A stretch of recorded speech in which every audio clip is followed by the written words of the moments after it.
Ladies and gentlemen, let's hear it for Manager Marty. Thank you. You're far too kind. Thank you very much.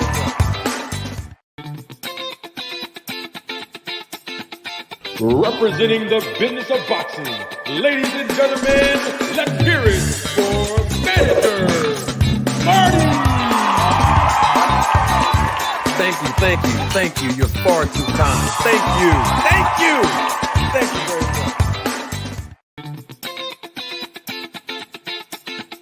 Representing the business of boxing, ladies and gentlemen, let's hear it for Manager Marty. Thank you. You're far too kind. Thank you very much.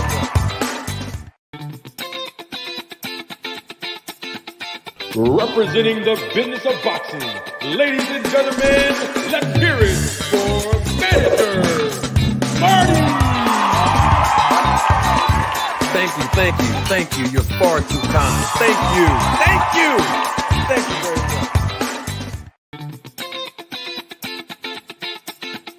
Representing the business of boxing, ladies and gentlemen, let's hear it for Manager Marty.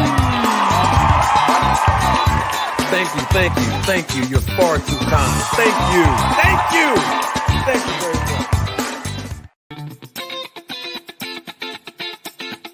Representing the business of boxing, ladies and gentlemen, let's hear it for Manager Marty. Thank you. You're far too kind. Thank you very much.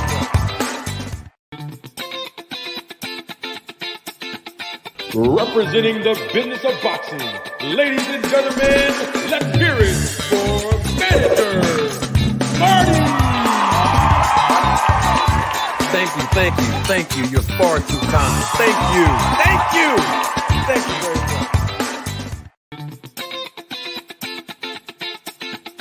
Representing the business of boxing, ladies and gentlemen, let's hear it for Manager Marty. Thank you. You're far too kind. Thank you very much.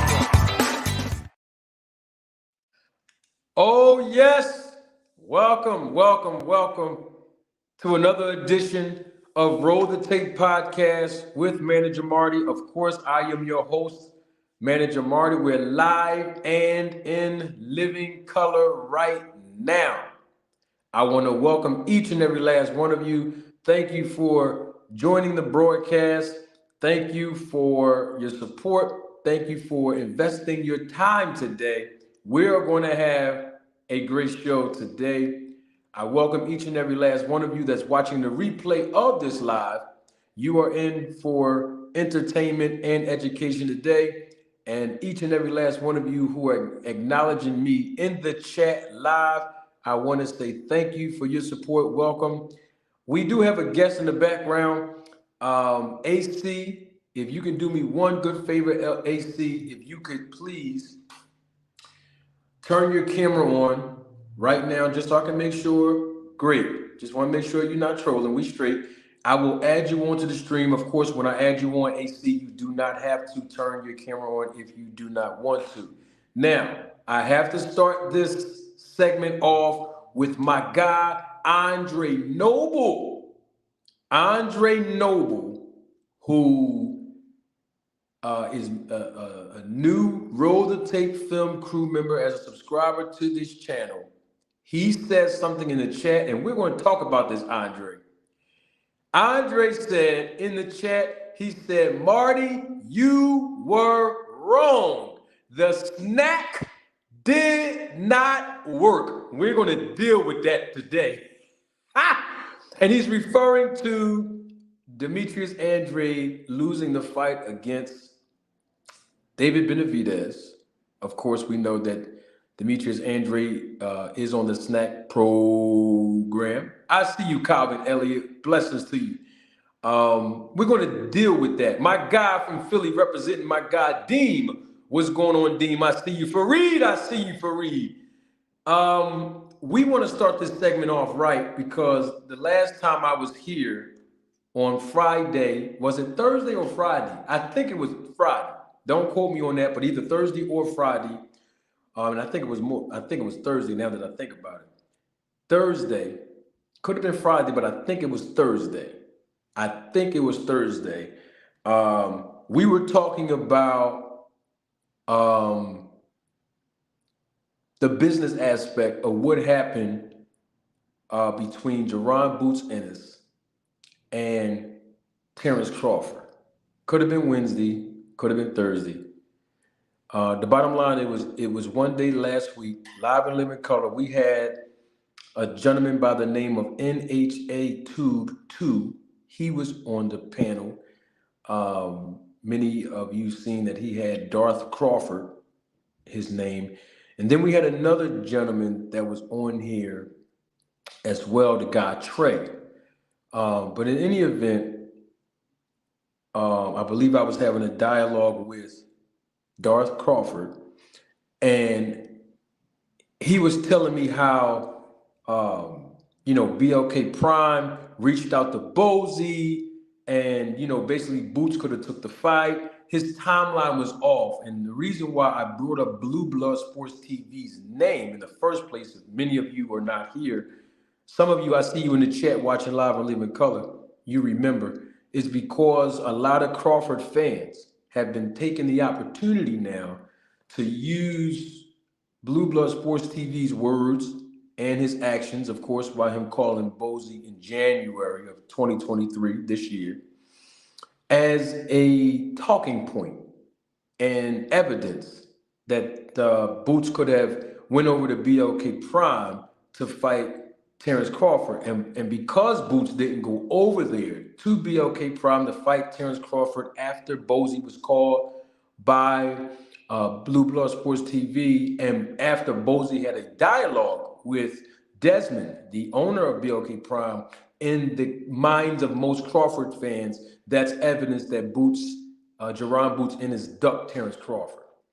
With that being said, I republished an excerpt of that dialogue, or pieces of the dialogue I had with the gentleman Darth Crawford, aka NHA22, and a guy named The Devil in the Details, which he's in the chat. Salute to you, The Devil in the Details. He made a comment in my comment section on that video the other day, and I think he was giving his perspective of what Blue Blood Sports TV said. Maybe he said something.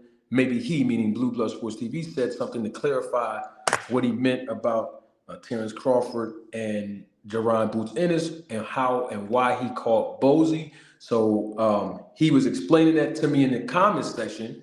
I guess he was defending Blue Blood Sports TV, or maybe he was just sharing with me what Blue Blood Sports TV said. So I replied to the comment in the comments section the other day, and I told him, because he wanted to talk to me about it. And I said, sure, we can talk about it. I'll be live in living color on Monday, 4 o'clock p.m. Eastern Standard Time. And he's here. The Devil in the Details, that's his name, AC. He is here, live in living color. He is in the background. I'm going to allow him to join the stream, and we're going to have a dialogue about this so that we all can be on the same page. But before I do, I want to welcome each and every last one of you. Typically, we would do our Town Watch check-in. Every now and then, I get away from the Town Watch check-ins, right? Because I want to give y'all education and entertainment right away. So we're going to forego the customary Town Watch check-in today, because we do have a guest, and I want to make sure that I, be appreciative of his time, right? And I don't want to have him in the background waiting too long, because he jumped right on here. But at the same time, I want to also make sure we are aware that it does not make a difference of what we agree with or disagree with in this segment or any other segment preceding or following this broadcast today. We all share one thing in common, and that is our love for the sport of boxing. And that's why we do our Town Watch check-in. So tomorrow, because I told y'all I'm here Monday through Friday, live and living color every day of the week on the weekdays, starting at 4 o'clock p.m. Eastern time. We will get back to our Town Watch check-in tomorrow. I see my guy Big Money in the chat. Stay connected. I see you in the chat as well. Salute to you guys that's acknowledging me. Now we have AC here. And before we have AC come up, I got to do one thing, because y'all know me. You know me. I'm not afraid to show my face. I ain't never scared to show face. And I mean, I respect all the other content creators that don't show their face on their platform. It's all good. But when you come over to Manager Marty's platform, the Roll the Tape podcast, I'm going to show my face. You know what I'm talking about? All right, now we're getting it in. We got here, AC is here with us. AC, welcome. Yes, I believe this is your first time on the panel. I don't recognize your name, so I we don't chopped it remember up one speaking. time on we chopped it up one time on BFTB's channel. Say that again. I couldn't hear you. We chopped it up one time on BFTB channel. Okay, awesome. So this is technically your first time here on the podcast, right? Yes, sir. Good stuff. I welcome you, my brother. Thanks for coming on. Thanks for having me. Oh, absolutely. My guy, Patrick Bell, is with us.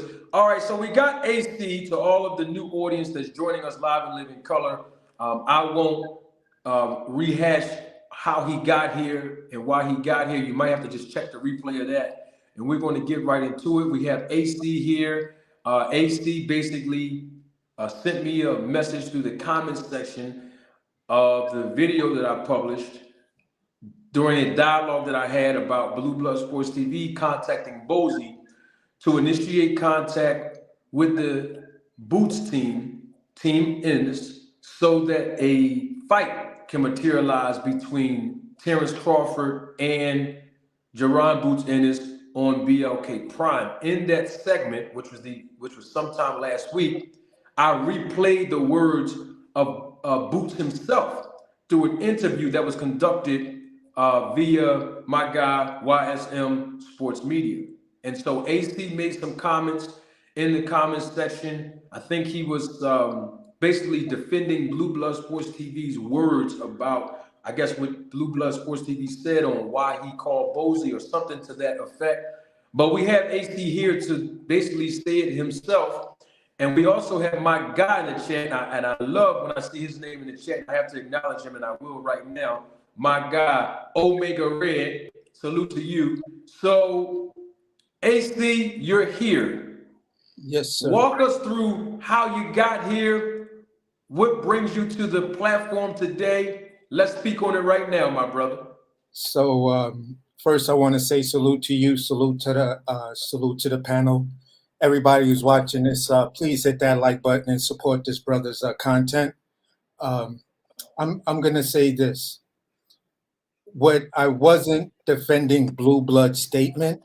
What I was doing was calling out Jerron Ennis on his consistent cap, because there's a history with his cap. You feel what I'm saying, to the point where, I say this dude is cap with a new era sticker on it. So with that being said, I have to go back to when he and Bud was on $1 Million Worth of Game, and he said I was calling you out in 2018. So if you look at what he was doing in 2018, and you look at the 140 and the 147 pound division, you see what that man said was cap. Because you had definitive champions out there, but Bud just got there in 2018. You feel what I'm saying? And the prior year, Jeff Horn took the WBO belt from Pacquiao. So if I had the opportunity, I would ask him, at what part of 2018 did you call out Bud? Was that the beginning of the year, the middle of the year, the end of the year, whatever? Let's get that. So when he made the statement, and I saw the interviews when he was talking about, oh no, they called me in January. Okay, according to what Blue said on his live stream, where he made this live stream defending what actually happened, and people were saying something about him favoring Terrence Crawford and all of this other stuff. Blue, the first thing he said before he started to go into it, he was like, listen, when BLK Prime approached me and they hired me on as one of their spokesmen, they had specifically asked me, what fight do you think the fans want to see the most now that the Errol Spence and Terrence Crawford fight is off? He said, without a shadow of a doubt, the first thing that came out his mouth was Bud versus Jaron Ennis. He said, that's the only fight that I said. So from that point on, he was instructed to make it happen. So then he said he reached out to them.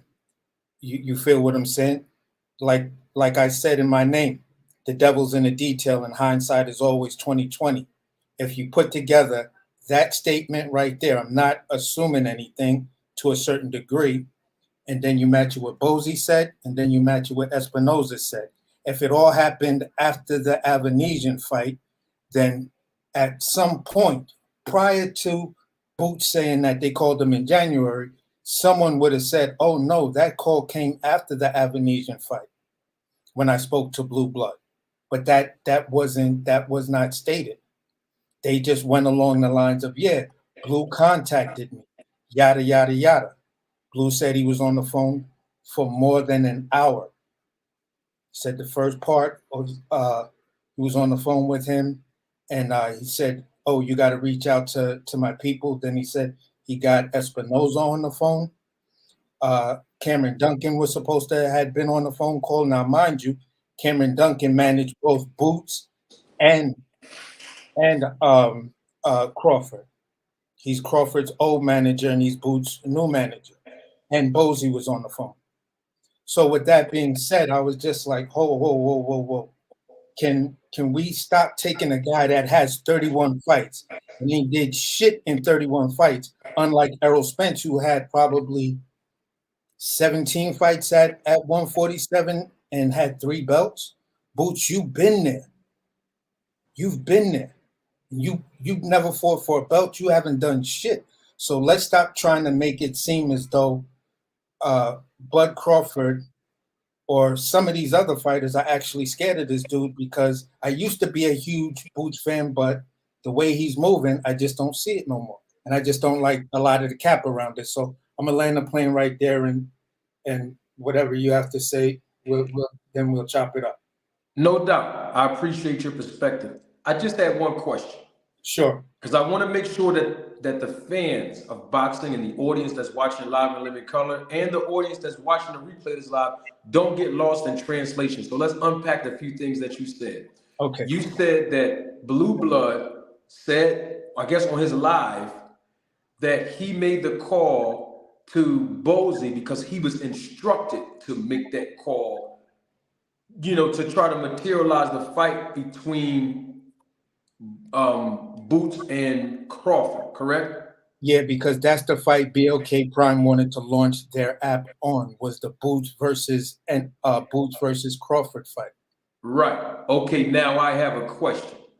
Okay. You might have the answer because I haven't heard Blue Blood say this. He may have said this. Can you tell us, when did he call Bozy? What month was that he called Bozy? And if I recall, he didn't. He said this. He said, "I can't tell you the exact month, but this is what I can tell you.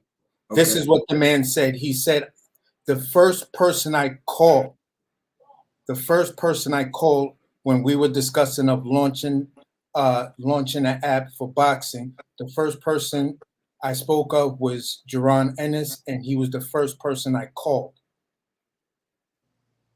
So that would have. So basically what you're saying, we're saying the same thing. At this point, we know that Blue Blood called Bozy. That's a fact. We all know that to be true. But what it is that no one can clarify exactly when he called Bozy, but yet Bozy himself said that Blue Blood called him, and I'm not saying that he said that now. See, when I say that Bozy said that, and I know Bozy did say that now, but see, I'm going back in January of this year when Blue Blood himself came out. I don't know if you know this or not, AC, but Blue Blood himself came out in January, and he's the one that told everybody in a published video that he made contact with Bozy. This is before Bozy did an interview about it publicly. This is before anybody even knew that Bozy was contacted or they were even trying to work a deal out with Boots or anything. And when I say they, I mean BLK Prime. Yes. Quote unquote, let the cat out the bag was the words that Blue Blood said in the published video in January. He's the one that came out and said that I called Bozy. So he called Bozy in January. Now, the second thing I want to point out is something that you also said. You said that Cameron Duncan is the manager of Boots, and he was the former manager of Crawford, correct? Yes, sir. Okay, now that is a fact. Now, my question, which is what I said in the published content that you commented on last week, is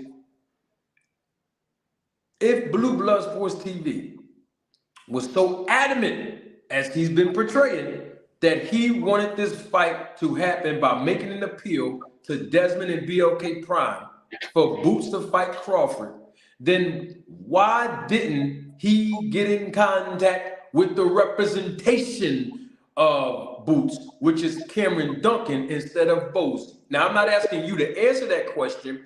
That question is rhetorical because everybody knows I'm a boxing manager. Everyone knows that I speak on protocol of this business. Everybody knows I talk about being ethical in this business. And everybody also knows that there's a way that fighters can fight when it's approved. It has to go through representation, which is why one of the main things that I always say that I started my YouTube channel on is good representation in this business is priceless.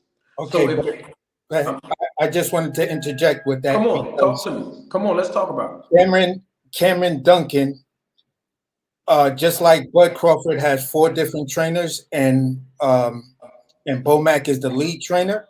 You can have several attorneys, and then you have the lead attorney on a case. In that scenario, Bozy himself says he's also Boots' manager. So if both Cameron Duncan, I've never, with all due respect, I've heard Bozy say that several times. Let me say this. Let's just hypothetically say that Bozy is the manager of Boots, right? One of the managers. Okay, one of the managers. What was Bozy's response when he was on the phone with Desmond and them at BLK Prime? He said, you have to call Showtime because we have a deal with Showtime. You see that? In other words, is Bozy can say he's the manager, and guess what? Bozy might be the manager. But guess what the deal is? Only people that can push the buttons to get a fight happening is the people that represent Boots. I'm not saying that Bozy's not his manager. You see, what I'm basically getting at is the fact that Blue Blood didn't call Steven Espinosa and he didn't call Cameron Duncan. That's the point. It don't make no difference if Bozy's one of the managers or not, because if you're going to use that and you apply it to Crawford having many different trainers or managers, Bomac is the manager of Terrence Crawford. But guess what? Al Heyman ain't had no contact with no Bomac to get this deal done. He was on the phone directly with Terrence Crawford. You see my point? At that point, if we're going to talk about that, both Crawford and Errol Spence, being that they both have a promotional company, if you go back to Roy Jones versus Bernard Hopkins, they put that fight together for I don't know the exact details, but it's just looking at how it went down and not seeing PBC really part of that promotion. A person would assume, an intelligent person would assume that it was Terrence Crawford and Errol Spence that put that fight together. Absolutely not. Let me I'm explain just saying. something. Okay. Hey, man. Let me share something with you, man. I want to give the audience the real deal, like I always do.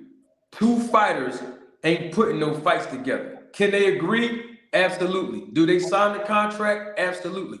But the representation are the ones that are recognized by the sanctioning bodies and the athletic commissions to put fights together. I just want people to be clear.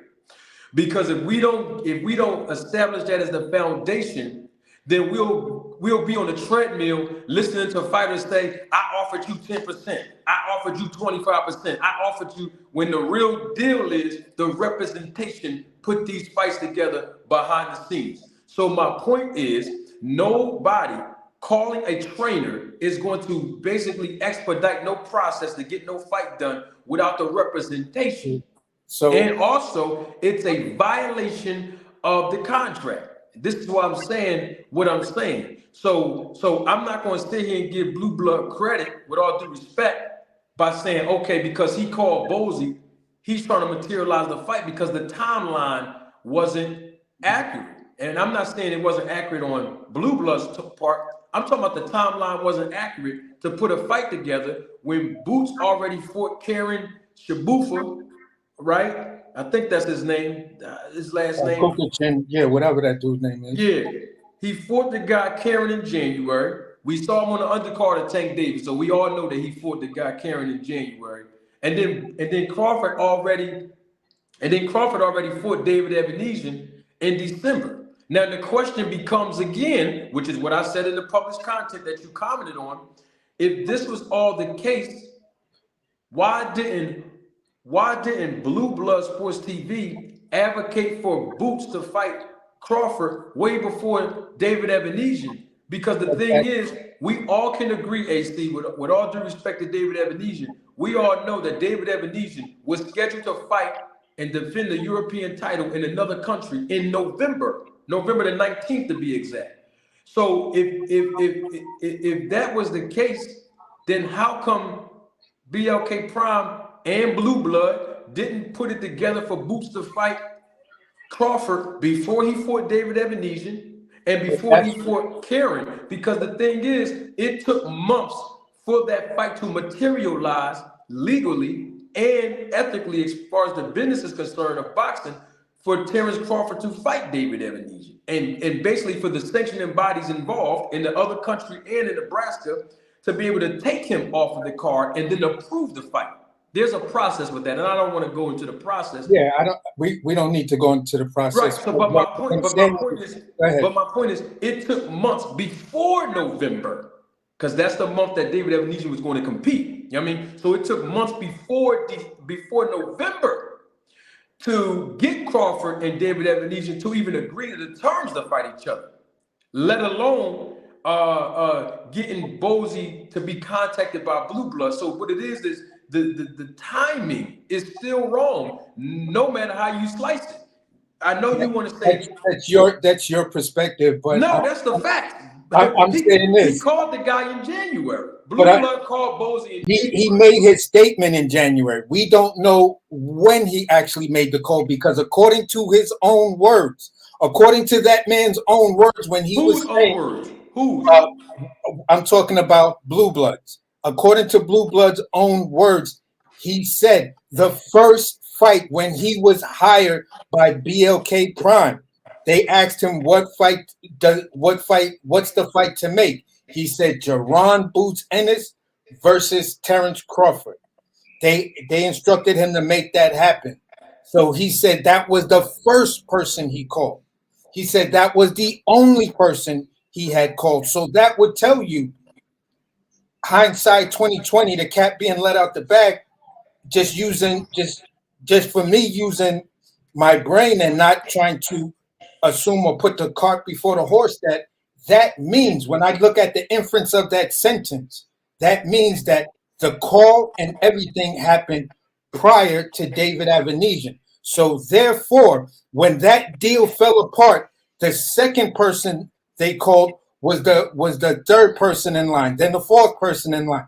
By the time they got down to David Avenesian, he was willing to take the fight, regardless of his European fight, to say, I'd rather fight for a real alphabet title, get a much, much bigger payday, and then if I win, I can at least beat the guy who everyone's saying the number one pound for pound guy. Here's the thing, bro. We got to keep it all the way 100, AC. Yes, My yes. guy, hold on, AC. My guy, YSM is in the background. I'm going to let him come on up, but I have to make this point before I let him come up. It's very, very important. It sounds like to me, because you're making an assumption that based on an inference, because Blue Blood said, so that automatically gave you the authority to assume that the fight was basically going to be materialized before December, and it wasn't going to be David Avenesian. It was only because Blue Blood made the phone call months before November when that's not true. Now I'm gonna give you this right here to show you how I've been studying the real deal of how Blue Blood works. And the only reason why I had the opportunity to study the real deal on him is because of the shots that he was throwing at me. I didn't know who the guy was, right? So I had to go do my due diligence to find out why this guy throwing shots at the guy, myself, who only had 600-700 subscribers at that time. And I did my own homework and due diligence on him. And that's how I was able to roll the tape on him. The reason why I'm bringing it up as a foundation is because Blue Blood made a reference to BLK Prime, not in June or July or August or September. He made the reference with his association with BLK Prime in October. And I can roll the tape again. And so my thing is, he never even let nobody know he was dealing with, Blue Blood, didn't let anybody know publicly that he had a relationship with BLK Prime before October of 2022. So how can we then assume that he called Bozy before October when we know Bozy's on record in October on YSM stating that he petitioned the IBF? You see, this is all public record. And I also want to say this to you, AC, before I bring my guy YSM up here, because we got to deal with the real. I know, AC, I'm okay with Blue Blood being your guy and you supporting the guy. Well, I used to support his channel. I don't support his channel like that anymore. Why not? It's just. Why not? If you don't mind me asking. Because a lot of what I've noticed over the years of supporting Blue Blood and supporting a lot of channels is I'm not really into the whole clickbait thing. Give me the facts, give me the information, and let's keep it pushing. I got you. You feel what I'm saying? Well, you want to know why I don't follow the guy? Why? Because he's not, and this was the point that I was going to make before I bring YSM up here. Because Blue Blood is not a credible source. I know you're saying based on his words. I've heard you say that 3 times already. I counted. You said based on Blue Blood's words. Based on Blue Blood's words. AC, with all due respect to you, Blue Blood's words don't hold no weight, especially here on this channel. And I'm going to tell you why. Because Blue Blood's words have not been credible, and they have not been factual, and they have not been honest and actual. And the reason why I can say that more than anybody else on YouTube is because the guy lied on me and said I flagged his channel, and he know I didn't. So in other words is the guy been lying all the time, and he lied on me 3 times. So all I'm saying is not to rehash nothing, but as men, we got to keep it all the way 100 is if this guy, if Blue Blood say he called Bozy in August, I don't believe him. I believe Bozy, and I believe Blue Blood. When Blue Blood came out in January and said he letting the cat out the bag, he called Bozy, I believe Blue Blood. I believe he was telling the truth. You want to know why? Because Bozy substantiated his claim. If Bozy wouldn't have substantiated his claim, I wouldn't have believed him at all. But because Bozy came out and confirmed that the man called him in January, and guess what? Boots just came out last week. But Bozy didn't say it when he had actually called him. Bozy never said that. No, Maybe it's a 3rd interview he dropped. But the The first two, man was in the. he No, never listen, said man. that. The man. Okay. You gonna say Bozy didn't say that? No problem. Boots said it. Boots said it. Boots himself said it. You see what I'm saying? Boots even told you what month he called him. Everybody knows that it was in January. I know you want to take up for Blue Blood, but I'm gonna keep it on it. It's in January. I'm just calling. I'm just calling out. And it's on his cat. And it's just like young blood, man. You got to be crazy to sit here and say with a straight face on $1 million worth of game in front of Terrence Crawford. I've been calling you out since 2018. And then when But Bud he been calling all the top guys out. Even Spence he called out. he went the Spence IBF route, Why did he do that? Since we gonna go there, why he do that? why did he go to the Spence IBF route? Yeah, you heard the question. Don't gaslight. Why he do it? You want to ask me again? You heard what I. Why the man go to IBF route, bro? You giving me the uncle look. So let me just Listen, answer. if Blue Blood called Bozy, right? Why would if Blue Blood called Bozy before January? Why would Boots and them go to IBF route when they had a chance to? But they been went the IBF route because they at you YSM and I all understand this about the WBO. The number 1, the number 2, and the number 3 guy can petition to become the mandatory. Why should he have to petition if Crawford said he wanted to fight him? So number 1, the number 2, and the number 3 guy have to petition the champion to become the mandatory or the second. Why would he have to petition? Listen to what I'm saying. If Crawford wanted to fight the guy, why would he have to petition if you just said a few minutes ago that Crawford is the one that got this fight cooking with Spence? It was Crawford that put that together, right? So why Crawford couldn't pick up the phone and call Bozy enough? At the end of the day, See? that's it.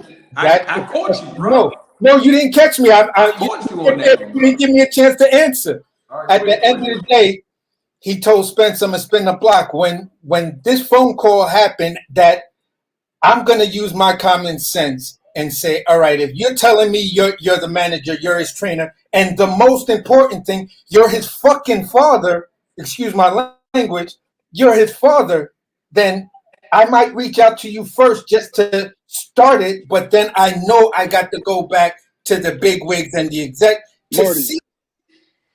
Just let him go, Marty. I got it next. Go ahead, man. Say what you want to say. Why is it? Finish your statement, sir.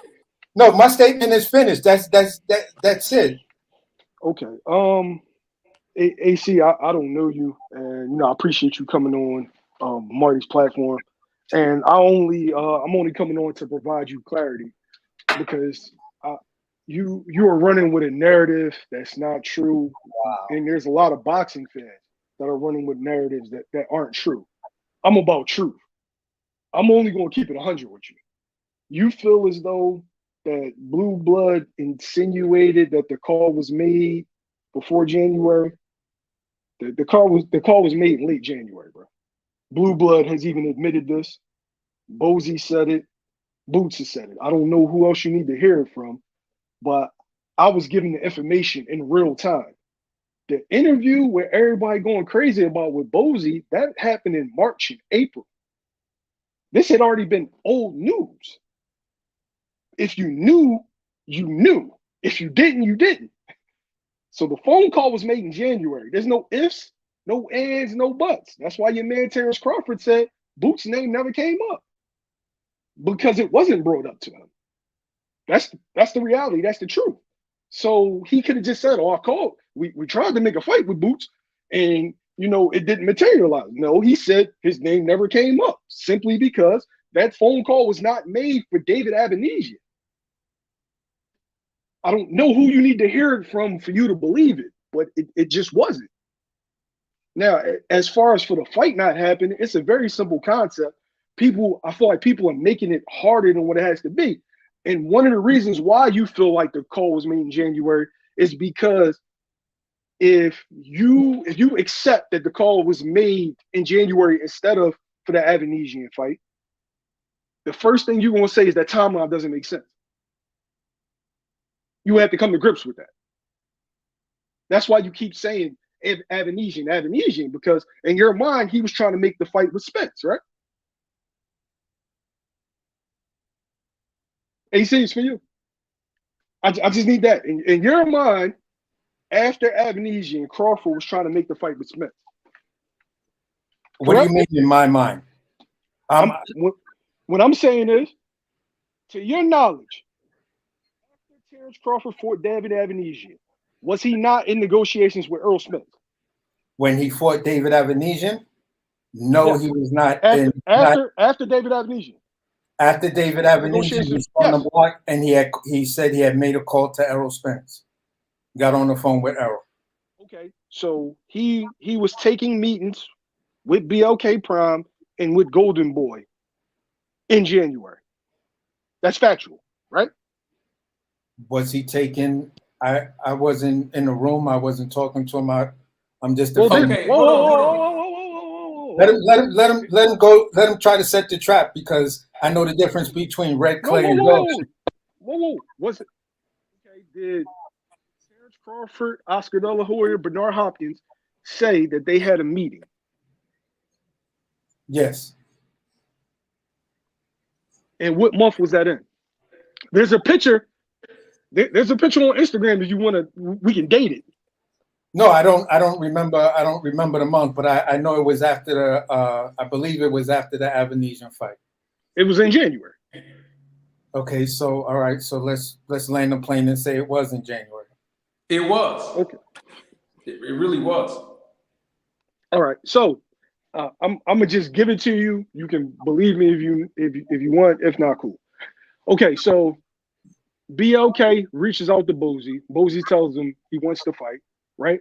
Initially, they were trying to sign Boots. I don't know this. It's not an opinion. It's not conjecture. It's a fact that they were trying to sign Boots. Right? So, in the course of their conversation, they kept asking about Boots' contract. Boozy doesn't like to get into that, so he told them, like, look, I want this fight, but you're gonna have to make it with Showtime. You're gonna have to go to Showtime. I'm gonna get you on the phone, make this fight happen. That's what they did. They reached out to Showtime. I think it was Zab on the phone, Blue, Espinosa, and Desmond. And they all had talks about this fight. Right? Crawford wanted it in March. He didn't care. He just wanted to get back in the ring. He's thinking Earl Spence is going to fight Keith Thurman.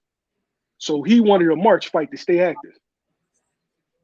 Steven Espinosa wanted to fight in June, but he wanted to fight on Showtime. And so during the course of these negotiations, Espinosa is consistently asking them, well, do you have Crawford under contract? They do not. So after that phone call, he reaches out to Crawford directly. Crawford tells him that his number one option is Earl Spence. But he's using Alexis Roca and Jerron Ennis as backup plans because Earl Spence is facing Keith Thurman. Well, Earl Spence is not facing Keith Thurman. And so you get Spence versus Crawford. Everybody wants to make this out to be that this person's scared, that person's scared, this person turned it down, that person turned it down. That's not what the fuck happened. It's just business. And Earl Spence is a more lucrative fight. He said, according to just the business of boxing, the Jerron Boots Ennis and Bud Crawford fight fell apart. Yeah, and I'm not mad that he went to choose the route of Earl Spence because, come on, any fucking fool in their mind is going to pick Earl Spence over Boots. But the fact that Crawford fans is running around saying, man, Boots, he ducked, they turned it down. We're going off of YSM. We're going off of you. I hear what you're saying, but there's a big portion of what you're not saying. And what you're not saying is simply this.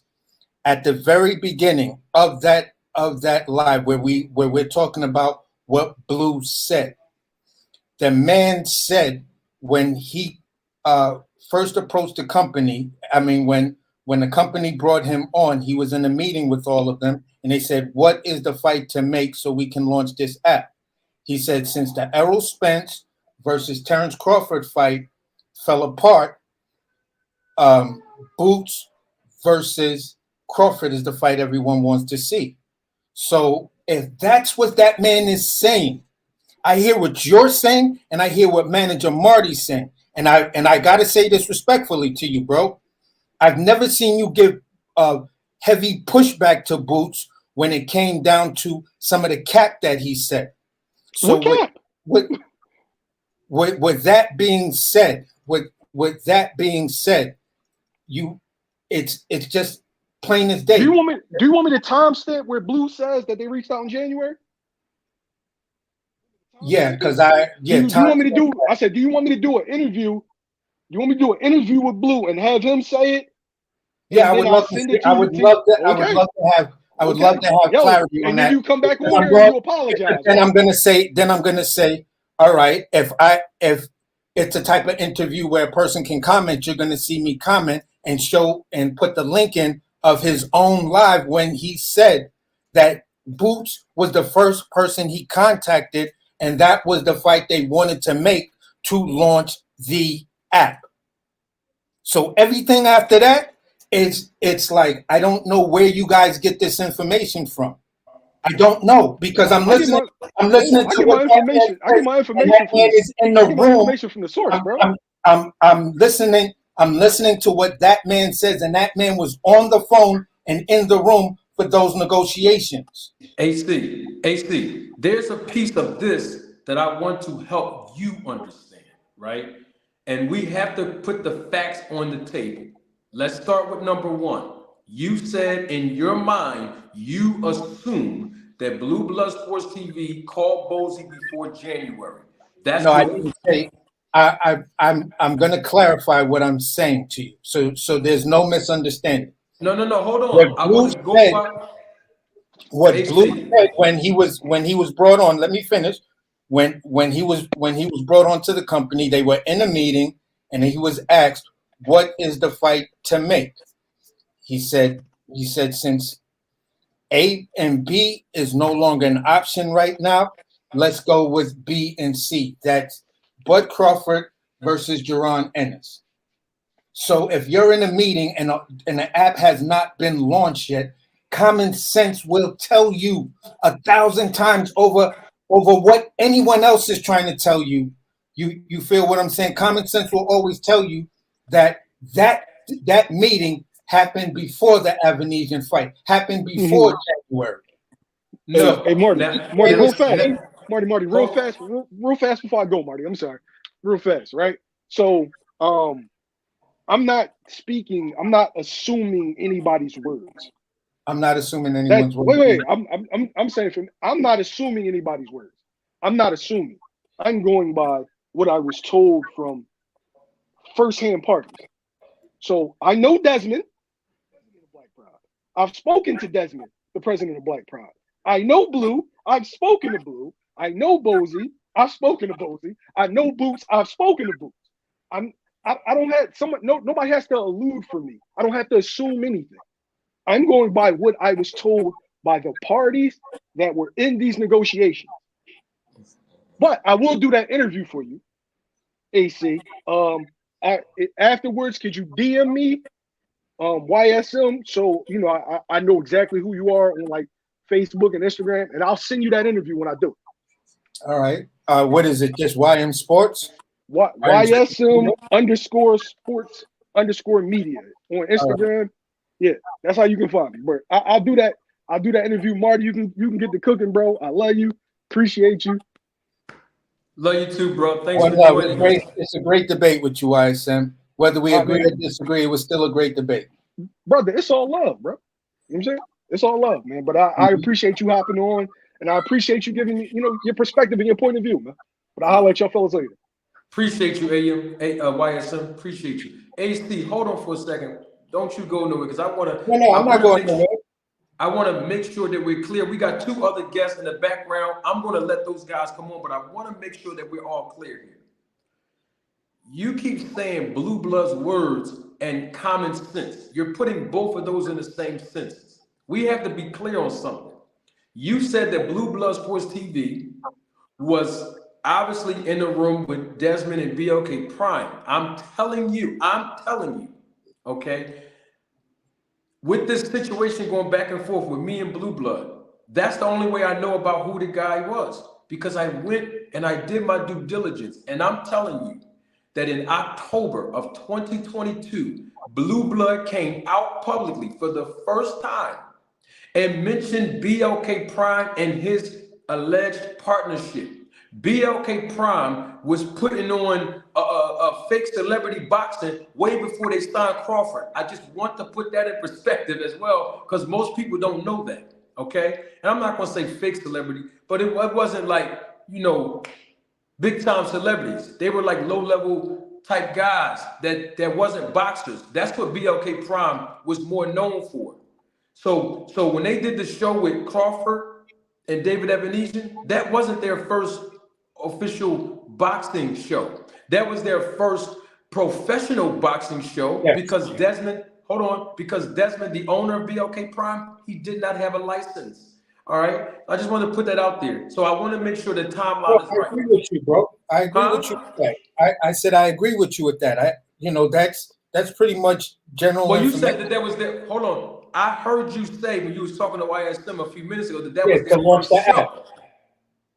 To launch the app, meaning to launch the app as a credible boxing app. Right, but they still was producing boxing. We were all fans like that. We would just get that. Right, but they were producing boxing matches way before they signed Crawford. All right. So with that being said, that's fact number one. Fact number two.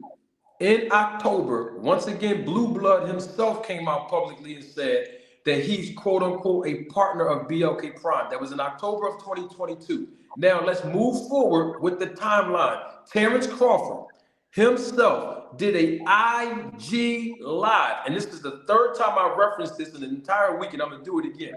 Terrence Crawford himself spoke in third person. I can roll the tape. He said himself, people keep asking me why you won't fight Boots, why you won't fight Ortiz. And he said out of his own mouth, their names never came up. So if Crawford is saying their names never came up, Crawford is more credible to say that. Now, he said that in November of 2022, he said those words. You're trying to convince me in the world that Blue Blood brought Boots' name up months and months and months before November, when in November, Crawford himself said their names never came up. I wanted to point that out. Okay, and I also respond to just that one little fact. I just want to respond to that one little fact that you said. Please that do. Crawford said their names were never brought up. That's what he said. I'm talking with PBC and Showtime and Espinoza and them. I let BLK Prime know I was in negotiation. BLK Prime approaches me with a one-fight deal. I say, okay, cool, but I'm in negotiations with them. That thing falls apart, and then they hand me a contract, which Terrence Crawford did say, and Zab Judah. Hold on, let me land the plane, and they said that here's the fighter, here's who you're gonna fight. So if Boots is not available, why am I going to mention Boots when I'm already talking to you about a fight? But I know you're dealing with a much bigger fight. You're dealing with a mega fight and things like that.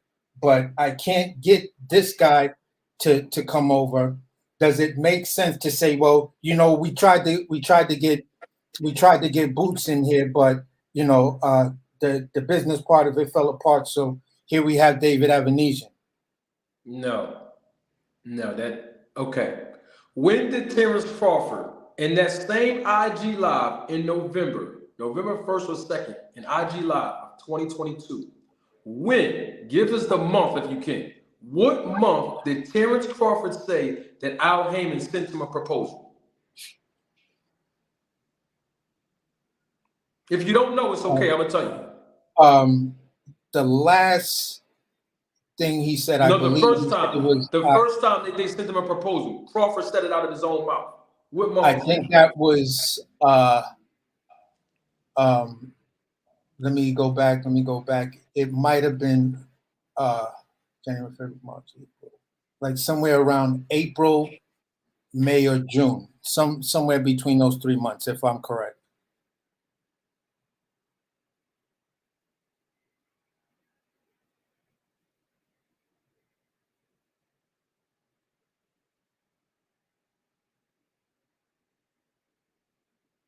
I said somewhere between April, May, or June. All right, we're gonna let him tell us. Hold on 1 second.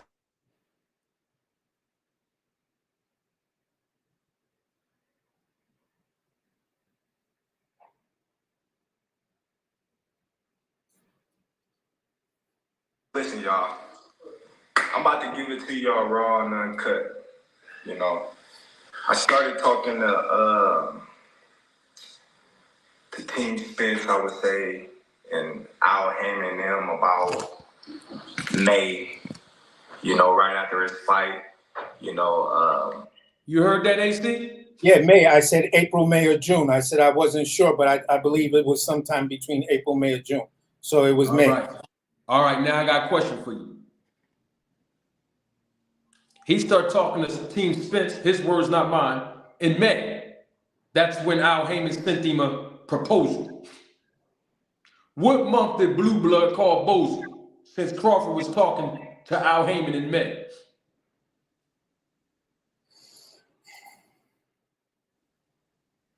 I think Blue. My mic on? No, I'm thinking. Give me a chance to think, brother. I think it might have been May, June, July. I think it was somewhere between July and August that he said BOK Prime came to him with an offer, and he was letting them know that he was dealing with that. He was dealing with Showtime and trying to get this Errol Spence fight going. So Crawford said that in July or August, BLK Prime approached him. Yeah, I think so. I'm not 100% sure. I got to go back and like really look at it. But just off the top of my head, I think so.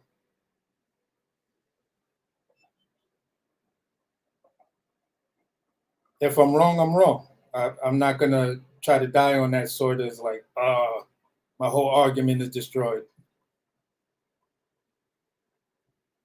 Hold on. Listen to the words of Crawford now. He's the most credible guy in this equation. Hold on. Let's hear the brother. The interest of Spence, you know. I started talking to Team Spence, I would say, and Al Heyman and them about May, you know, right after his fight, you know, just going back and forth, you know, they send me a proposal with the interest of Spence and Crawford fight. We didn't get a contract until August. You heard that, AC? Yeah, I just said that. I said August. Yes. So I'm gonna ask you again, because you heard him say he got the proposal in May, Al Heyman. Then he got the actual contract in August from Al Heyman. What month did Blue Blood call Bozy again? What month? I don't. Yeah, like I asked you that the first time a few minutes ago after I played you Crawford saying May. Now I'm playing you again where Crawford is saying he received the contract in August. So we got May, June, July, then we got August. So I'm trying to figure out is what month did Blue Blood contact Crawford to fight Boots? That's what I'm trying to figure out. Well, what you're trying to figure out is something that no one knows because we weren't there. We can only go by what Bud Crawford said when he made the statement that BLK Prime approached him with a fight, with a deal for with a one-shot deal for a fight, and he said that happened in the middle of the negotiations, and he emphatically let them know, I'm in negotiations with trying to make this Errol Spence fight. If something should happen, then I'll contact you guys. So why didn't Crawford let PBC know that he was in negotiation with BLK Prime then. He let them know. No, did he that. didn't, bro. Yes, he did. AC. Bro, yes, he did. He said it out of his own mouth. Listen, bro. Listen, man. When Tank Davis was fighting Hector Garcia, the same car Boots was on, they interviewed Spence because Spence had gotten into a minor car accident on the same day, ironically, that Crawford fought David Ebenezer. And Spence himself came out, and he said, this is Spence words, not mine, I can roll the tape on that. We didn't know that he, meaning Crawford, was even negotiating with BLK Prime. We had no idea. None of us, nobody, AC, including you, including me, including everybody in the boxing world, before Terrence Crawford came out in November and before Blue Blood Sports TV came out in October, we had no knowledge that Crawford was fighting David Ebenezer. You agree with that, don't you? To a certain degree, yes, but there's context that's missing. Because the biggest context that's missing here is how does Errol Spence say some shit like that when Bud already said Errol wasn't part of the negotiations. He was only talking with Al Heyman in those beginnings. So where the fuck was Errol? Was that when he was on vacation with his family? When was Errol part of that? The only thing we know that Errol was talking about when he got back was that leaked audio of Errol Spence when he's talking to Espinoza, talking about, well, Bud said this and he wanted to see that and all of this other stuff. That was after the fact, though. I'm not talking about that. We heard that leaked audio after the fact. I'm talking about May, June, July, August. No one knew. The boxing public had no knowledge that Terrence Crawford was going to fight David Ebenezer. No one knew because he wasn't at that particular point. He had already let BLK Prime. It's not happening, not right now, because I'm still in negotiation. I'm trying to negotiate this fight with this guy. That's the fact, bro. No. So let me be clear on something with you, AC. He fought David Ebenezer in December, correct? December 10th, 2022. When was David Ebenezer scheduled to fight? Somebody else on another card in another country. That I don't remember because I'm going to tell you, and I got the screenshot. November 19th. Okay. So we got December when he actually fought him. We got November when David Ebenezer was supposed to fight somebody else. And we got August where Terrence Crawford himself said they sent him a contract, PBC. So between him getting a contract in his hand and him actually fighting David Ebenezer in December, that's September, October, November, December. So within those 4 months, what took place was two sanctioning bodies. Now this is business I'm talking about now. Two sanctioning bodies had to get together to agree to allow the entire card in the country that David Ebenezer was going to defend the European title on November 19th to be able to be scrapped all together. And then the Nebraska Athletic Commission had to agree to allow David Ebenezer to fight Terrence Crawford. It doesn't stop there. The WBO, the sanctioning body, who Terrence Crawford was representing because he was the WBO champion, they had to get involved, and then they had to also approve the fight because they get paid before the fighters even compete in the ring. So does the sanctioning bodies, right? So does the athletic commission. So what I'm basically trying to show you, it took months for this fight between those two guys. 2 months, a total of 2 months. Time out. It took months before Crawford and David Ebenezer can even agree to terms because of how the business is set up. And I'm telling you this because I'm on record on a lot of people's panels explaining the reason why the fight was being delayed from Crawford in the first place. I'm one of the first people that talked about the reason why. And it's because they were trying to basically get it approved for David Ebenezer to get off of the card to fight Terrence Crawford. So what I'm saying to you is, if all of this stuff had to take at least 2 to 3 months, I already know how long it really takes. But we're going to go and say 2 months because that's what you say, right? We're going to use your talking That's point. what the representatives of BLK Prime said. It took 2 I ain't months. talking, they ain't no, man, listen, you're going to take BLK Prime words over my words? I will hope you wouldn't do that. But let's just take BLK Prime words. We're going to take their words and say 2 months. So if that's the case, we're going to take their words like you said, right? It took them 2 months to get David Ebenezer off the card to fight Terrence Crawford. You only proving my point. So I'm going to ask you again, if it took them 2 months to be able to get him off of a card that he was scheduled to fight in November, when did Blue Blood Sports TV call Bozy for Crawford to fight Boots? Prior to that. So how? What do you mean? You're How? still not answering the question, Boots bro. didn't have. I'm answering the question. Boots didn't have anything lined up at that time. He didn't. He didn't have Did anything. Crawford have something lined up? He was in negotiation with Errol, and then that fell apart. So when that When did that fall apart? Tell me when. That fell apart. I don't remember when. Give me a month. Just give us a month. Let me say this. I'm gonna say late August, somewhere early September, because then Errol in October, Errol Spence dropped one tweet. I'm fighting somebody else, so is he.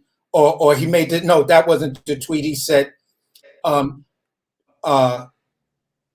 fighting with or without Terrence Crawford on November 19th.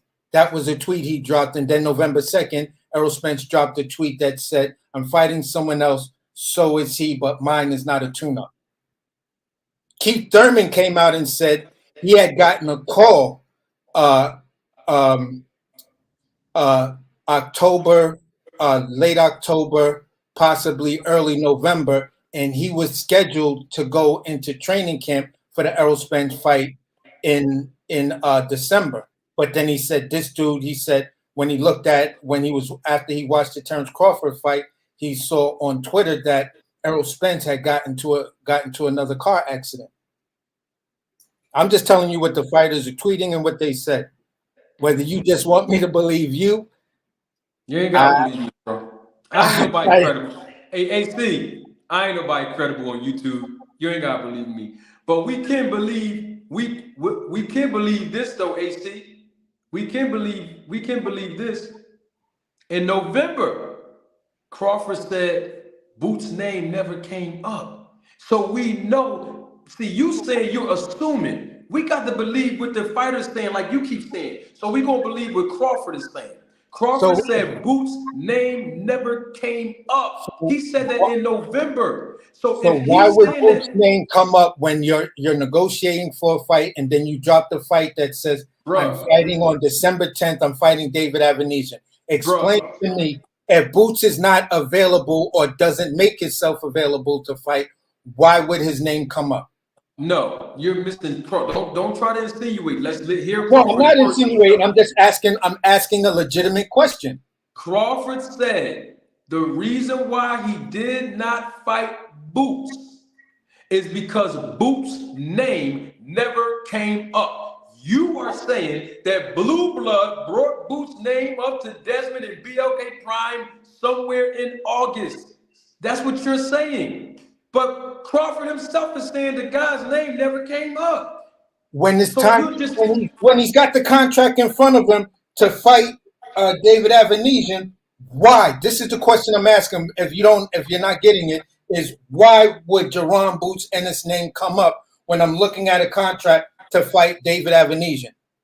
You said Blue Blood brought Boots' name up. Prior to that, that's Blue Blood's account of what happened, of why the Terrence Crawford versus Jerron Boots and his fight never materialized on BLK Prime. That's his account. And he's not being credible. Okay, so if he's not been credible, then why didn't Stephen Espinoza, when Espinoza came out his face and said, well, they didn't offer us too much, and plus this happened after the fact. Why didn't Espinoza say that? Why didn't Bozy say that? The only person that said that it happened after the Avenesian fight was Captain S. Jerron Boots Ennis. Here's the thing, bro. You keep trying to give Blue Blood all of this credit. But I'm not trying to give that man credit. I'm trying to let you know Jerron Boots Ennis is Cap with a new era. Listen, bro. Listen, you're trying to convince the people that Blue Blood called Bozy before January when I already proved it to you. When Bozy proved it to you, you gave me your. And listen, hold on. Blue Blood himself even proved it to all of us when he called the guy. He proved it to us, bro. And guess who else proved it to us? This is the home run I'm going to hit you with here, and I'm going to bring my other two guests on. Okay, cool. Crawford proved it to us. You want to know why? Because BLK only signed him to a one-fight deal. And that was initially, when Blue, like I said, when Blue said, what is the fight to make? I mean, when BLK Prime asked Blue, what is the professional fight to make? He said, Jerron Boots Ennis versus this guy. Like everyone on YouTube said, whether they were Crawford fans or not, or just guys that are calling it straight down the middle, balls and strikes, you're only signing to a one-fight deal. Whatever 30% you got to give to these guys, or 25%, you can give that up. But guess what? The WBO belt is on the line. So once the WBO belt is on the line, there is no more other side of my street. If you won, you beat the number one pound for pound guy in that weight division, which was Terrence Crawford. You beat that guy, so now it's easier for you to have leverage. So now you can make the undisputed fight with Errol Spence. And there was no crossing the street. And Espinoza and PBC would have loved it because it's an in-house fight for undisputed. Bro. Okay, if that doesn't make sense, then we on two different planets.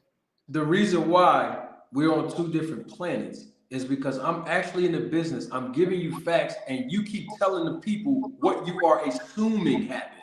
I'm not saying what I'm assuming. Here's the real. How can you believe? How AC? You sound like AC. I'm gonna keep it 100 with you, bro. You sound like you're a knowledgeable guy that has some form of intelligence, right? How can you believe a guy who been lying to the public year after year? Even you don't even follow Blue Blood no more because of the clickbait and the lies, and you're defending the guy right now, bro.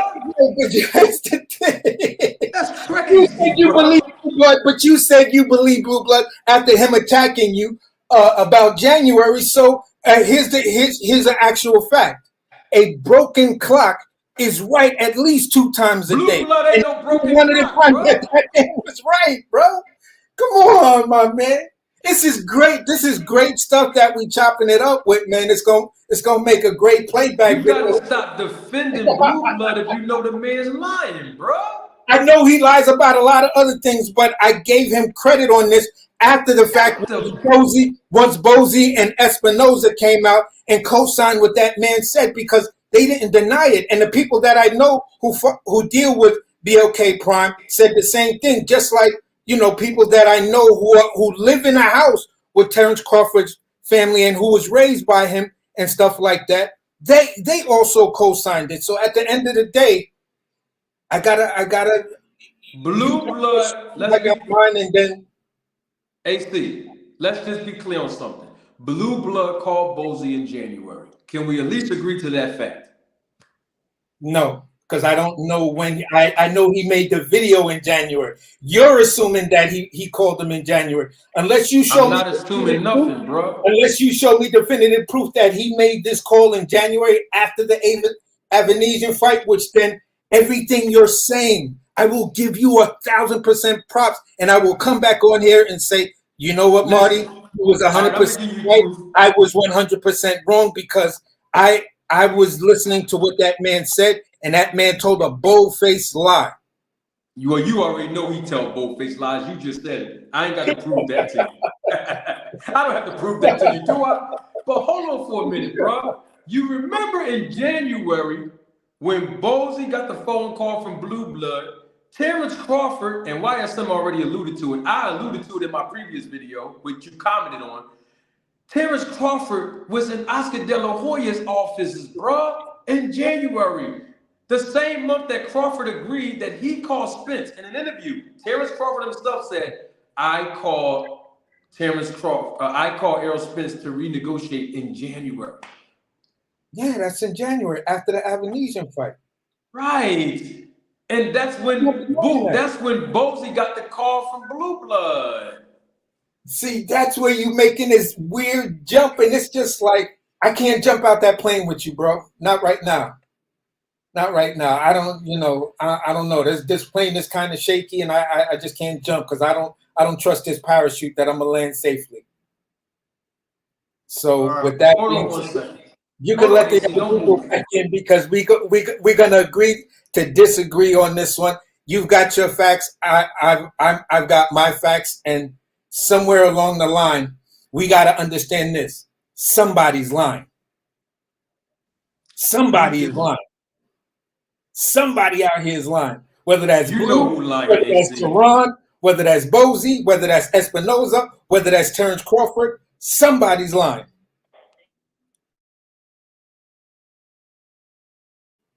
That's all I'm at. That's where I'm gonna land this plane.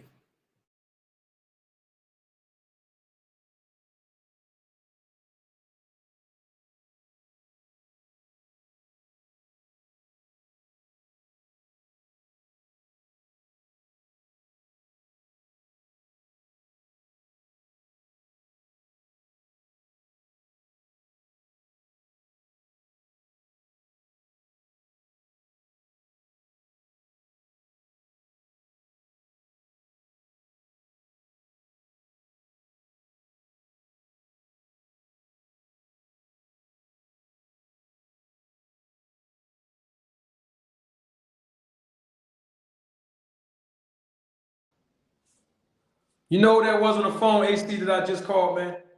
Who was that? That was Mr. Bozy, bro. Okay. That was Bozy right there. I called that man on the phone, my brother. I know they training in the gym right now, but when he called me back, I'm just gonna put it out there and let him tell you, because you keep trying to take up for Blue Blood, man, and you're not, you can take up for the. This is my thing, AC, and I promise you, I'm gonna let my other guys come. Matter of fact, I'm gonna let them on right now. Hold on for a second. Hold on. Let me let these guys on. Okay, hey, Deem, hold on, Deem. I got you, Deem. And Bud going to stop Spence. Hold on. Oh, that's my guy. That's What's my up, guy. AC? Yeah, what's All good? right, hold on. Mute your phones. I want to ask AC a question because we got women watching us live. Salute. No need to erase you. Always good to see my family in the chat. I got to ask you a question, AC. This is just man to man now, brother. I'm just asking because you sound like a guy who have common sense, right?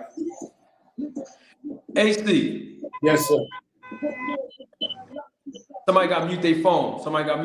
Real quick. No, that's a car outside. This is Brooklyn, man. You in Brooklyn. Respect. Yeah. Salute to Brooklyn. Yeah. AC. Sure. Yes, sir. Have you ever dated a girl that kept lying to you over and over again? I'm just asking. Oh, yes, sir. Yes, I have. Okay, how did you respond to that, bro? When you realized that she kept lying to you over and over again, what was your response? How'd you react to that? I generally have really great insight to when someone's being dishonest with me and stuff like that. And I'll usually catch you the very first time within 3 to 5 minutes of how you speaking. I'll just tell you, you know what? Listen, right now I don't believe you, and listen, we ain't gonna be talking like that no more. So you have a good one. Don't call me back. I'm good.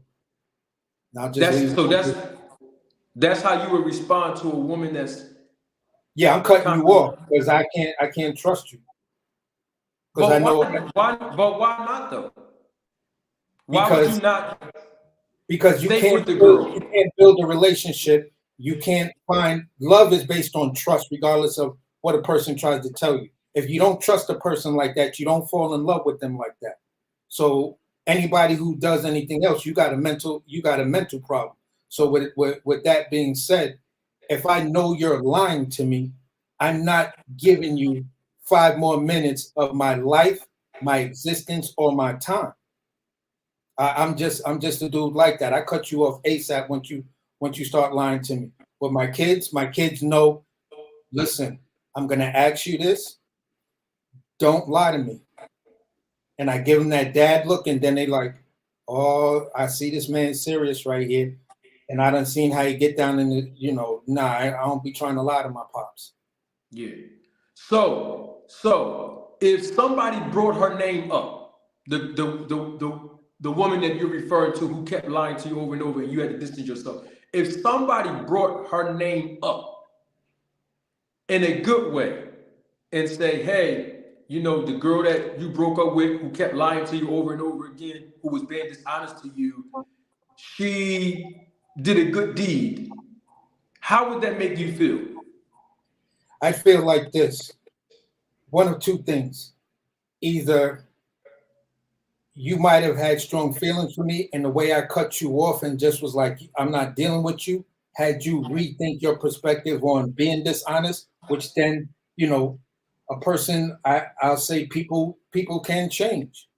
You feel what I'm saying? I say, well, listen, I'm happy she did that good thing for you, but me and her relationship, I couldn't trust the chick. So I'm not gonna try to give bad name on her, because obviously you got something going on with her. So y'all do y'all.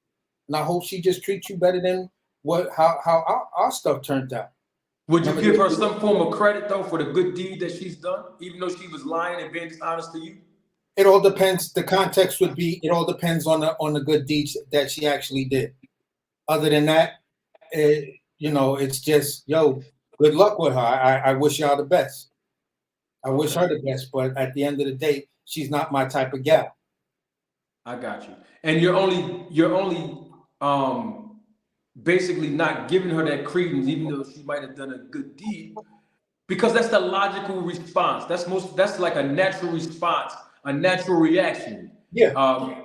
That you would have. I get where you're coming from with your. You don't know. You didn't let me explain it.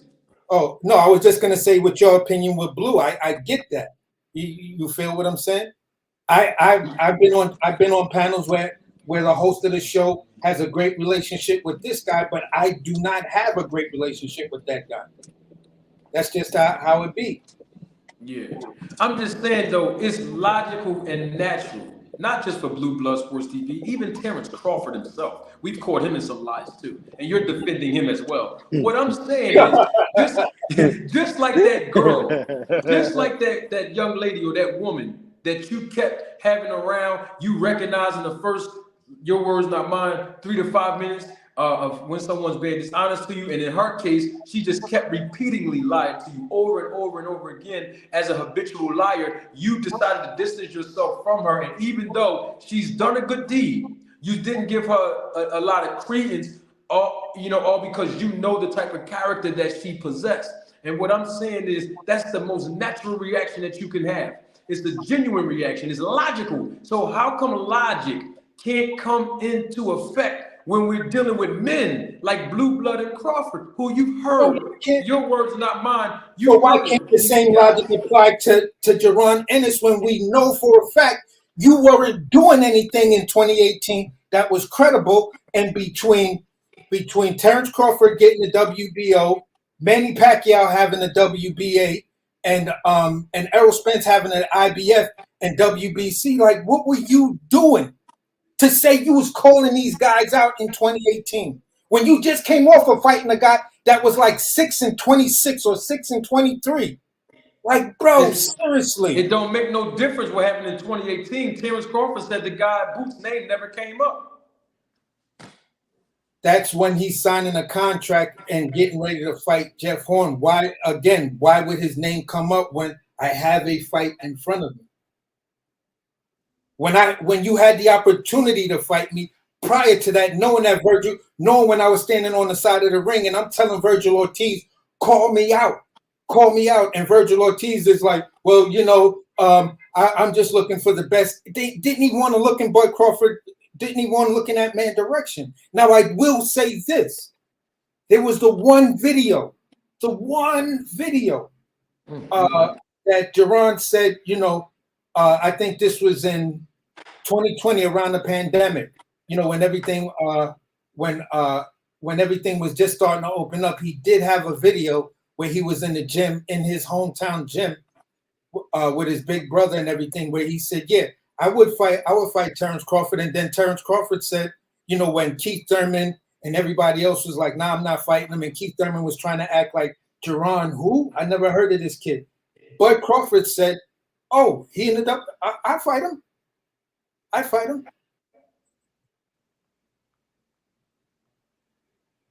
So, Dean, I know you're here. Let me get this super chat real quick, because Supreme L been waiting. I apologize, Supreme L.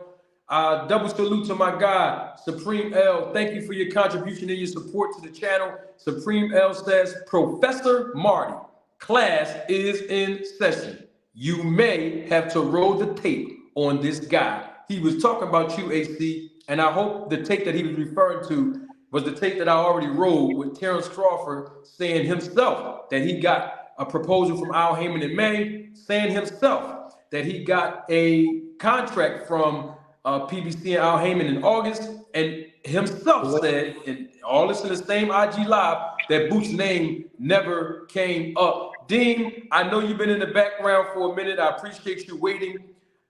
We supposed to been talking about a recap of everything else, but AC been here talking about Blue Blood and Boots, and so saying that Boots is captain.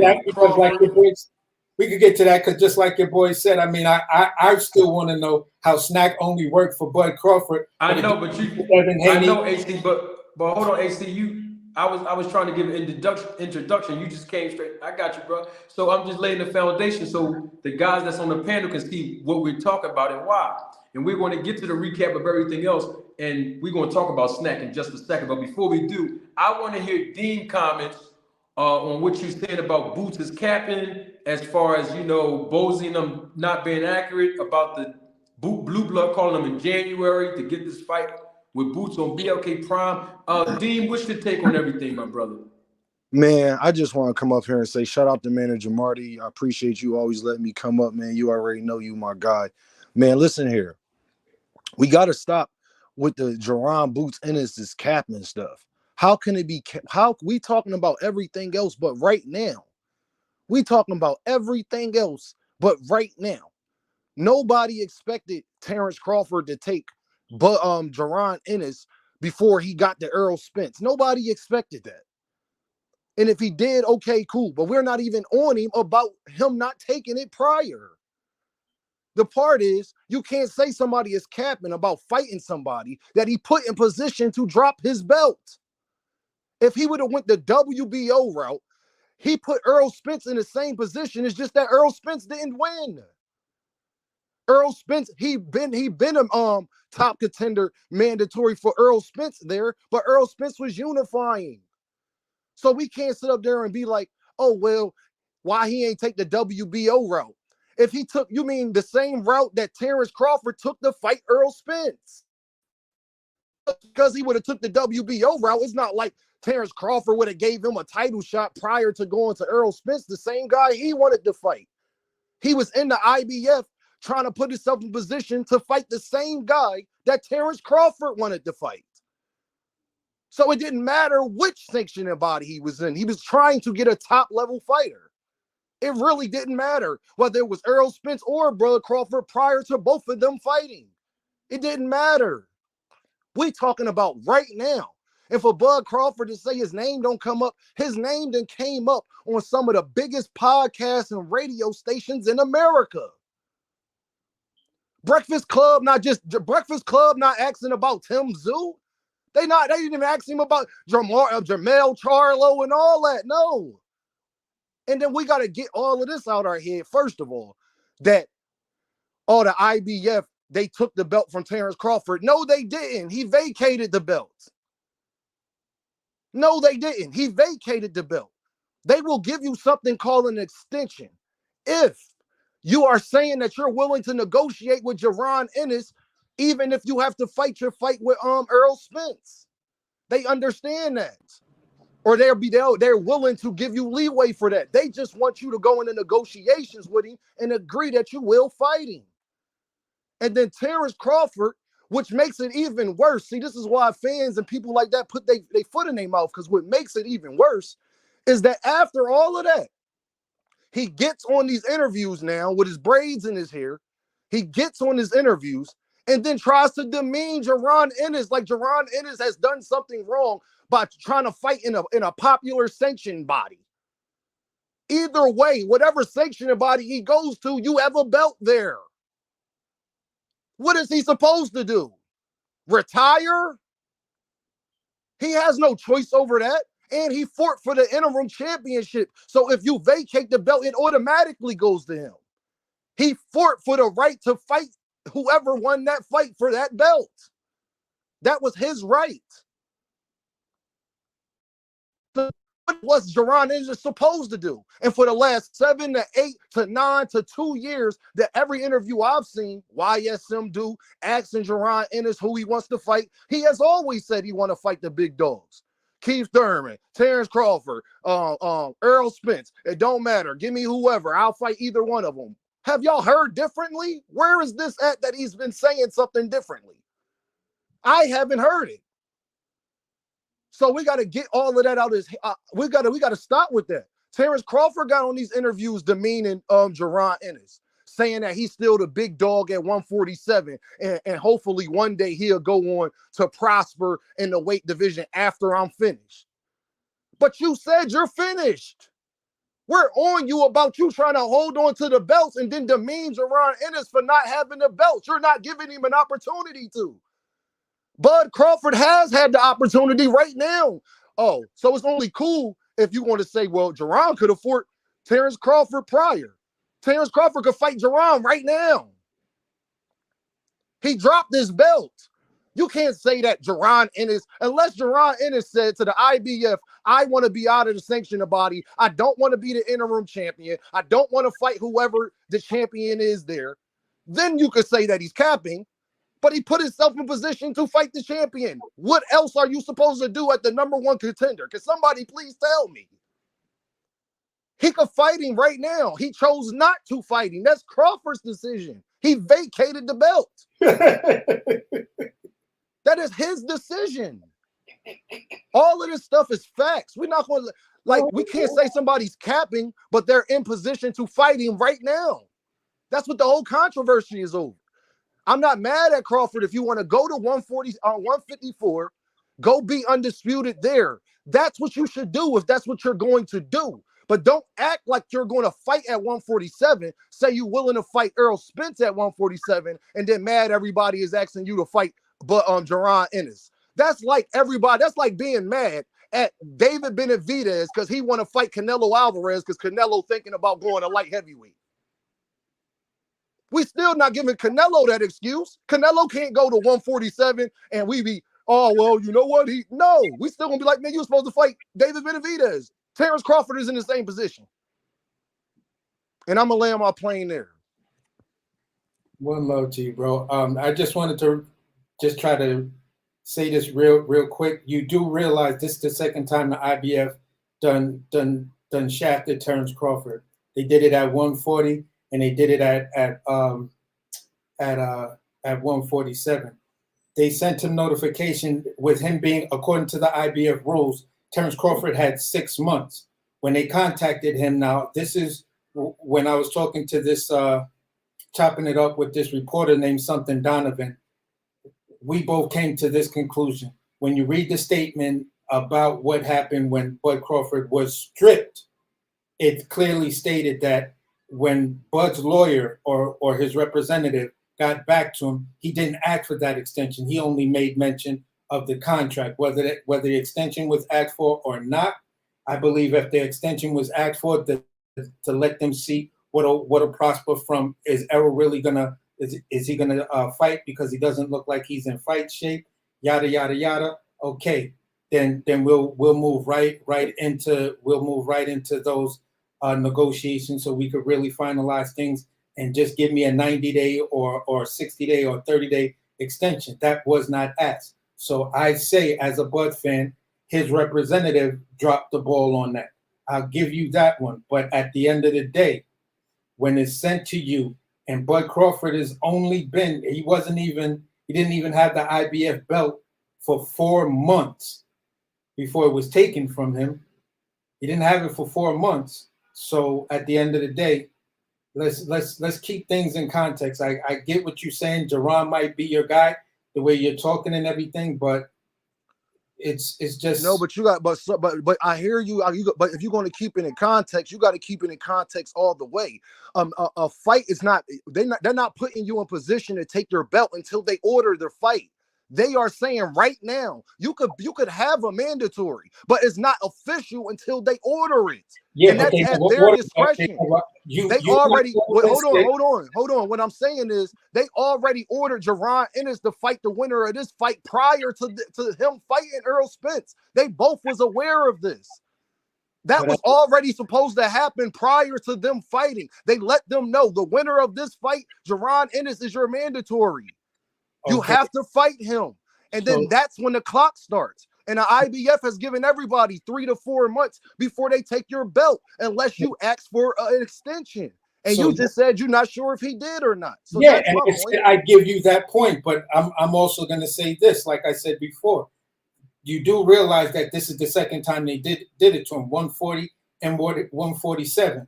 And in the 40-year history of the IBF, I'm going to ask you, outside of the heavyweights, because the heavyweights have their own set of rules, and anyone who's not a heavyweight, when has the IBF had an interim champion?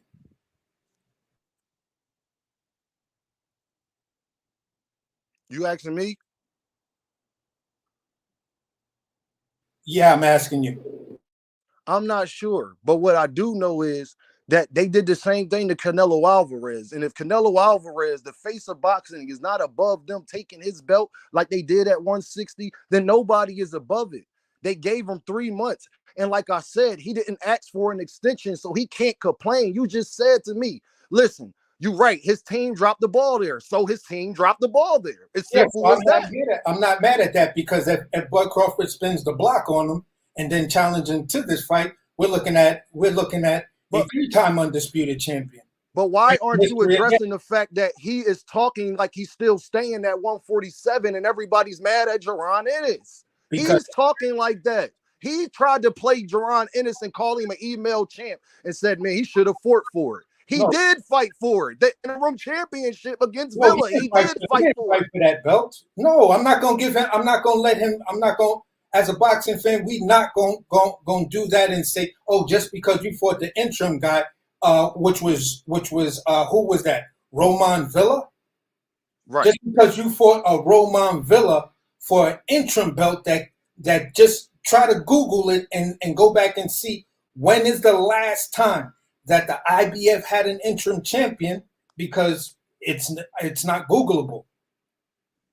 I specifically did that because I was trying to prepare for this conversation with Manager Marty, because I know this guy knows his shit, knows his stuff. But what I'm saying is this: I do not recall, and I cannot find when the IBF had an interim champion. So with that being said, this is something brand new. They did it to put Jerron Ennis in that in that category to kind of force it, because remember back when the fight happened, they petitioned Errol Spence the 3rd time, and then they said you have 21 days to make that fight. But AC, what does that have to do with Terrence Crawford being fully aware that he had a time frame prior to fighting Earl Spence that he would have to start negotiating with Jerron Ennis?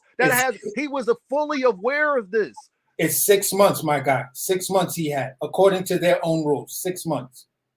He had 6 months, and that's according to their rules. And they also have like little bylaw type things that they can switch it up, and also little asterisks that says. But AC, we could do. He has said publicly Why would they want to be sitting up there giving him all this time when before his time even ran out, he was saying publicly he's not fighting Jaron Ennis. So it can't be both ways. Crawford is saying that. The IBF is not saying that for him. He is going on every network being vehemently clear that he is not fighting Jaron Ennis. Hey, Dean, can I say something real quick? AC, I'm sorry, can you guys hear me? Yeah. Yep. I just want... Y'all know who I'm on the phone with right now? Yeah, it says Jerome Boots' dad. Yeah, I'm on the phone with him right now. I'm not going to put him on there nothing because we don't do that sucker stuff, but I want the people to see. So everybody, hold on. I'm going to confirm something. Hold on while I'm on the phone with him. Hold on. Yeah, I'm here, Mr. Bowles. Yeah, I'm here. But Dean, all I'm saying is this. If we're dealing with right now, right, I'm going to ask you this question. Is Terrence versus Boots a mega fight? Absolutely. You know why? Because the whole East Coast of the United States believes in Jaron Ennis. You put that in Madison Square Garden, it sells out. Like I said, Jaron Boots Ennis' name has been mentioned on the biggest podcast and radio shows in the world. So this notion that people don't know who he is, obviously they do, because the Breakfast Club has. It ain't been an interview Terrence Crawford has had. They has not asked him about Jaron Ennis. It don't matter where he has went. So you're not going to convince me that the Breakfast Show, the #1 radio station morning show in New York City, the biggest city in America, is not going. Don't know who going to ask about Jaron Ennis, but everybody else don't know who he is. And if they didn't know who he is, I guarantee you, a lot of people went to Google right after they heard Charlamagne asking them questions. They asked them questions for a reason, because they was getting asked about it. Because they was hearing about it prior. So yes, it will be a mega fight. I believe, because I don't think it's too many people that actually believe that Boots don't have a chance against the Earl Spence. But Deem, like, let me just say on that regard, as far as what AC is talking about, whether or not it's a mega fight, it's by the rules of what the IBF set. Like, you have to remember that Boots has been sitting on the side. He was paid. Well, he was supposed to be paid. I'm using air quotes to step aside for the November fight for Spence and Crawford the first time around. So you had all these fighters sitting in the wings who are waiting, who were expected to be paid and didn't end up getting their step aside fee for stepping aside in October. When that happens, then the sanctioning bodies look and see who is supposed to, like we said, who's supposed to be mandated to fight after the July fight. And that was already set in stone way before, during negotiation contracts and all that stuff, talking about the sanctioning bodies and paying for the sanctioning fees. You know, as the winner, this is what you have to do. This is mandated for you. That being said, we've heard him say he doesn't want to fight Boots, right? We've heard him say he wants to take on the rematch against Errol Spence. Well, No, that's not in. he has to take on a rematch. He doesn't want Yeah. to. He has to. Well, I mean, he has to or doesn't have to. Also wants to fight Does. It's Canelo a contract. Alvarez, right? Yeah, but within those two people that you're naming, it's still not Boots Ennis. So a lot of people not paying attention to the fact that Boot said it from the beginning. That Hold on, because I've been waiting for a minute. I wanted to say something. But look, Boots was saying it for a minute that no matter who went out of Terrence Crawford or Earl Smith, one of them coming off that belt. He said that. He made that clear. And then why wouldn't Boots and Terrence Crawford wouldn't be a mega fight when that's another way of Terrence Crawford could be a 3-division? I mean, no, that's not. It's still the same. But yeah. No, that's the same. That's absolutely the same. That's a mega fight. Bud going to stop Spence. What's your perspective? I know you was waiting for a while. Go ahead. Thanks. Salute, Marty, into the chat, man, and the panel. But I wanted to say that first, Deem, that's a complete lie that Bud vacated the belt. They obviously stripped him. That's a fact. He didn't vacate anything, and they stripped him within 3 months. So that's definitely not true. And also, I wanted to say that you and everybody talking about if he not staying at 147. Bud himself said he don't know if the fight is at 147 or 154. So that being a reason to have stripped him because he moving up is a fake reason. That's a narrative because nobody know. Spence didn't No, say not him where moving the fight up. is at. Not him moving up. If I tell you today, listen, we're going to go on a date on Saturday, and after that date, we're going to go have drinks. You're You never switching the whole game up. So if you don't show up, right? So everybody knew whether it was a Spence winner or Crawford was the winner, they knew they had to, by the IBF rules, fight Boots Ennis. No, With that he has to do a rematch, rematch. If you no, negotiate no, during no. the contract, you can be sued. That's a You fact. talking about the belt? Yes, You talking but about that the belt? doesn't, the IBF doesn't have to agree to that. That is your terms. That's you and the promotional's term. And you understand by taking into that in the clause of the contract, you will be not available. You'll be sanctioned to be stripped because that's not the by rules of the IBF. Do you see what I'm Okay. saying? Like, Yeah. so if he's like, no, I'm going to do the rematch, it's like, well, you understand that the winner's supposed to fight. Yeah, but I'm still going to do my rematch. Okay, well, No. we're going to have Okay. to strip you. Let me finish what I'm saying though. It ain't that he has to do the rematch. It's not a choice or get sued. But what I wanted to say is he been had Spence, like when Crawford said he went the IBF route because Spence been had the belt. He never been stripped. He hasn't fought a mandatory. Hold on, Exactly. let me finish.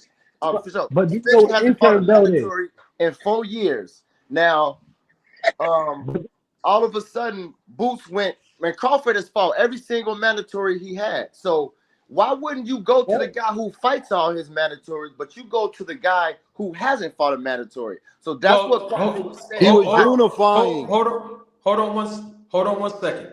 Let's clarify something. I Bud know what. Crawford don't fight all his mandatories because David Thank you, Ebenezer sir. was not his mandatory. Continue, Right, but please. I'm saying when he's mandated to fight a mandatory, he fight them. Thank you, And Marty. but Hit him hard. what I also wanted to say is which I was talking about earlier, as far as when Blue Blood called Bozy, it don't matter when he called him. The main point is they called them to make that fight with Jerron Ennis, and they turned it down. Now No, they Jerron did Ennis, not, Bud. Hey, hold Bud on, going Spence. No, that's not what happened. When they bro. and it does matter. Hold on, let me clarify this. It does matter when Blue Blood or BLK Prime or whoever called Bozy, because if you call Bozy in January after Terrence Crawford fights David Ebenezer, when you don't even have Terrence Crawford under contract, and then you call Bozy after Boots becomes the interim IBF champion, it does matter. Those are the Yeah. two facts. Look, Oh, it hold on. definitely matters. The Look, timeline definitely matters. but And they look, never turned down the fight. They never they turned it down. they Not did. once. I'm gonna prove it that they turned it down because they called them. Blue Blood said he specifically called Bozy, just like you did. And When? What month? What month? Wait, What what? month did he call? it could have say January. He called him in No. January. You tell Look, me. What month did Blue Blood say he called Bozy? whatever month he called him. But look, Yes, he called So him. you no. don't know. He said Steven Espinosa was at the movie theater. He said, well, okay, we're gonna call tomorrow. Then they got connected. The owner of BLK, You made Zab that up. Judah, Blue Blood, and Bozy, and Steven Espinosa. They all were on the phone for the meeting. Now, Wait, you made Bozy that part told, up.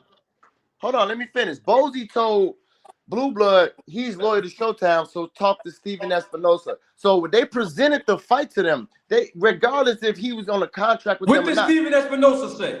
he said that BLK Crawford is not exclusively signed to BLK. So why do they need to be involved? That's And what what he did said. Steven Espinosa do And after what that? he After did, he said that to hold them, on, what did he listen. do? What he didn't do was make a counter offer to Bud for the fight. I That's didn't what he ask you didn't do. that. What But did hold on, let me finish. But Look, hold on. But because I don't want to lose this in translation. You're bringing up what Steven Espinosa said, so we're going to deal with what he said.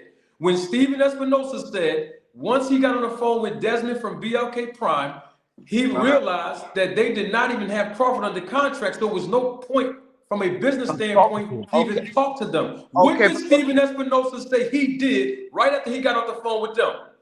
He didn't make an offer. I know he. No, I didn't ask you what he didn't do. What did he do? You tell me what he did, because I'll finish my point when you tell me. So you don't know.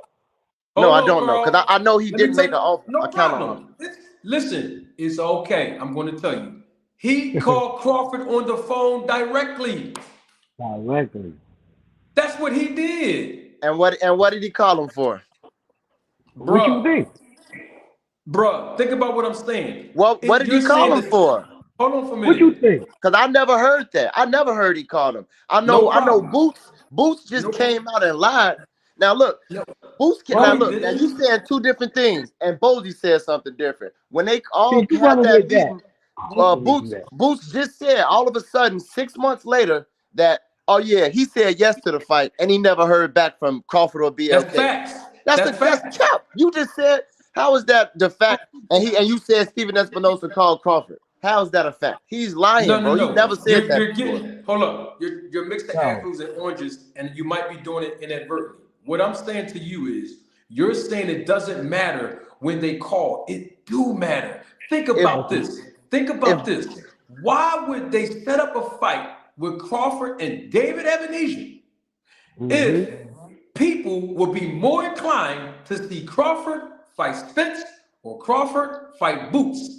Manager Marty, listen. If Boots, it's simple. If Boots saying he said yes to that fight, he said yes to the fight on BLK. So that was in January. Okay, right. But if he said yes to the fight, how are you making the excuse for him not taking it? Talking about he not signed to BLK. He don't have to be signed to them. If they gonna sign him on a fight by fight basis, they offered the fight to him and he turned it down. Period. Okay, Bud going to stop Spence. Hold on 1 second. You don't take my word for it. I'm cool. Rachel Donier is here. She's another manager. Let me ask her. Rachel, in your professional opinion as an expert and a manager in this business, does it matter if Crawford had a contractual obligation for BLK Prime to involve themselves in any negotiation deals on his behalf? Does it matter? I mean, if they can't legally represent him, then no. But why would you want to even, like, if you're talking about Steven Espinosa Showtime talking to BLK, that doesn't make any sense, because why would you want to pay them off for anything if they're not exclusive? They were offering the fight. We'll pay y'all the money to fight on our network. And that's all. Anybody can do that with a network. They could have easily took the fight, but Bozy said he was loyal to Showtime. Being loyal is not a contract. So if he didn't want to fight on BLK, what Steven Espinosa was supposed to do, since he said he's not exclusively signed to BLK, was make a counter offer, which he didn't do because Boots don't want no smoke with Bud. And that's the bottom line. And it's not a coincidence that all these Boots fans were talking about, all these people saying this was talking about Spence going to win. That was the same people. Nobody ever said Boots can beat Bud. They was saying Boots can't beat Spence or Bud before that fight. That's a fact. None of y'all was saying, oh, he could beat Bud. Problem. No problem. You keep on saying that Steven Espinosa. How can Steven Espinosa make a counter offer with BLK Prime when he's the president of an entire global network, bro? What are you talking about? A counter offer to Crawford. He could have said, okay, we're not gonna fight on BLK Prime, but we'll offer this for you to fight Boots on Showtime. Why didn't he do that? Bruh, this was in January. The same month that okay, Crawford, but why didn't hold on? Why he didn't do what it? I'm saying to you is this: it don't make no difference if Steven Espinosa said, "Hey, you can fight Boots on our platform." You think you a Crawford fan? Let's use logic. You think Crawford is going to tell Steven Espinosa, "I would rather fight Boots over Spence," when he said in January he called Spence to spin the block? Listen, if they offered, it's just yes or no.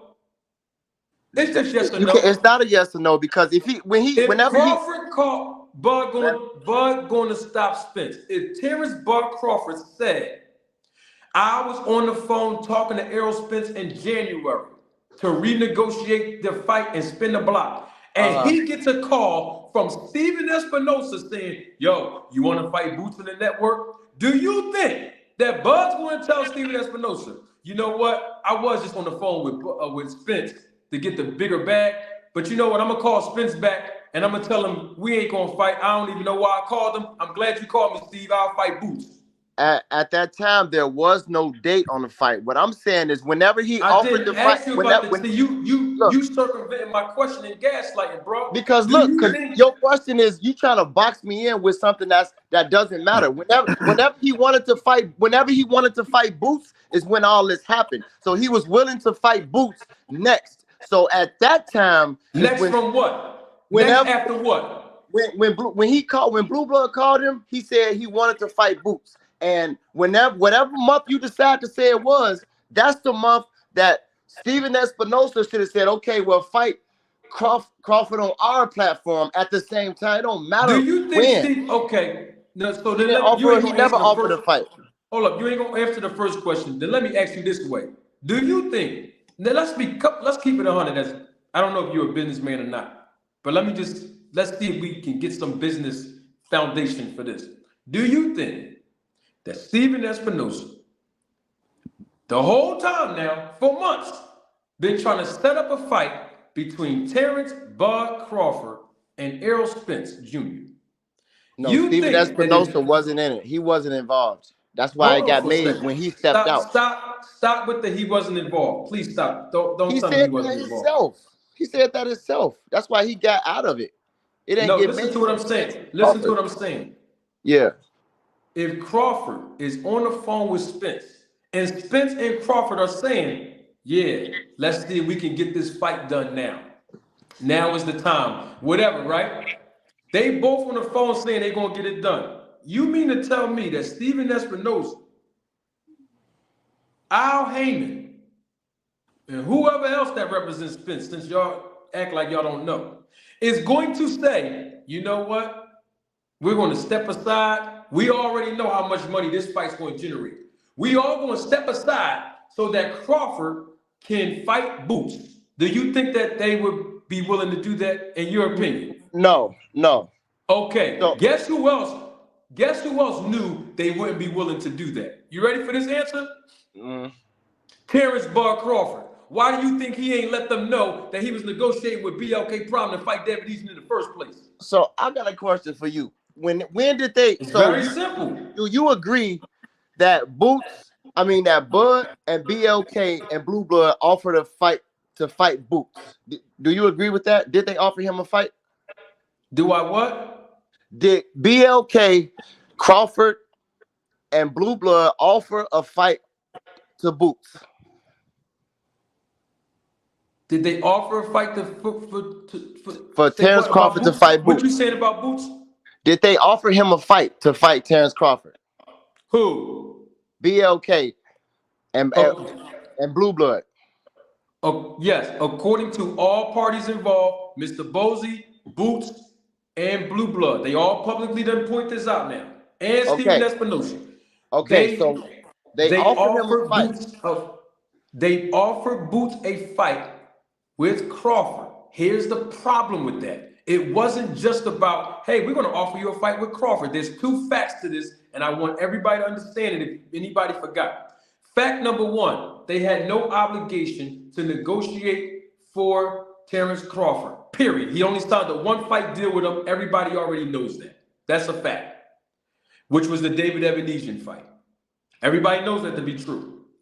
And fact number two, Terrence Crawford was not going to fight Boots before he fought Errol Spence.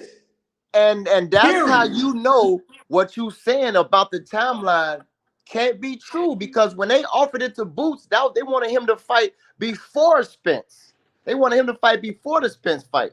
And Boots, why didn't Boots accept the fight? Why Boots didn't accept the fight? Why did they want him to fight before? Tell me why.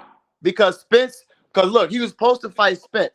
But Spence already was in an agreement to fight Thurman. No, he wasn't. Yes, he was. No, he wasn't. I'm gonna tell you how it's. You saying no, he wasn't, but No, he wasn't. the day Terrence Crawford fought Amnesian and Spence got into that car crash, he literally said, "I was fit to announce my fight tonight, but since I got in the car crash, I can't announce it." So Thurman Did he already say said he was Did going he to say fight him. Keith Thurman name? But that's what Keith Thurman said. He was in training to fight I Spence. He already didn't got the ask call, you, bro. bro. It's just a yes or no question. Did he say Keith Thurman's name? The WBC said it. They mandated him. So look, you telling me he didn't say that he could fight at 154? Mauricio Suleiman said, "I don't know. I don't. I'm gonna give him special permission. His belt ain't on the line to fight Keith Thurman." That's who he was fit to fight. We all know that. It was Keith Thurman. Keith Thurman said he got the call. He was training to fight Errol Spence. And that's what Errol Spence was about to announce, but he couldn't do it because of his mysterious car crash. Well, can I say this? Those are facts. I'm not even sure how true that could be, because from everything I heard from Errol Spence, he said he'd never fight Keith Thurman because how they used to do him. So that's all his mouth. They tried to force it though. He said they trying to get him. Hey, to bro, fight. I hear you. I heard what you said, but I'm just saying from Errol Spence, since you admitted that you never heard him say Keith Thurman name, all I've ever heard him say about Keith Thurman is he's not going to fight him. So and that's why. Yeah. Bud going to stop Spence. Let's put this in perspective. The only reason anybody brought up Keith Thurman's name is because Terrence Crawford was negotiating with BLK Prime. Nobody knew about it. And on top of that, he was going to fight David Evanesian. He said that in his IG live. But look. Hold on 1 second. Blue Blood said it in October. Terrence Crawford confirmed it in November of his IG live. Nobody was talking about no Keith Thurman and Errol Spence. They only talked about that because of the actions of Terrence Buck Crawford. Why are we acting like we don't remember this stuff? Whoever, but you're not realizing, even with him fighting David Evanesian, Errol Spence was in line to fight somebody. You can decide who you wanted it to be. Whoever he was going to announce. We already know who he wanted to fight. Listen, Terrence Crawford said in IG Live that a proposal was sent to him in May of 2022. He said it. Hold on. A month after Errol Spence fought Ugas. So everybody knew, including Crawford, what the deal was. Everybody knows. Everybody knows that Spence wanted Crawford. Marty, that's cap though, but that's not who he was going to announce in December when he got Bruh, it wouldn't have been. It was somebody else. It wouldn't have been no December announcement if Crawford would have signed the contract. But it was though. It was though. You understand that though, right, Bud? Going to stop Spence. I understand that because it was. I understand that, but the reason that it was because Spence's team was trying to get him to fight other people. Spence said that out his own mouth. He only bro. They're trying to get him. We wasn't talking about no December fighting unless if Terrence Crawford would have signed that contract when they first sent it to him, we wouldn't be talking about no special announcements from Spence, bro. That's true, and they both wouldn't have got no guaranteed money. It's good he didn't sign a contract because they got paid. They didn't want the fight. But bro, the bottom line is this, bro. We know what happened between Blue Blood, Boots, and Bozy and Crawford. Everybody already know this already. I don't know why we don't. Boots turned it down. Yeah, we do. All the parties involved agreed that the call was made after a David Evanesian fight. Everybody didn't confirm that already, bro. But why didn't he? But so look, he's still okay. I agree with that. But what I'm saying is, still talking about this. When they offered him a fight, why didn't Boots take that fight? And now you're talking about they were trying to do, bro. They were trying to do something underhanded. And the same thing that they did with Ivan Redcatch, the same thing they did with what's my man name from my guy Hank Lundy. Bro, Boots don't got nothing. Do the same thing with Boots.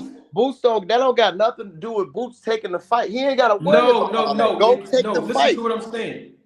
Hear me out. What they were trying to do was be unethical in business by trying to do a backdoor deal with Bozy and them without the consent and knowledge of the representation. Now, and look, how can you say that when they literally Blue Blood said, "Okay, cool." He said, "Call Steven Espinosa," and that's exactly what he did. And they still, but you're missing they turned it down. But Bud going to stop Spence. Hear me out when it comes to business and boxing, right? You ain't supposed to call no trainer at all. Blue Blood was if he want to be a matchmaker, he was supposed to get on the phone with the representation of Well, Boots. of course, Blue Blood. He didn't have. He not handling business like that. Well, But he was stop bringing doing. him up He like the did. Incredible Source did. He did what he was supposed to do. He No, took he the steps. didn't. He took the proper steps Hey, when Manager Bozy Marty. No, told he him. didn't. So Manager Marty. look, Manager so Marty. look when he Look, when wait. he first did that, the next day he got on everybody online together. The He ain't owner. had no choice. Listen. Okay, so listen. so he did it right. He did it the correct No, way. he had no choice at that point because Bozy already told. Okay. Listen, Bozy. Okay. Listen, man. Bozy already when Blue Blood got on the phone with Bozy and said, "Hey, man, I can get you this fight, Crawford." What did Bozy say? You keep saying they turned it down. What did Bozy say? Bozy said. No, I'm talking about what did he? No, he said he loyal to Showtime. You got to call Steven That's Espinosa. what That's what he Bozy said. said. No, hear me. Bozy said that. Bozy said that after Desmond got on the phone. I'm asking you, what did Bozy say to Blue? Hey, listen, y'all. What did Bozy say to Blue Blood after he said we can get you that fight with Crawford possibly? What did Bozy tell Blue Blood after that? He said, "I'm loyal to Showtime. You got to talk to Steven See, Espinosa." you trying to skip over it.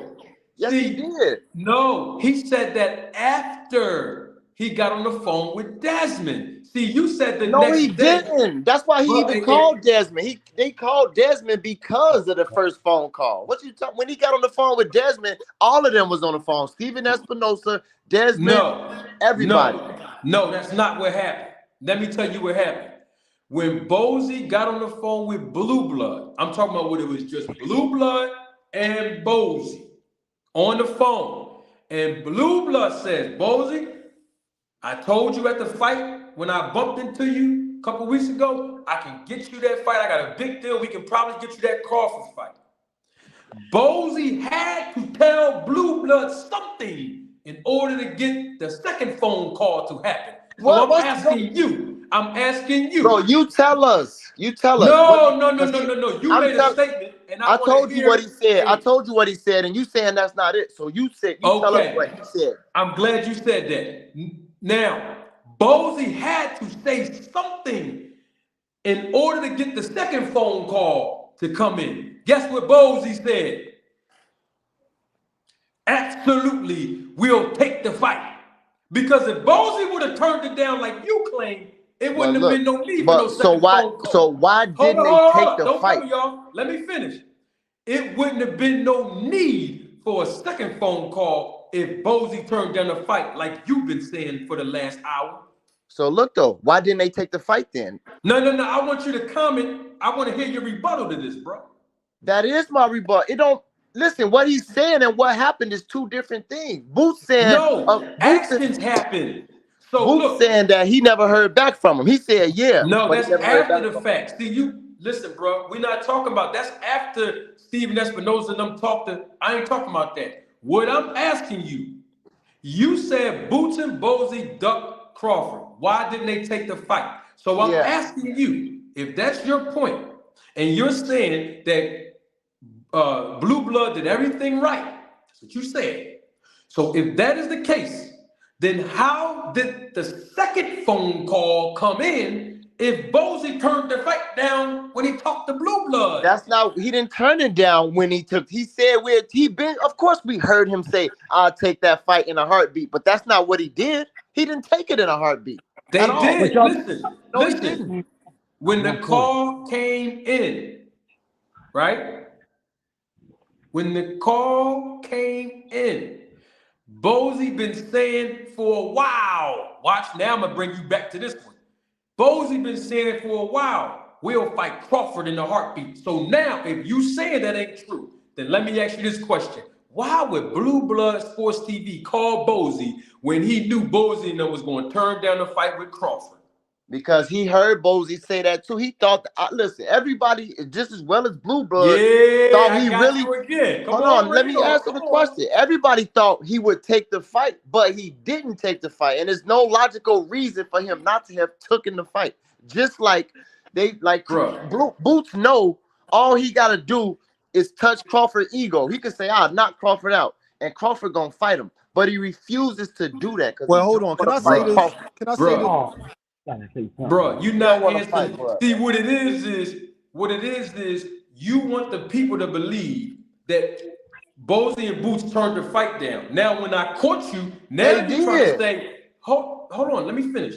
When I caught you up, now you're trying to say, well, their words didn't match their actions. Well, apparently their words did match their actions because the action that followed their words was getting Steven Espinoza on the phone, right? So listen, nobody's going to do all this extra stuff with getting Steven on the phone and then talking to Blue Blood and then talking to BLK Prime if they didn't really want to fight. Now, the question becomes, if Bozy didn't know what he was doing, by telling him, talk to the representation, Blue Blood still, not Blue Blood, BLK Prime would still be in business today. But they're not. But Steven Espinoza going, he done now. He No, business, you saying bro. that now. It don't matter. That's the fact, though. It don't matter if it's now because he's out of business. His last fight was yesterday, Saturday. That's it. BLK Prime, BLK Prime had a one-fight deal with Crawford, and we ain't heard nothing about him since. That's fine, but they offered a fight to Boots though, and another thing, and they offered to sign Boots to their platform. You cool with that? Y'all missing out one key thing too. Y'all missing out one key thing. Blue Blood said another reason why the fight didn't happen is because Showtime and Espinosa wanted to be the head runners of the things. Remember that part? They could have been. Like I said, that's Boots. And look, okay, so I know how. That's what I said earlier. Showtime could have offered a fight, and they didn't offer the fight. No, that's not how Blue Blood said. But Blue Blood said himself that the only reason, another reason why the fight didn't happen is because Showtime and them wanted to be the head runners, which everybody would expect them to be the head runners anyway. If Boots wanted that fight, they'd be offering Crawford a fight on Showtime. How much are they going to play? All right, Bud, going to stop spinning since you sound like you know about business. Do you think Boots was going to make more fighting Crawford on Showtime or BLK Prime? Which one? I tend to believe he would have made more on BLK because they gave Crawford $10 million. Now hold on, I'm glad you said that. Hold on, Carl, I got him. I'm glad you said that. Prove to me and the fans and right now everybody that Bud Crawford got paid $10 million. Because all parties involved, Bob Arum, Avanesian, BLK, Terrence Crawford, they all said they got their money on time Monday morning. Crawford had half his money on Friday. Hold on. Let's be clear on something. Bud Crawford never said he got paid $10 million.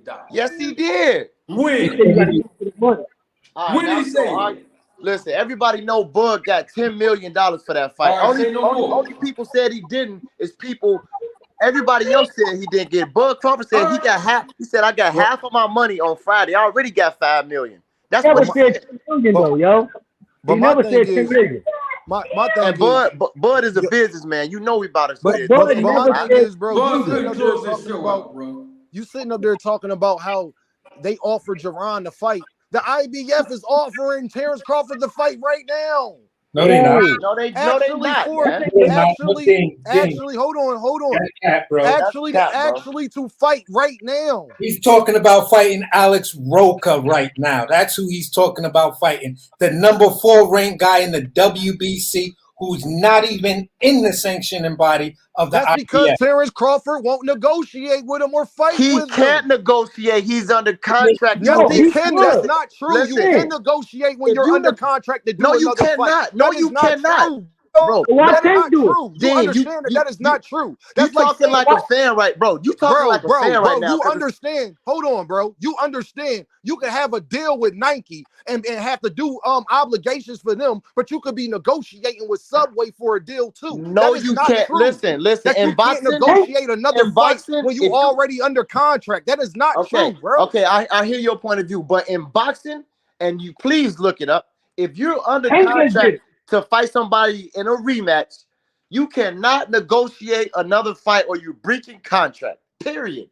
Bro, he can't negotiate with Boots. Bro, that is not why true, didn't the IBF say, why didn't they say, all right, after you fight Spence, the winner got to fight Crawford or vacate? That would have been the proper procedure after 6 months he's supposed to have to. First of all, for you them to said do that that. he They didn't didn't do vacate, that, but bro. y'all talking about what Blue Blood said. Blue Blood got a video 2 Right. months ago titled "Terrence Crawford officially vacates the title." He That's didn't what it vacate. says. So why is all Don't the ask reports? me. Y'all going off of what Blue Blood said. Dean, Go see if I'm lying. why are all Don't the ask reports? me. Y'all going off of what Blue Blood said. Dean, I'm not as far as that. In every all right, so that's how we know he's telling the truth about anything. That's what I'm talking about. every article it says the IBF stripped Terrence Crawford. So I ain't trying to hear Hey, that. bro, but shit. strip. You But the talking thing crazy. is, but here's the part that you leaving out. They gave him a chance to. It's not like they just took the belt.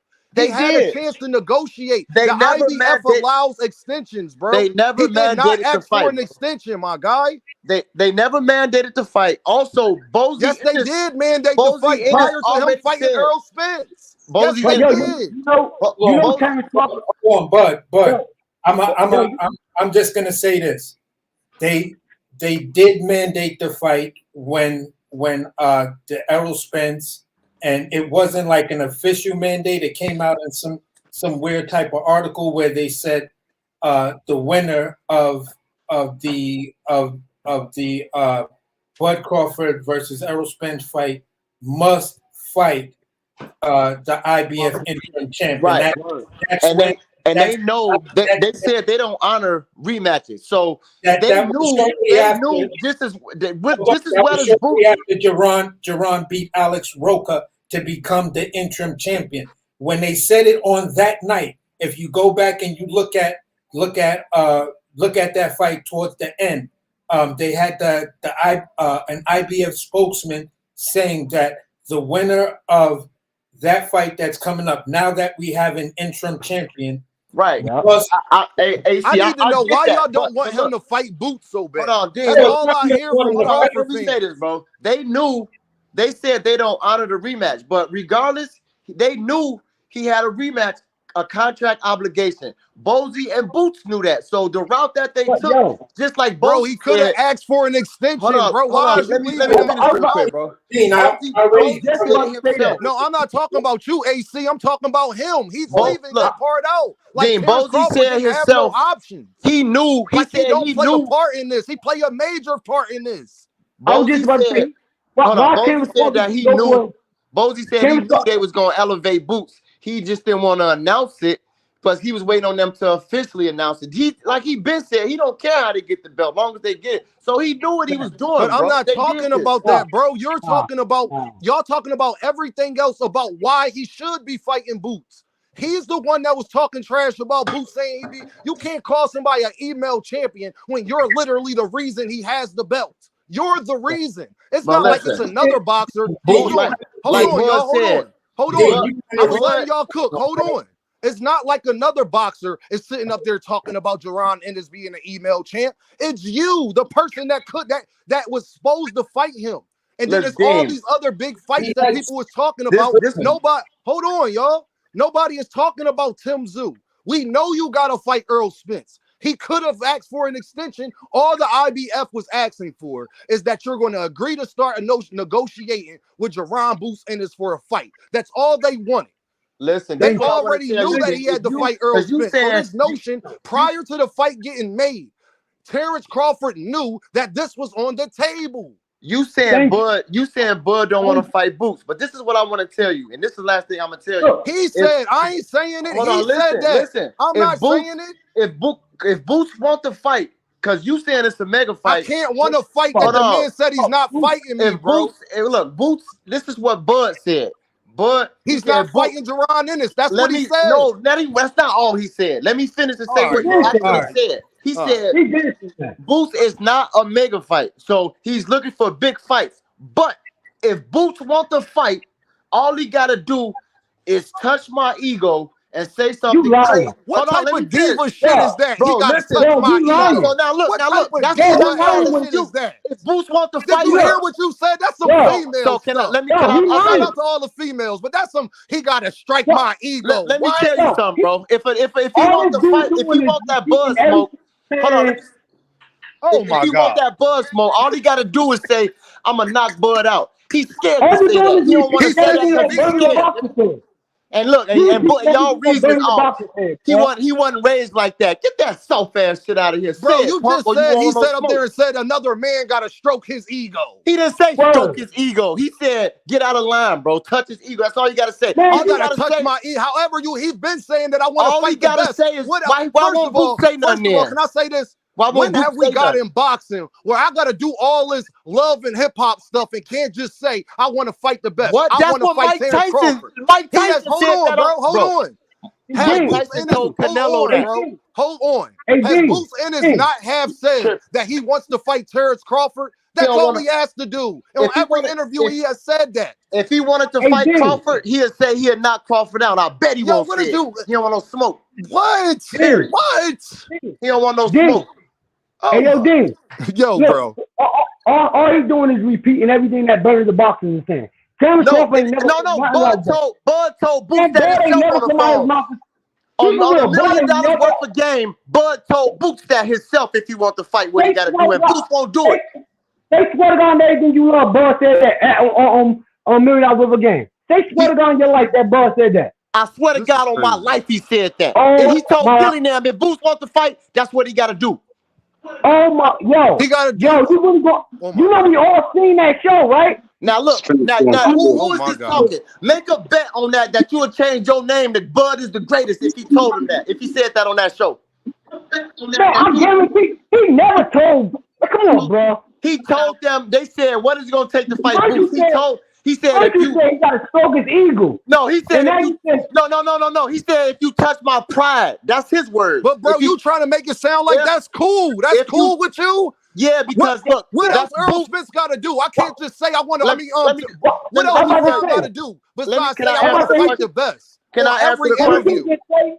Well, he can't just say I just want to fight you, Bud. You trying to say you can't just say, Bud, I want to fight you. Can I ask you a question?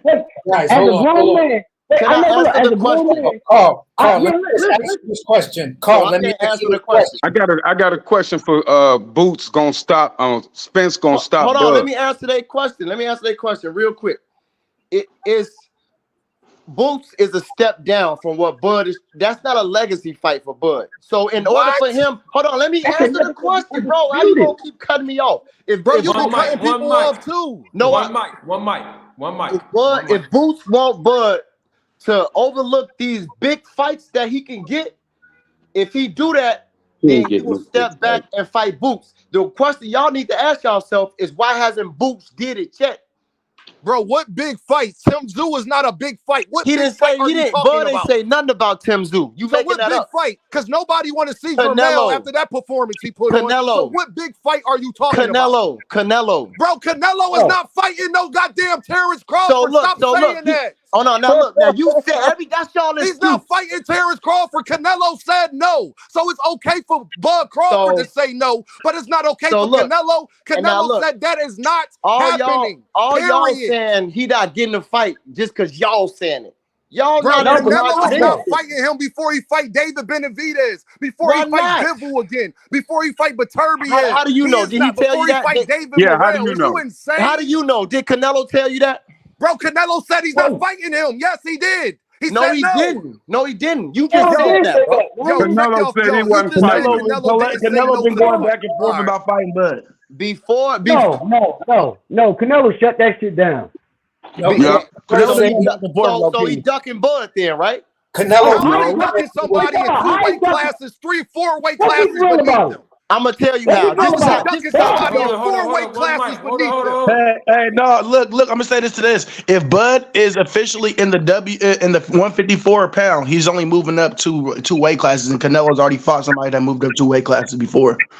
Yep. And look, this is he how hasn't even fought at that weight class yet. He hasn't fought at that weight class. You are correct, but the same thing like Arrow, like everybody want to say, Arrow's already official in the 154, and he ain't fought there yet since he moved from 154. Canelo band up.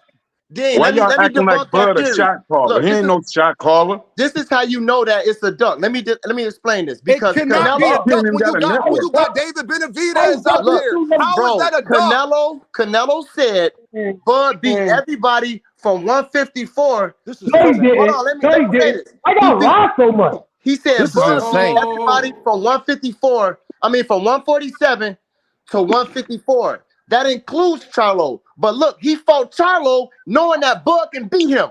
He was willing to fight Charlo, but he don't want to fight Bud. Why did Bud take him off the menu? He don't want no smoke with Bud. That's why. Why did Bud take Charlo off the menu? From Bud Crawford. Hold on. Everybody, hold up. Let's listen now. We men.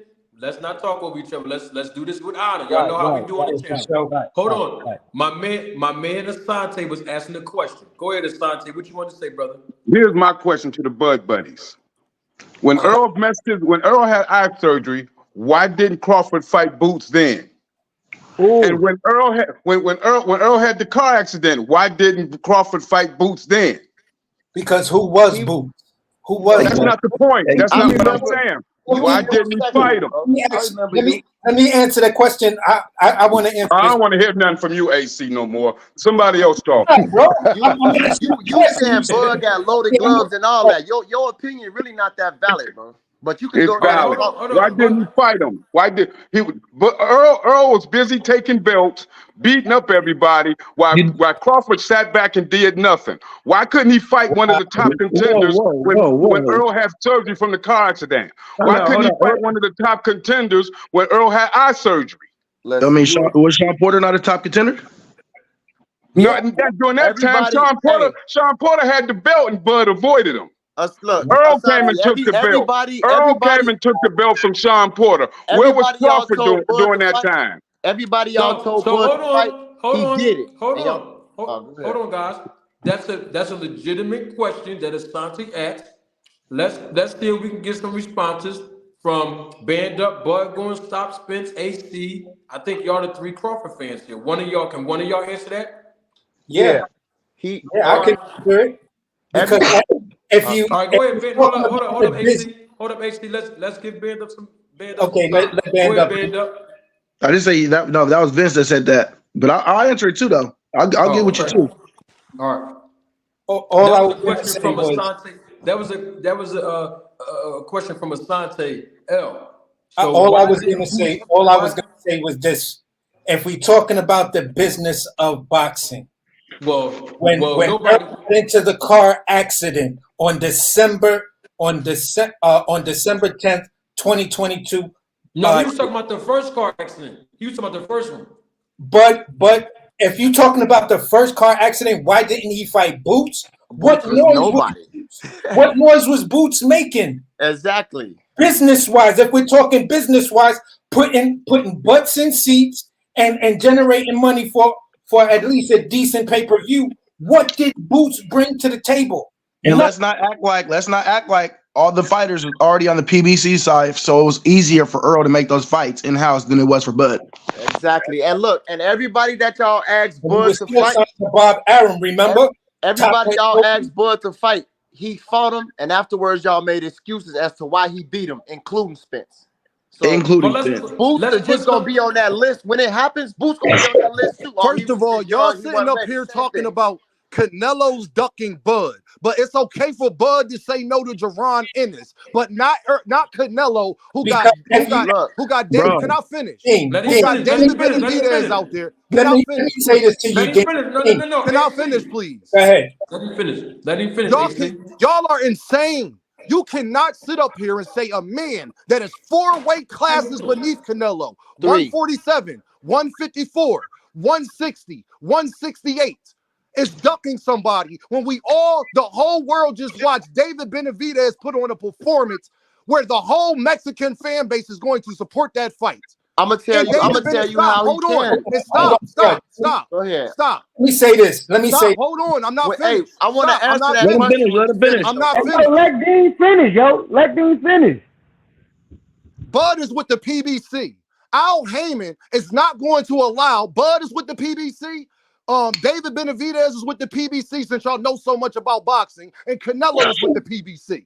Al Heyman is not going to turn his back on David Benavidez to make a fight with Canelo. I mean, he's been doing it for 2 years. Can y'all stop? I'm not finished. To make a fight with Canelo. That's why David Benavidez called out Bud Crawford. If you want to fight, it'll be a dark day in hell before you get a fight with Canelo before I do. Come fight me then. Can I say? So Can it's I say okay this for to you? Canelo to say no for Bud Dean, Crawford. Hold on. Nah, Let it me Dean, can't it be both wasn't ways, bro. Like a Canelo ain't dark day got in real hell fights for out there Cholo. that we can, talking about in his weight class. Dean, can I Okay, tell let you how me he could duck hold him, on, bro? Bud. Let me just cook him on this one. When you try to compare David Benavidez, when you try to compare Jamel Charlo, when you try to compare these fighters, it comes to saying, all right, you have Canelo Alvarez, Bud Crawford is the number one pound for pound fighter in the world right now. He's also a two division undisputed champion, 3 division lineal champion. When you talk about Jaime Munguia, who's they talking about fighting? What has Jaime Munguia did? When you talk about Jamel Charlo, Charlo. let me land a plane. So when you talk about these guys, they do not have half of the accolades that Bud But what they Crawford got? had. And if Now that hold man on, is no, you good, can't say that because let as me land soon my as that plane. fight was over Let with Charlo, me land my plane. Let me land my go plane. ahead. So when you talk about the accolades that this fighter is bringing to the table, and then you beat him because he jumped up 3 weight classes to come see you when we What? already had, and he jumps up those 3 weight classes and you beat him, you then move yourself into the number 1 pound for pound guy because you just beat the number 1 pound for pound guy. And hold on, Manager and look, Marty, hold can I on, ask you a Dean. I want question, to Manager ask you Marty? this. This is Canelo on word. Did Canelo not say when Bud was saying, when they asked Canelo, would you go down to 160 and fight Bud Crawford? He said, no, I'm not going to go down. I can't get down to that weight. So no. But look, when Crawford said he'd go to 160, Unbelievable. he'd go to 168. And Canelo said, no, before he said that, he said he's not going to 160. Did Canelo Well, say on the Breakfast Club at Their thing 23 is minutes and incredible. 41 seconds, Canelo Alvarez said, if he comes to 168, yeah, I'll fight him. Why not? And Charlamagne like, oh yeah, we got to Thank get you. Crawford in here. And that's what he said. But then when Thank you. Crawford said, I'm going to go to 168, then he changed it and said he ain't going to fight him. He ain't on the list. So he Like well, I why said, don't He Hey, going steroids back Manager and talk. Marty, forth. can I ask you this did question because this Crawford is not, important for the conversation? did Manager Canelo say Marty, that or not? Manager Marty, Hold can I on, ask guys. you a question? Hold on. I want to make sure. I got to show my face so we can be on the same He page. got to answer that question, Marty. Hold on 1 second. Did, Hold did on 1 second. Canelo say he'll fight him if he come to Hold 168? Let me regulate. Hold on for a second. Let me regulate my show. Hold on 1 second. Let me make sure that we come on. Hold on for a minute. Listen, guys. Let's be clear on something. We all have one thing in common. We love the sport of boxing, right? I don't mind us talking as men. If you want to yell, I don't care about none of that. But let's just understand. Let's have it. We all gentlemen here, except for Rachel, right? So let's Yeah, be gentlemen about this in the presence of women. Y'all know how I am. I don't have no rules, for but I sure, just for sure. let's do this. Let's do this like gentlemen. I can't control how everybody else run their channel, but I think everybody on the panel at this point know how I run mine. So let's be All right. respectful. When somebody's talking, right, let them get their point across, and then when they're done, we can all cook on it, right? So Yeah. somebody wanted to ask me a question, and I'm trying to figure out. I heard It someone's was voice. me, Manager Marty Marty, can I Dean. ask you something? It Hey, was Marty, Dean. I don't want you to let Demon escape though what I just asked him No because problem. No, No problem. Dean, I No was problem. I asking got you. you. Oh, go ahead. no, No I problem. heard what you said, but this about to go into the question I'm gonna ask Manager Marty, and it's all wrapped into one. But Y'all sitting up there talking about what he did with Jermel, but prior to the Manager Marty, prior Yes. to the Jermel fight with Canelo, what was the excuse that everybody was saying that Canelo wouldn't get credit for? And after the Canelo fight with Jermel, what was everybody saying about that fight and why Jermel shouldn't have never even took the fight in the first place? Well, they was people were saying that Canelo wouldn't get the credit for fighting. Exactly. Marty, For nobody. hold on. Y'all gonna let me talk? So people were saying that Canelo wouldn't get the credit for fighting and or winning a fight against Jamel. People are going to say that if he beat Crawford, that he's not going to fight. I mean, he's not going to get the credit for beating up a smaller guy. Now, here's the question that Dean posed. I said this a few months back, and I'm going to say it again. If y'all can say that Jerron Boots Ennis basically didn't fight Crawford. Yeah, of course, y'all gonna say some of y'all been saying that he ducked him, but from Crawford's perspective, Crawford fans are saying because Boots don't have a name. I just heard AC, I think, said that Boots' name, when Asante asked that question, your response was, well, Boots' name wasn't popular and this and that in 2018, 19, 20, and all this. But the thing about it is Canelo Alvarez, and I said this months ago on record, and Dean just pointed it out as well, Canelo Alvarez can make the same case for fighting Crawford. I mean, let's just keep it all the way 100, because I think what's happening is we keep losing each other on this point that's not being addressed. Terrence Bud Crawford was not a big ticket seller outside of Nebraska. That's not my words.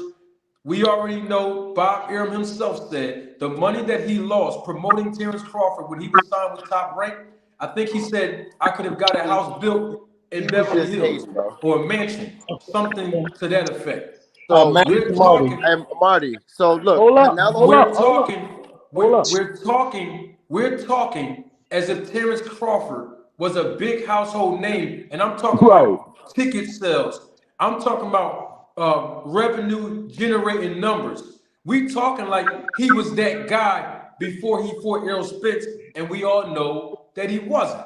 Just Canelo, is it a fact? Hold on. Let me drop this point. Oh, God. And you look at ESPN's numbers. Talk about no numbers. Man. If you go back and you look at ESPN's numbers, Terrence Crawford is one of the most highest viewed fighters that's ever been on ESPN. AC, I agree with you. AC, I agree with you. He's that when he's fighting on regular network live. Marty, Nobody can take that from. Hold on. Nobody can take that from him. But that's not what I'm talking about. I am talking about that translating into pay-per-view buys. And we already know that he did not generate any numbers over 200,000 pay-per-view buys. Okay, so before he fought Errol Spence. No, now we changing business right now. Quit cutting him off, man. Because we changing the subject. Are we talking about Canelo? Canelo never in his career ever said he never worried about getting. Look, he never worried about getting credit until it came to Bud Crawford. He fighting bums. Listen, man. He ain't never said nothing about credit. God. Listen, bro, Charlo was not Canelo's first time fighting somebody two weight classes below him either. Right. He never in his career once said nothing about getting credit for anybody until it came to Bud Crawford. Let's put this to rest. No. Let's put this to rest, y'all. Because I think we're getting all way. The title said we're supposed to be talking about the recap of. Yeah. We've been talking about Crawford all night, but that's cool. I don't mind. Let's put this to rest. Terrence Crawford and Canelo Alvarez, they're not fighting. So let's just leave that alone. They're not going to fight. That settles it. They're not going to fight. Okay? Now, if they do fight, we already know how Crawford got up there now. So let's deal with the snack program now. I know I'm coming in late, Marty, but what's up with that? Is that a segue into the snack argument? Yeah. AC, you got your own channel, AC? No, You need your own channel because you're trying to take over my show, bro. Look at this guy. Come on. AC, the ladies came here to see me. They didn't come to see you, Otis. Nobody came to see you, Otis. Let the young boy shine.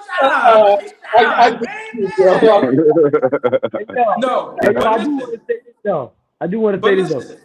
I got you all here. I got Rachel here. All of us are air frying right now. Let's get to the fights that happened over the weekend real quick. Now, I'm going to start it off because I know people came in when I told y'all the snack program works. I'm standing by that. Don't get it twisted. All right? It just so happened that two fighters, Demetrius Andrade and Hector Garcia, they both had the snack logo on their trunks and they both lost in the same night. Okay? Now, the snack program It still works, but I'm going to tell you why those two guys lost on the snack program. Y'all ready? Yeah, we gotta Are hear y'all this. ready? We gotta hear what you gonna come with, Marty. This is crazy. All right. All right. Now, what I'm gonna do, I'm gonna let a buddy of mine, right? I'm gonna let his words, because his words really answered the question. I'm gonna let him. Now, y'all might not believe he's my buddy, but he is. I'm gonna let him tell you what happened and why those two guys that was on the snack program lost this fight. Now, first of all, we already know. Well, I thought Andrade was going to lose anyway because it is Benavidez. Oh wow, we agree. Come on now, Marty. Come on, Marty. But let me tell y'all why both of these guys that was on the snack program lost this fight, and while they were on the snack, I gotta say that while they were on the snack program. All right, I'm going to let my buddy speak for himself. He gave us the answer. I mean, he always gives us his answers when he's in interviews, but y'all seem not to listen to when he talks. But we're going to let him tell us what happened. Hold on. Let me get it up. Because Terrence Crawford is the one who really basically showed us what happened. All right, everybody mute your phone if you can. We're going to hear the words of Terrence Crawford himself. He's going to explain why both of these guys, Demetrius Andrade and Hector Garcia, lost their fights over the weekend. You muted your own mic, Manager Marty. Sorry, I was trying to turn my camera off. Hold on 1 second. Don't take my word for it. Roll the tape. Did it again. Dude, you're on mute. You're on mute, Marty. All right, Marty. here's Crawford. I'm sorry, I was on mute again.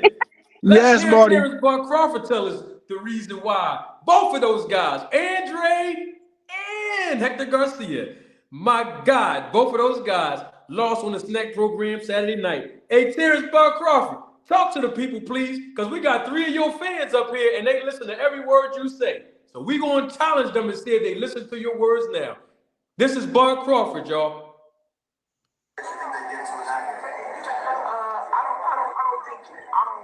Say it's an edge. I think it's a fighter. Everybody's different. You know, everybody's program is different on stage. We can't hear it, Marty. Damn, y'all didn't hear it? No. No, it's too far. He said every program is different. The man, I gotta show my face, Astante. How you turn my camera off? Here we go. The man said, let me see.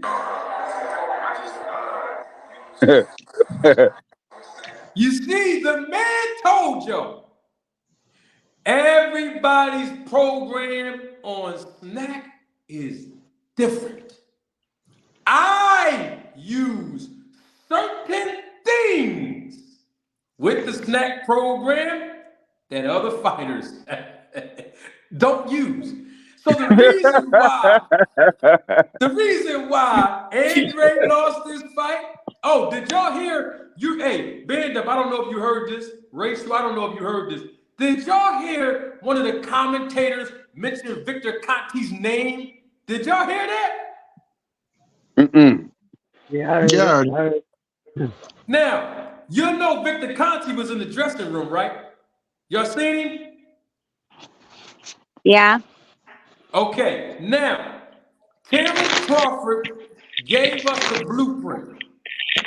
Those guys, Demetrius Andrade and Hector Garcia, they both lost on the snack program. Now, Terrence Crawford done told y'all, Band Up.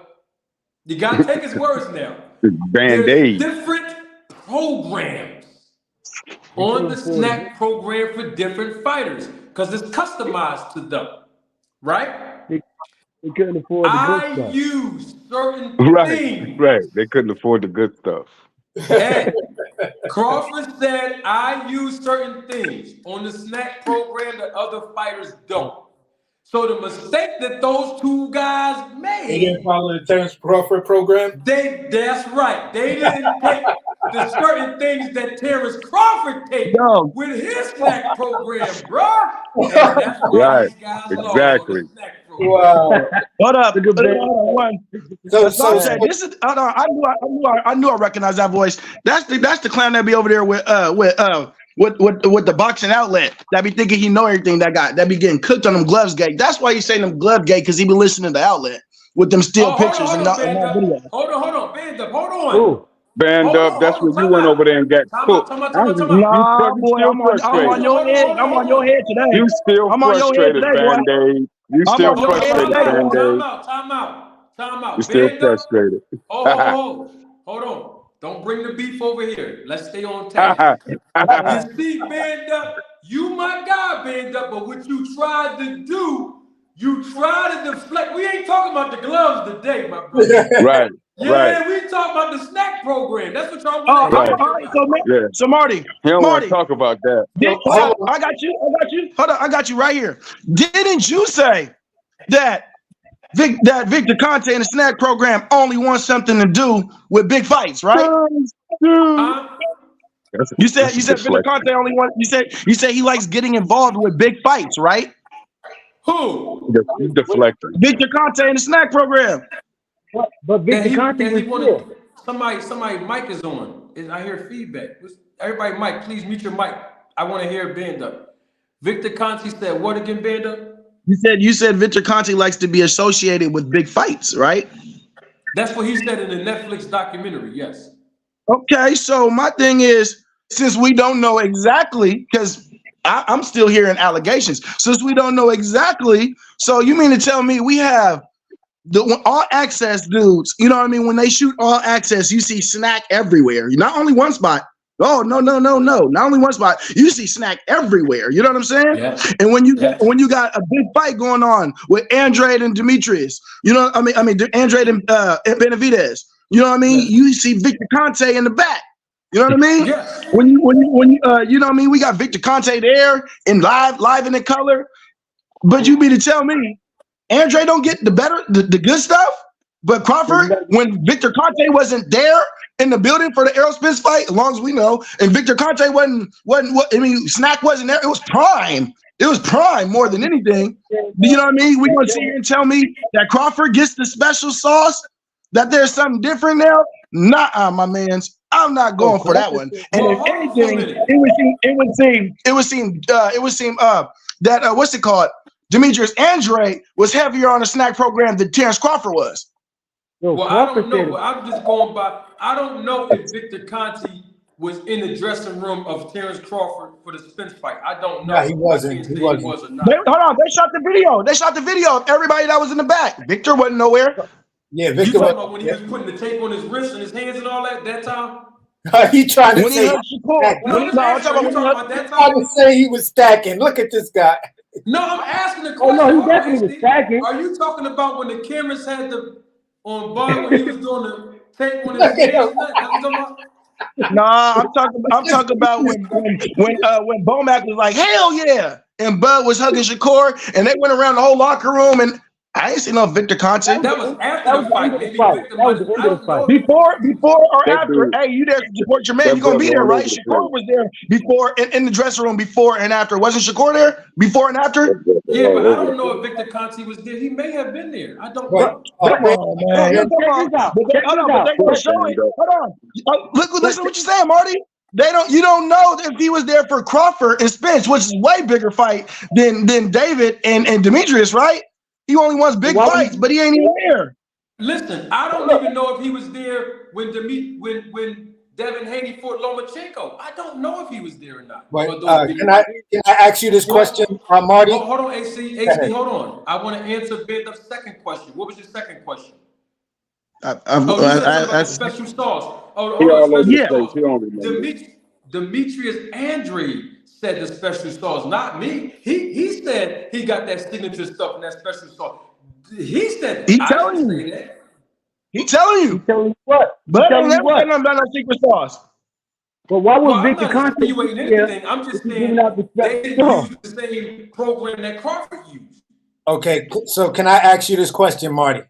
All Of right, course. so if Crawford got the special sauce, you feel what the extra special sauce? You know what I'm saying? No, Why I did don't know what he you're pass saying. it No, down? no, no, no, no, no, no. What you saying? Because So y'all trying to trap me up with the what you saying. Bud Yeah, already no, said what it you out of his saying? own mouth. hold on. I'm just gonna say it like this. So when you had Mayweather, you had Andre Ward, you had Terrence Crawford in the room with Shakur Stevenson, and we all know Shakur Stevenson is on Snack as well. Why didn't Bud, since he co-signed Shakur Stevenson, said it's like his prodigy and everything? Why didn't he pass that down to Shakur Stevenson so Shakur Stevenson could have went out there and beat up? That's a deflection, Justin. He probably did. He probably did. Said what? But Shakur, What does it matter? He's saying that his hand hurt. Like, what do you guys Right. think? That he's gonna grow a third arm? right? Like, it doesn't matter how much snack you have. If he's fighting with one hand, as he's been saying on Twitter, then Yeah, but we, snack's not gonna make you magically grow a third arm, guys. Like, but it's still gonna.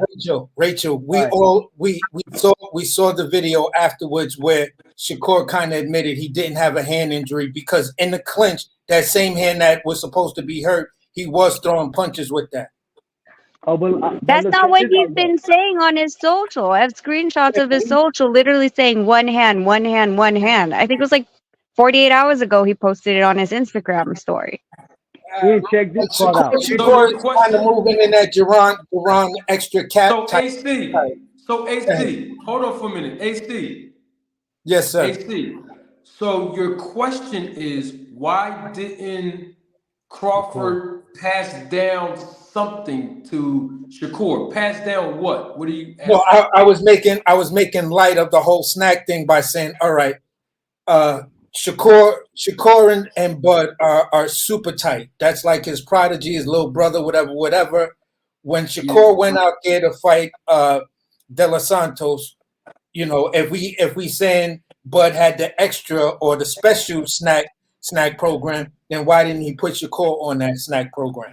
Okay, let me be clear, and I'm gonna answer that.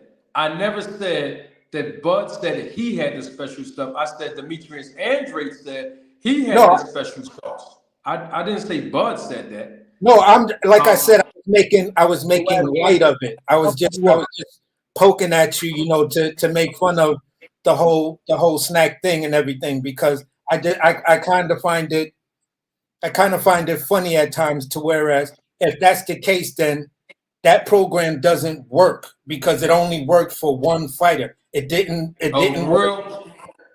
Look at your screen right now.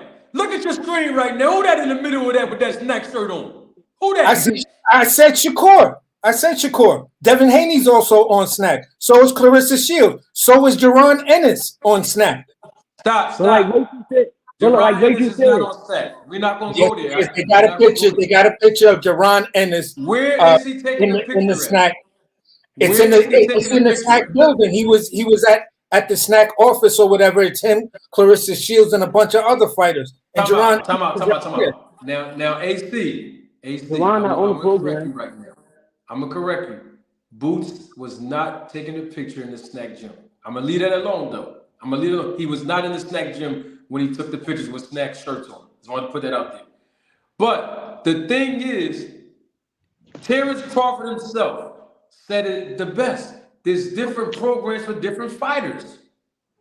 That's the thing. What are we talking about here? Right. And what does that mean towards Bud? Hold up. Hey, band up. Y'all believe everything else Terrence Crawford done said in the last 2 hours and 53 minutes. Now the man done said this. Now y'all don't believe the guy. Come on. No, it's not that we don't believe him. I just don't believe he's juicing like everybody's trying to put out there. I didn't say nothing about juicing. I know Marty. I know, bro. I watch you. You don't gotta explain that to me, Marty. I know. I watch you. No, but band up. Y'all trying to tell me now the snack program don't work. Well, y'all already know the program. It don't work. It don't work. It don't work. It does not work. I'm not hearing none of Y'all that. only He scared. had You this know and what, he had Vanda? that. Let's be honest. No. Y'all only scared. I'm not hearing that because we don't know what nobody's officially doing in the program. We don't know who's taking what or who's working out with what. All I do know is snack representation was way harder with Demetrius Andrade than they was with Bud Crawford in them all accesses. And I'll be damned if I hear that this man gonna have the bigger representation but ain't taking this than that man that really don't got all this representation with all How access can got you sit representation with there, everybody else. Vanda? But All Access was filmed in San Mateo. I was about to say. All Access was filmed in San Mateo. Andrade was in San Mateo, where I grew up at that college. That's where he was doing his sprinting. So unless Crawford moved his stuff, I'm not look, and he was still wearing what? Snack. Terrence Crawford was in yeah, Colorado. Was he wearing snack? So but what I'm saying is that's Snack's headquarters. Like that's where they train. That's where their sprinting is at San Mateo College. That's where he was wearing the mask. That all of that stuff. So of course, if he's using their facilities, he's going to have to wear their merch. Did he, and he wore and he also wore the merch on the inside the ring. Did Bud? Oh, I don't know. What? I'm just saying, No, like that. no. Like as far as It's the fight. It's no, the fight. It's the fight. Bandit. Like Look. going back and forth about that, I don't know. That's the only thing I'm speaking of because I know that that's where Snack headquarters is. So anything else besides that, you guys can argue outside of that. But just as far as that's concerned, that's Snack facility. So he's gonna wear the merch when he's filming inside their facility. That's all. That's correct. Y'all go argue whatever you else want to argue. Everybody, Vanda, everybody why came. are y'all why are y'all discrediting the program? Is a good program. It works. Why y'all trying to discredit the program now? Because these guys lost. That's not cool. I never. Well, because the I've always program was I've as a always joke, been on the record that snack don't work. that No, I'm trying to discredit the program because the program was used as a dog whistle. someone on the panel I hear said too many that voices. why Hold on. someone on the panel said, why didn't Crawford introduce that program to Shakur. Shakur? That was me. Because he don't want Shakur to know what he's doing. He don't want nobody to know. That's why he's being so exclusive. That's He all. don't want nobody to know what he's doing. You can't talk to Asante. Asante drunk with the plug talk. Yeah. Yeah, don't know you on Answer the question. None of the stuff you saying is proven though. The snack is just a program that people use. Nobody ever said. Asante, I got a question for you. I got a question for you that don't go for nobody in this panel. If Bud, because I know exactly where you stand. If Bud Crawford cheats so much, why do you want to see that man fight? Just answer that one question. I don't care if he fights. But you talk about the man every day about care. what he's doing and how he's not fighting this man. That's crazy. Care if he fights. I know that he's a cheater. He's a liar. That's crazy. He contradicts himself. And you guys that believe every word that come out of his mouth, you have the same integrity and character as he does. Asante, is Bud a great fighter? Yes or no? He's a good fighter. He's a good fighter. See, that shows that you're biased to say that he's. No, I'm not. He's a good fighter. He doesn't impress me. That's why he went to the snack program.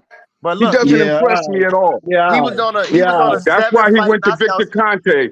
That's why he held on to the WBO belt for 5 years because he knew one day this fight was going to come and he wanted to be ready. You know, he had 7 knockouts before he held on to the WBO belt and didn't fight anybody. Asante, and also, I got another question for you, Bud Buddies. What fight made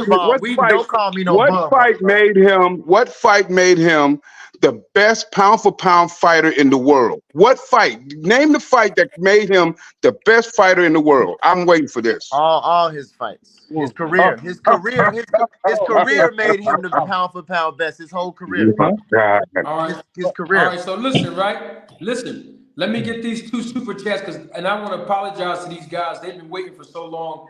And Manager Marty, I'm gonna get out of here, my dog. All right, I appreciate you, Dean. Hold on before you leave, Dean. There's something on the chat for you, real quick. Double salute to my guy, Atheist Ghostbusters. Thank you for your support and contribution to the channel. Ghostbusters says, "What's up, gentlemen? Please ask Dean to post the link for his channel. He always brings intelligence to the debate." You heard that, Oh D? man, that's love. Yeah, I'm about to do that now, man. I'm about to do that now. That's love. I really appreciate that, yo. I just come in, try to get my perspective, whether we agree or don't agree. Manager Yeah, Marty, D man, you Martin got already some hot know. stuff. Man, Philly, we in the building. Manager Marty, keep doing your thing, my guy. I'm about to get out of here and let you wrap up the show. You already know, my guy. Who's that? You already know. Donnell? Or that was Dean?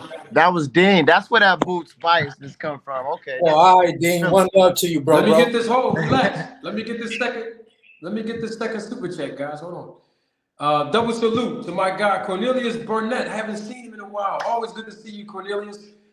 Cornelius asked a question. Question to Bud fans. By the way, thank you for your support and contribution, Cornelius. Always a pleasure, my brother. Thank you. Question to Bud fans. Does Crawford fight the winner of Canelo or Mexican Monster? I guess that's to a Bud fan. That question. Bud want to fight Canelo. He not trying to campaign at 168, but he can beat Canelo because of dimensions and a fighting style. It'd be dumb for him to fight Benavidez. Everybody talking about Bud came out and already said he's not fighting Benavidez. Right, that's a dumb move. Like he could beat Canelo, but of course he's not gonna beat Benavidez. That's a dumb fight. Come on now, that don't make anybody who know boxing know that don't make sense. Hey, Cornelius, if Bud goes ahead and let's just say he entertained the fight with the Mexican Monster, it would make more sense for him just to fight Jaron Ennis because they're both kind of like in the same boat. Although Benavidez is a former champion, he lost his belt on the scale, and because of a drug issue, 2 times he had a belt and 2 times he lost it. But at the end of the day, when it comes down to making a big fight as far as business is concerned, it's Canelo, and that's the fight you ride on out in the sunset on, whether you win or lose. Yeah. So if you're daring to be great, then you go ahead and you jump that 2 weight class, nothing in between, and you go after the one of the 3 biggest names in boxing. Yeah. And that right now is Canelo Alvarez. And one thing I want to say is Bud got 7 straight knockouts before he was even with Snack. So who said that? That's who that? That don't got nothing to do. Bud been doing Prove this. it. Prove he got knockouts. I want to see this. Prove it. He got 7 knockouts. What 7 knockouts? He got Bro, hey, anybody that says 7 knockouts in a row or 7 knockouts period? 7 knockouts in a row. Hey, anybody Oh man, you gotta. I bet you $100 that's a lie. I bet you $1,000 that's a lie. Hey, Asante, Bud Crawford, even in the Errol Spence. I bet you. You know what? I'm gonna be easy on you. I bet you $100 he did not get 7 knockouts in a row. He has 100% knockout rate at 147. When you take his I bet you some money on that too. So look, when you go, I'm on my phone right now, so I can't look it up. But you look up. Yeah, you better look it up before you answer that. I don't have to look it up. I'm telling you. It says TKO. There's not technical knockout. There's a difference between a TKO and a knockout. Regardless of what Asante want to get off, bro, he knocked out everybody at their weight class. What? It's in the record book as what? TKO. It's a knockout. It's a knockout. That's all. TKO, right? Listen, TKO. What do you do? TKO, right? You guys are incredible. Let's put this in perspective, because I don't. You're on the outlet, so I know you ain't talking about nobody's credible. Hold up, guys. Let's put this in perspective. Band-Aid. I don't want to turn this into a Bud bashing panel. Right. This is not what we do. We know. Okay, we all can agree to this. Okay. 2 things is true, and y'all always say 2 things can be true at the same time, Manager Marty. So now we're going to use that concept now. The snack program works. That's true. Yep. And number 2, Terrence Crawford needed the snack program to beat Spence. It's just no, he didn't. That is not true. That is not true. That is not true. That is not true. That is not true. That is not true. That is not true. That was the furthest thing from the truth. Listen to him, Marty. Hey, Marty, if look, this is what I would say. If you would have said that, if y'all would have been saying that before he fought Errol Spence, then you will have some ground to stand on. But nobody ever said nothing Oh about my Snack God. until Bud Crawford destroyed Errol Spence. And then it wasn't only just Snack. Y'all Marty, said you probably had Bud, one Bud, video mentioning that. y'all Hey, said Bud listen. had loaded gloves. Y'all said Errol Spence had He brain did. damage. Y'all said his He girlfriend did. spiked his drink. Y'all said Bud was on the Snack program. Y'all said it was the rapper. It was a All right, so million can I ask you a excuses. question? Can I Come ask on. a Right. question? Can I ask a question? Yeah. Pull counter boxing. Salute to my guy. Pull counter boxing. Hey, Salute. can I say something in respect? I need everybody. I keep hearing a lot of feedback without somebody's not muted here. So you're saying that the snack program didn't work. Crawford went over there. No, whoever's on the snack program, they just there just to be there. It don't work, and that's okay, right? If that's your opinion, I'm not that's saying it fine, don't work. I'm right? saying, oh, go ahead.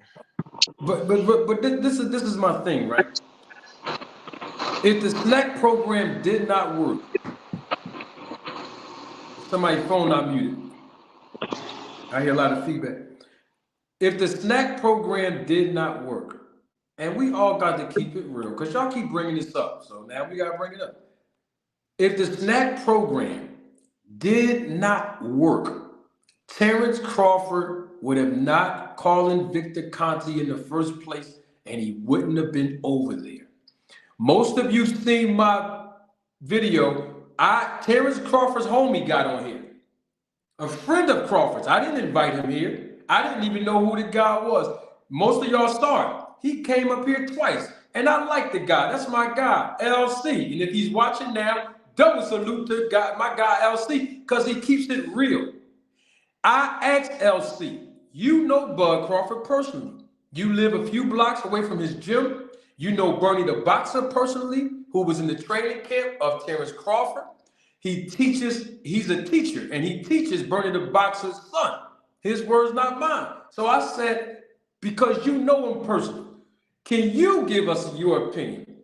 Why do you think Bud Crawford went to the snack program for Errol Spence? And you know what he said? I can re-roll the tape back. It's on my content. He said, because Errol Spence was bigger and stronger than him. Wow. That's what he said, bro. He Okay. was there before Errol Spence, though, bro. Hold on, Bud. Let me say this to Manager Marty. AC. And when we saw the fight, I was there live. Y'all might have saw it on TV. All right. We saw that Terrence Crawford was bigger and stronger than Errol Okay, Spence. let me say this. That's the truth. You got Jason Knotts, aka. No, I don't want to talk about nobody. Let's talk about the snack program, bro. So look, You see, Marty, they don't want you to roll the tape back. if Errol Spence, Hold on, Bud. Hold on. Let me say There's this. too many voices. Let me say this, Bud. You got Jason Knotts, aka Sugar J. He's a young heavyweight over in BMB. You got Cam the Baptist, and you got Pastor Gooch from their channel. When you watch the Bud Crawford homecoming, the little chunky dude that Bud Crawford was making fun of, that's Cam the Baptist. They know this man. They know this man. They spar. They joke around with this man 100 miles an hour. They Red Spikes will also tell you this. I don't know if you know of Houston Alexander, a former UFC fighter. The guy weighs at least 210 pounds. That's one of Bud's sparring partners. Houston Alexander also stole So Cold is another one of Bud's sparring partners, and he fights at 168 pounds. These guys will tell you Bud Crawford is freakishly strong. He's always been that way. We're not. I never said So the that snack Crawford was not program, strong. doesn't give him any size advantage, nor does it give him any strength advantage because of what he does. He's a gym rat. He stays working out. That's not what Victor Conte said. AC, hold on. We got now y'all. Listen, y'all brought this to me tonight, so now we're gonna talk about it. Now you're saying all of this, and I'm cool with all of that. But then let me ask you the question. You are a Bud Crawford fan. He's a gym rat. I've been asking this question for a while. He's a gym rat. Terrence Crawford's a gym rat. The man spars guys that are twice his size. That's what you're basically saying. The guy is extremely strong, which we all know he's extremely strong. Terrence Crawford is naturally strong. The guy's a championship wrestler. The guy's strong. So I'm gonna ask you a question. In your opinion, AC, just give us your opinion. Why do you think Terrence Crawford went over to the snack program, and you're saying the snack program doesn't work? Why would Crawford go over there? Let me clear this up, and I'm going to answer your question in two parts. Number one, I don't feel that the snack program doesn't work. I'm saying it doesn't work in the sense of people trying to use it as a dog whistle, leading to steroids or something. You're talking in code. Can you break that? What are you saying? Tell me. It's not steroids like y'all trying to say. It's sometimes. Okay, no problem. Sometimes when people.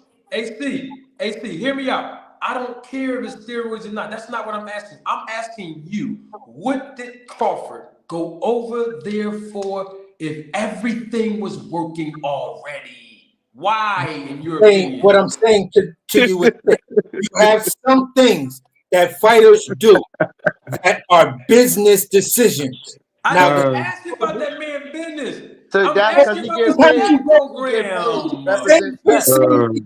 For the same reason why a bodybuilder uses that muscle man stuff when he lifts weights all the time. I don't know about that stuff. Hey, Listen, bro. I don't know about bodybuilding. I'm just asking about the same program. The snack program could be.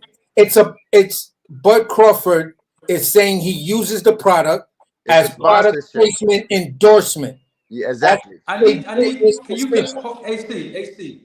Can everybody please mute your phones, please? Thank you. Say that again, KC. I mean AC. I said it's product placement endorsement. It's a business decision.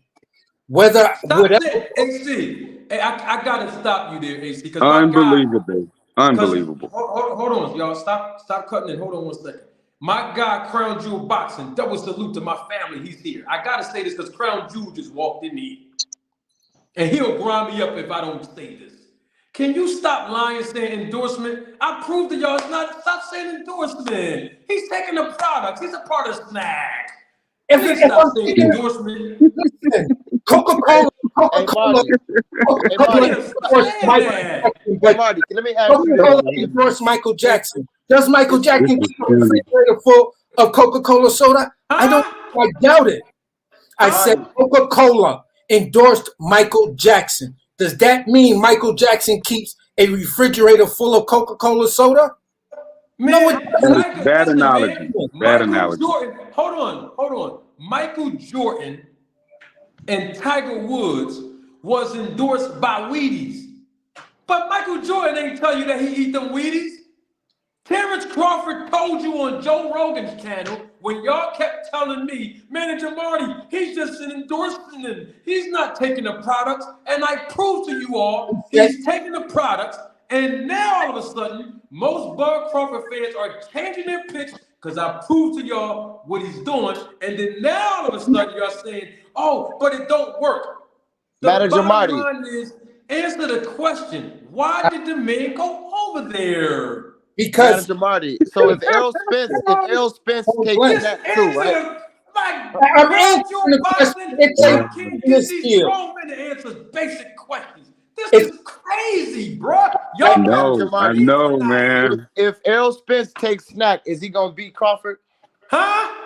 If Errol Spence get on the snack program, is he gonna beat Crawford in a rematch? I don't know. AC, you shouldn't ask him that. He already said he is. Listen, the product works so well, we might have a competitive fight. Marty. It's going to be an even fight. Marty. Right. Marty. I told Errol Spence to go over there. Tell him. I was just gonna say that. You said that, Marty. Hey, tell him to do it because I don't want to hear all these excuses when he get bodied. Marty said that months ago. I told Errol Spence go over to the But snack hey, but the same thing goes. I ain't gonna let my man stand out there by himself. Why did Errol Spence not go with Blu-ray if he knew that I didn't Blu-ray was? actually, y'all trying to keep moving the football No, goalpost. Right. That's his question. Crawford No, they're moving the goalposts to another We talked. stadium. Marty, we talked. We've already, me and you already been through that question. That's his But your question. man, hold up, but your man talking crazy. The guy next to you, AC, he's way I'm not above Right. me, being man. crazy, yo. I'm telling you, I'm giving you my okay, answer. if he takes a product, if I work out, right, and I'm used to, and I'm gonna use this as an example. I just want you to hear me. If I take a product, right, you got vitamin water, you got Gatorade, you got all of these things that are drinks that replenish the electrolytes after you work What out. are you using, AC? Oh, let me Can I get my understand? point so you can understand what I'm saying. I know, but Let AC, Immaturity. I'm trying to. There's a learning curve here. AC, I'm a college dropout. You use the word electrolytes. You using big words, bro. oh, Why did the man go to the snack program? Just answer the question. Y'all Just didn't answer say the question. when he fought if he uses a product that replenishes him, I'll say it like this: if other products out there don't replenish those things he does, those things he wants to put back in his body after a decent workout, and then Snack makes one or two products that actually work. Okay, you want to bring me in and you want me to represent whatever you're Come doing. on, bro. Fine, I'll do AC, it, and I'll He get on all it. over the place, man. AC, when AC. he destroyed Porter, nobody said nothing about Snack. They said his daddy stopped the That's fight. It was not this fair, and that. man. Now Hey, it's an excuse. The Snack you wanna know program why is I an say excuse. That's all. Bud gonna hold up, Bud gonna stop Spence. Do you want to know Yeah, why I said something about the snack now? yeah, Okay. definitely. I said this a while ago. Most people may not remember. Y'all bringing Snack and Crawford up to this panel tonight. That's the only reason I'm addressing it. Now, Victor Conti. I'm gonna say this because a lot of people, y'all pick and choose when y'all not everybody, but some people and most Bud Crawford fans have gotten in my comment section, in the chat, and even on this panel in the past, and they have criticized me, widely criticized me for bringing up the snack program, bringing up Terrence Crawford and all this stuff. And the thing about it is people pick and choose when the rules apply. In other words, is if I tell y'all my reasons of why, which I did 3 days after the fight, I gave 7 reasons of why the fight looked suspicious to me. And I mentioned the snack program in a live. It was like a Monday or Tuesday after the fight. I let every other content creator go on record and apologize to Crawford. I didn't. And I came out here and I gave my honest, genuine opinion and observation of the fight. I was widely criticized for it. So if the You didn't. rules are going to apply to me, the rules got to apply to basically everybody else, including Victor Conti. Just for a minute, yes or no? Do y'all agree with that statement? That the rules got to apply to Victor Conti that applies to Manager Marty? Yes or no? Yeah, you got to keep the same energy. It's all about the same energy. All right. Now, can everybody mute your phones? Because I'm going to show you why I came to my conclusion. When y'all say, you didn't say nothing about when he fought Sean Porter. Why you saying something about when he fought? I can't speak for nobody else. I'm only going to speak for myself and why me. Band up in the Santi. Can y'all mute your phones real quick? I want to play a clip from Victor Conti himself. Since y'all just said everybody got to keep that same energy. This is the words of Victor Conti. You know what I'm doing? Way too much talking. Don't take my word for it. Roll the tape. Out on steroids, I'll show you the loser. I mean, this is how prevalent in Olympic sport and specifically in track and field that the use of PEDs is. Was Alex Ariza, is he on Victor Conti Memo Heredia level? Would he be capable of all the accusations that were thrown around about him and Pacquiao? I'm not going to accuse him of anything, but I have strong suspicion that his entire career involved using PEDs. No evidence. A lot of people talk. When you say his entire career, do you mean Reese's or you mean Pacquiao's? I'm talking about both. Oh. Okay. You want my opinion? Yeah. My opinion is that Manny Pacquiao was on performance-enhancing substances his entire career. Did y'all hear that? Yes or no? Yeah. Yeah, I agree with that. All right, hold on. Mute your phones again. It's not over. Victor Conte gave his opinion, his observation. He's an expert. He's the expert, not me. He is. And guess what? Nobody said a word. But this is the reason why Manager Marty started looking at other people's performances. Let's hear the expert continue on. Even before he was with the Reason. That's just my opinion. And that's based on, I know a lot of people that know a lot of people that were around him as well, from the Philippines. But I just think that, because of the lack of testing, and I can also tell you something else that was very highly suspicious. Hold on. The man said because of lack of testing. Asante, you was on the panel before 2 weeks ago, and I told you, when was the last time Terrence Bud Crawford was tested with VADA? What year was that, sir? Wait, was that 2000? Was that 2018? Huh? That was 2023. He was tested. That was 19. I think I was here for that one too. I think you guys said 19. Hold on. Cash Crypto said it in the chat. It's on VADA.com's website. I'm the only content creator that brought this up first. It was 2018. 2020 was the 2020? last time, according to VADA testing. Is Bud enrolled in VADA? Hold on. I want to make sure the audience get this. Victor Conte said the words lack of testing. Terrence Crawford had a lack of testing. According to VADA.com, the last time he tested for any substances through VADA was 2020. Okay? Now, let's continue to hear the expert. He's the expert. About him, and that is that his last 3 fights all took place in Nevada, and they didn't do full VADA testing because he Wow. So wait a minute now. If Terrence Crawford's last test with VADA, he used the word VADA, so I'm going to use it too, was in 2020, that means his last 3 fights were not administered through VADA testing. Now, if Victor Conte can say all of this about Pacquiao's last 3 fights of the lack of testing, why is Manager Marty being criticized? Don't answer that. Mute your phones, because he says more. Let's listen to the expert talk. did a weaker testing through the commission. This is Adrian Broner. This is Keith Thurman, and it was gonna be Ugas? No, it was gonna be Spence, and then he had the eye issue, and then it became Ugas. Now, he mentioned Pacquiao's last 3 fights. He said it was Adrian Broner, Keith Thurman, it was going to be Spence, and then Spence had the eye surgery, and then it was Ugas. Now, what was Terrence Crawford's last 3 fights, since he wasn't tested through VADA either? I just looked it up. Hold on. It was Sean Porter.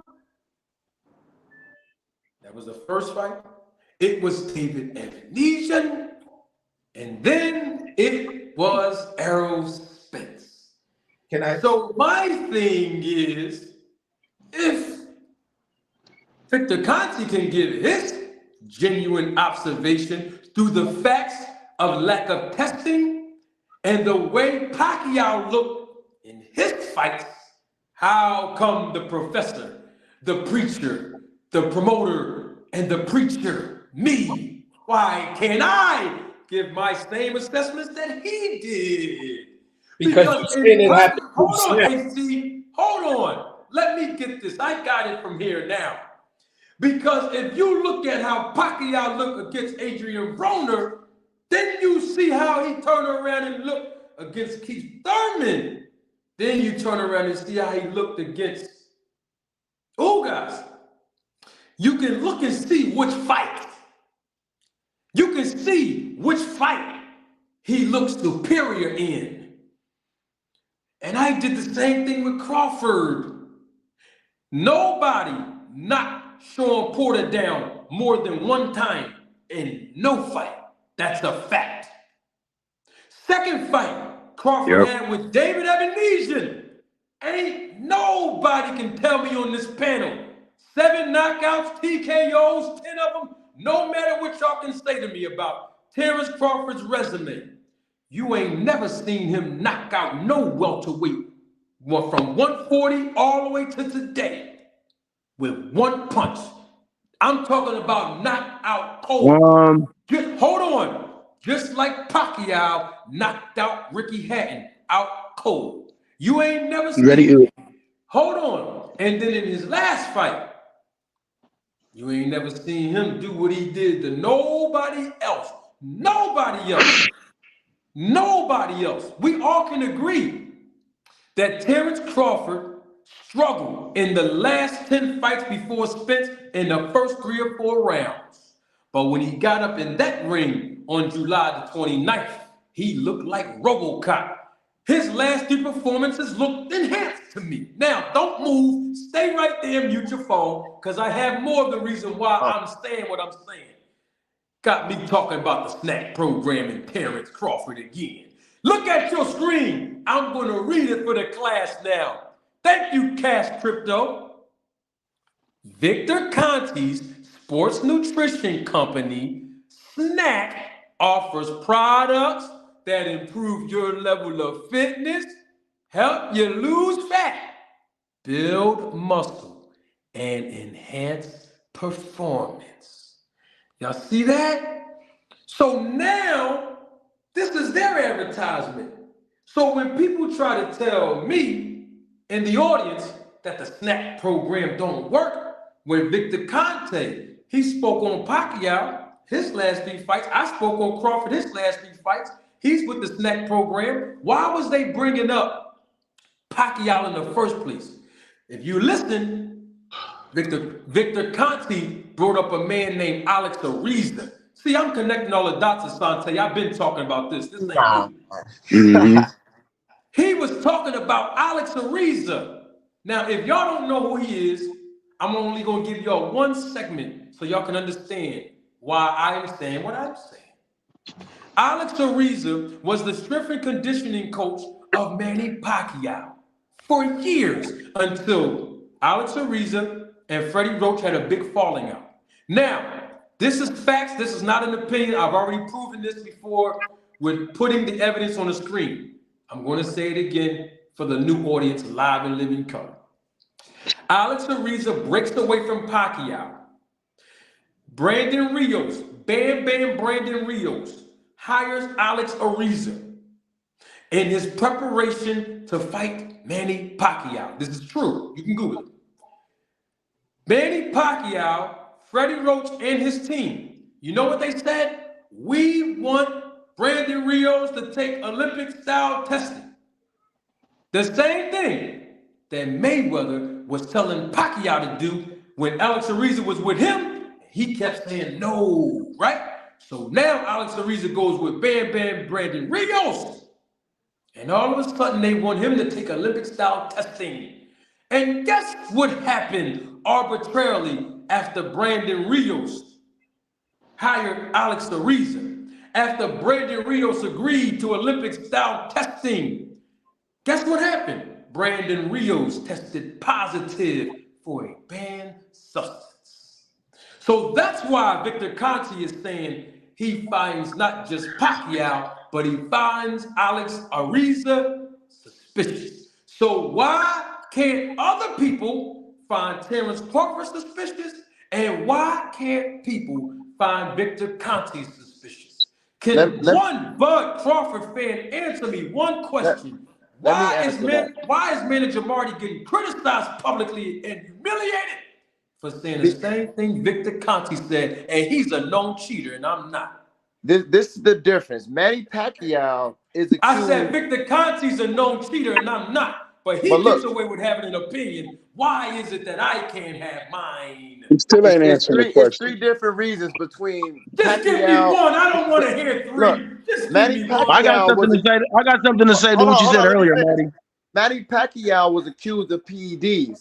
Crawford is on snack. Snack is not PEDs. Second of all, Crawford. Who accused Manny Pacquiao of PEDs?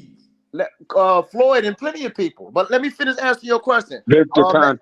Terrence Crawford never once ever tried to deny drug testing. All right, stop it. Third of all, he signed up for 24. I just looked it up. He signed up for 24/7, 365 testing against Errol Spence. If they didn't test him, that's on them. And how many times did he get tested? It don't matter. He's willing to get tested. He's willing. Okay. He never came up positive for anything. So all that. Hold on. Let me finish what I'm saying though, Asante. Terrence Crawford never once got caught for PEDs. He never said, "Oh, I don't want to get tested." He signed up for the test all year round. So that's just a bunch of propaganda. But gonna stop Spence. I appreciate all of what you said, but you didn't answer my question. Hold on, band up. I'm going to ask you the question. You're a Terrence Crawford. I got something to what you said earlier, though. Okay, I got it. I want to ask you a question now. If Victor Conte, because y'all keep saying, Manager Marty, you didn't say all of this before you forced Spence. Time out. But Victor Conte's been saying this about Pacquiao, and ain't none of y'all say nothing to him. So my question is, Victor Conte is a known cheater. He did time. He served. He changed his life around. All that stuff that he's saying. Right? Okay. But the thing is, he gets to have an opinion about Pacquiao and his strength and conditioning coach. He gets to have an opinion based on his observation of Pacquiao's last 3 fights at the time that he did this interview. But I say the last 3 Crawford fights. I say his strength and conditioning coach is suspicious. Why am I getting criticized, Ben? Marty. The difference is Crawford never denied drug testing. Pacquiao How do you know? How do you know? Can Band Up answer the question? I was going to go, but yeah, go ahead, because speak on it. I think it's because of the way that that not only you, Marty. You know what I mean? You got to take this with a grain of salt. No, I know. I'm gonna answer you. But not only you. I think it's the way people are perceiving it. Band Up, can I say something? I want to speak on me because guess what? Most people wasn't talking about the snack program either. No, I get that. Yeah, let me get it. You gotta let me get it. I think it's the way it's being perceived. Now, not only you, but you are. I want to say you're one of the head persons to bring this out. So when people hear stuff and when they hear that you might have said it, and then they go to another content creator, and then the content creator blatantly just says, "Oh, he's juicing." I think other people are getting that mixed together and coming at you so hard. That's why I feel like you're getting so much feedback the way you are. But to what you said earlier, you or Asante or nobody else on this panel cannot tell me that man Amir Khan was not on his way to a knockout when he did not get up off the bench. Can I say? Can I just? I'm not going back that far. We're staying updated. If I'm not mistaken, wasn't it Amir Khan or wasn't the fighter? That's a deflection. We're not talking about Amir Khan. And that man did not get up off of the stool. He didn't get up off the stool. He went to his corner, and they said it was over. That man was on the way to a knockout. I just want to bring this up. You're not saying. Okay. AC, hold on, AC. Let me deal with this. I'm okay with that, Band Up. But that's not what I'm talking about. I said the last 3 fights. I'm talking about just the last 3. Now, AC, can you answer my question? I'm going to ask you the same question I asked Band Up in Bud Gonna Stop Spence. Why is it, AC, that Victor Conte, a known cheater, he said that he injected Sugar Shane Mosley with EPO. He cheated. He did time. I mean, I got a criminal record, but that's in the past, and it wasn't about steroids. All I'm saying is, why would I say the same thing he said about Crawford? Why am I getting criticized? I'm gonna say it like this because the way you say it, there's an old saying: "It's not what you say, but how you say it." And the way you say it, you're inferring that it's the PEDs. program is some sort of has some sort of hidden agenda with certain fighters, with giving them PEDs so they can perform better. The thing that you read about their description, you see that description with Gatorade. Hold on. What did I read? Oh God! Hold on. When they had the description of what the snack program does, Gatorade has the same type of description. You talking about this right here? You talking about this? Hold on. You talking about this? Hold on. You talking about this right here? Yeah. That right there? Yeah, that right there. That over there right there. Yeah, baby. Gatorade has those same things, that last sentence where it burns fat, replenishes electrolytes, and it's a performance enhancer. If you go back to the early 2000s when Gatorade made their second big business push, where they brought in like Michael Jordan and all of those Hall of Fame football players, it's the same thing. AC, I told you, I dropped out of college. You're using all this big stuff. I'm just asking one question. I don't know nothing about Gatorade. I'm just a small-time YouTuber. I'm not even a boxing manager, according to some people. What is Gatorade say on the YouTube channel? Let me also say this. You're missing a big part of what Victor Conte said when he on that interview, because he also talked about when there is testing, the promoters can hold those test results and not submit them. But also, hold on. That's not what he's saying. If we're talking about an expert, we got to bring up everything. Okay, he also said it makes you faster, bigger, stronger. I didn't play any excerpts of what Victor Conte said about a promoter. I'm talking about me and the scrutiny that I'm under on YouTube for saying the same thing that Victor Conte said about somebody else's program when I'm challenging his program. Because I'm telling y'all the program works. If we all are boxing, if we're all, and that wasn't snack back then, but what I'm saying is this: we are all, if we're all of a certain age and true boxing fans, we can all go back to the biggest example where the perception really destroyed a lot of Manny Pacquiao's credibility when Floyd brought it up and said, "Let's do this testing." And Manny Pacquiao, Bob Arum, and those guys were like, "No, we're not going to get involved in that." And when Pacquiao fought Thurman, there was no drug testing. But when Errol Spence and Crawford fought, there was drug testing. How you know? How you know it was drug testing? Because I just looked it up. It said Crawford agreed to 24/7. Hold on, let me answer it. Who said it? Crawford agreed to 24/7, 365 days of testing. Send the link. Who said that? Give me the source. Huh? Vada said it. On their website? Yeah, I just looked it up right now, bro. He agreed. Did they say it on their website? You can look it up right now for yourself if you don't believe me. I'm just asking you. I'm gonna go get my other phone. I'm just asking you. Did they say it on their website? Whatever website it was, he agreed. I didn't ask you. See, oh you my want to keep God. playing. Did they say it? Hold on. That's it. I got to get my. Yeah, do that because we know they had drug testing, bro. Hold up. Before I get my phone though, right? I want to speak on what Paul Counter Box instead of his, because somebody said this. Marty, they don't like your tone. That's what it is. See, it's my presentation, right? It's funny. That's It's funny that. That's what I just said. It's not what you say, it's how you say it. That's how I say it. Look, it's a big person involved. Stop. I got something for. Can I respond? Go ahead. Now, you know what I find interesting?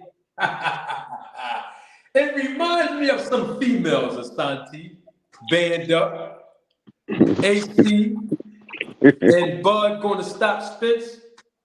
Y'all ever met a female? We all men. We can talk. You know, women all around this country, they love this channel. They're watching me now. Have y'all ever met a woman who gets offended if a man call her the B word? Do y'all know at least one woman that get offended if they heard a Yeah, man call her a B word? definitely. Huh? Yes, yes. That's one guy. What about the other three of you guys? Yeah, Yeah, we all know that. yeah, 100%. All right, I do too. It's not the Russell Simmons. It's not the Russell Simmons shit when he was talking about a bad B word. Bro, I got you. I got you. So all five of us agree that we know at least one woman that will get offended if they hear a man call them a B-I-T-C-H or a T-H-O-P or H-O-E. Right. We know at least one woman. But we also know that the same woman that'll get offended if a man call her the B word or the H word or the T-H-O-T word be the same one in the club dancing to the same music that's calling them a B, H, and a T word. Right. What I'm basically saying is I've never seen people have so much cognitive dissonance until I got on YouTube. Because in other words is, all of a sudden people are being so sensitive about how you say things when we listen to music, we listen to movies and watch movies, we listen to all kind of stuff. We are entertained by all kind of stuff that have presentations that entertain us. Oh, but when my presentation come and y'all don't like my tone, now we have an excuse to say, you was right about what you said, but you ain't have to say it like Nah, that. that's not what I'm Come saying. on, But bruh. you don't find it suspicious? The people that's agreeing with this is Pull Counter Boxing Outlet. This dude Asante, all them was L fans or L sexuals. Every single one of them. Time out. We don't do aerosexuals here. Yeah, you All definitely I'm an saying, aerosexual, bro. For sure you You are. a female. time out. You for sure you What are. I'm saying to you is this, bruh. Heterosexual. Oh man. Time out. All right, so since you want to bring it up, now let me ask you this question, since you ain't answered none of my questions. Why, when we talking about boxing, how does the sexual connotation get into this? Who started that? They try to call us bud buddies being followers, but No. Bud You buddy's use the different than word sexual. aerosexual on my and I'm platform, explaining so to you I'm where that asking came you from. as a grown man, hold on, man to man, who started that? Give me a name. Who started it? I believe it was You can Coach concentrate. Malachi. Coach Who? Malachi from Who? True Media Sports or whatever. And he know. Listen, the reason we Come call him on. that, I'm not even saying you, but I'm talking about people like Asante that's get All emotional right, and hold on. Before all you they No, do do is you that, getting show I just, emotional. L. You don't have no chill. facts to back your claims. Nothing you saying is factual about Bud, bro. Nothing Ever. Asante said was factual. Not At a all. thing. Mm-hmm. It's What's all up, Guys, factual. hold on. What's up? Let's keep the focus on Manager Marty now. Hold on. You said who? I want to know if I heard you right. Who started that? I believe it was Coach Malachi. I'm not 100% sure, but You it talking fit about? them. Let me tell you. I got my guy Aaron Muhammad in the chat. That's my guy. Hold on. Let me take my glasses off. You talking about Coach Toby? He started that. I believe You so. I'm not talking 100%. about?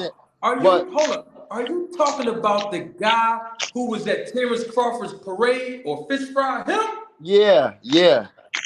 Are you talking about the guy who claimed that he's using my name and giving me a pet name to promote his channel? You talking about him? Listen, it's the perfect explanation to how they act. So I that's just why hold I on. I want call to be them. clear on something. Are you talking about him? Regardless, I don't even agree with some of the I stuff just he want to say. know, bro. Hold Yeah, on. That's what I'm You talking said about. his name, so I'm asking you. Him? Yeah, Are him. you talking about the guy who did all of this shucking and jiving for Bud and can't even get an interview with the guy on his platform? You talking about him?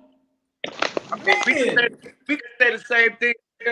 Fans. None of y'all got an interview with him. None of y'all, not Listen, one. bro. Not one. Not one. Listen. I ain't asking. We ain't talking about Spence tonight. We talking about All Bud. Don't right. ask me about Bud. I'm But we talking to talking y'all about about. facts, though. That's a fact, though, bro. I'm talking to you about Bud, and y'all deflecting on Spence. No. You're telling me that not a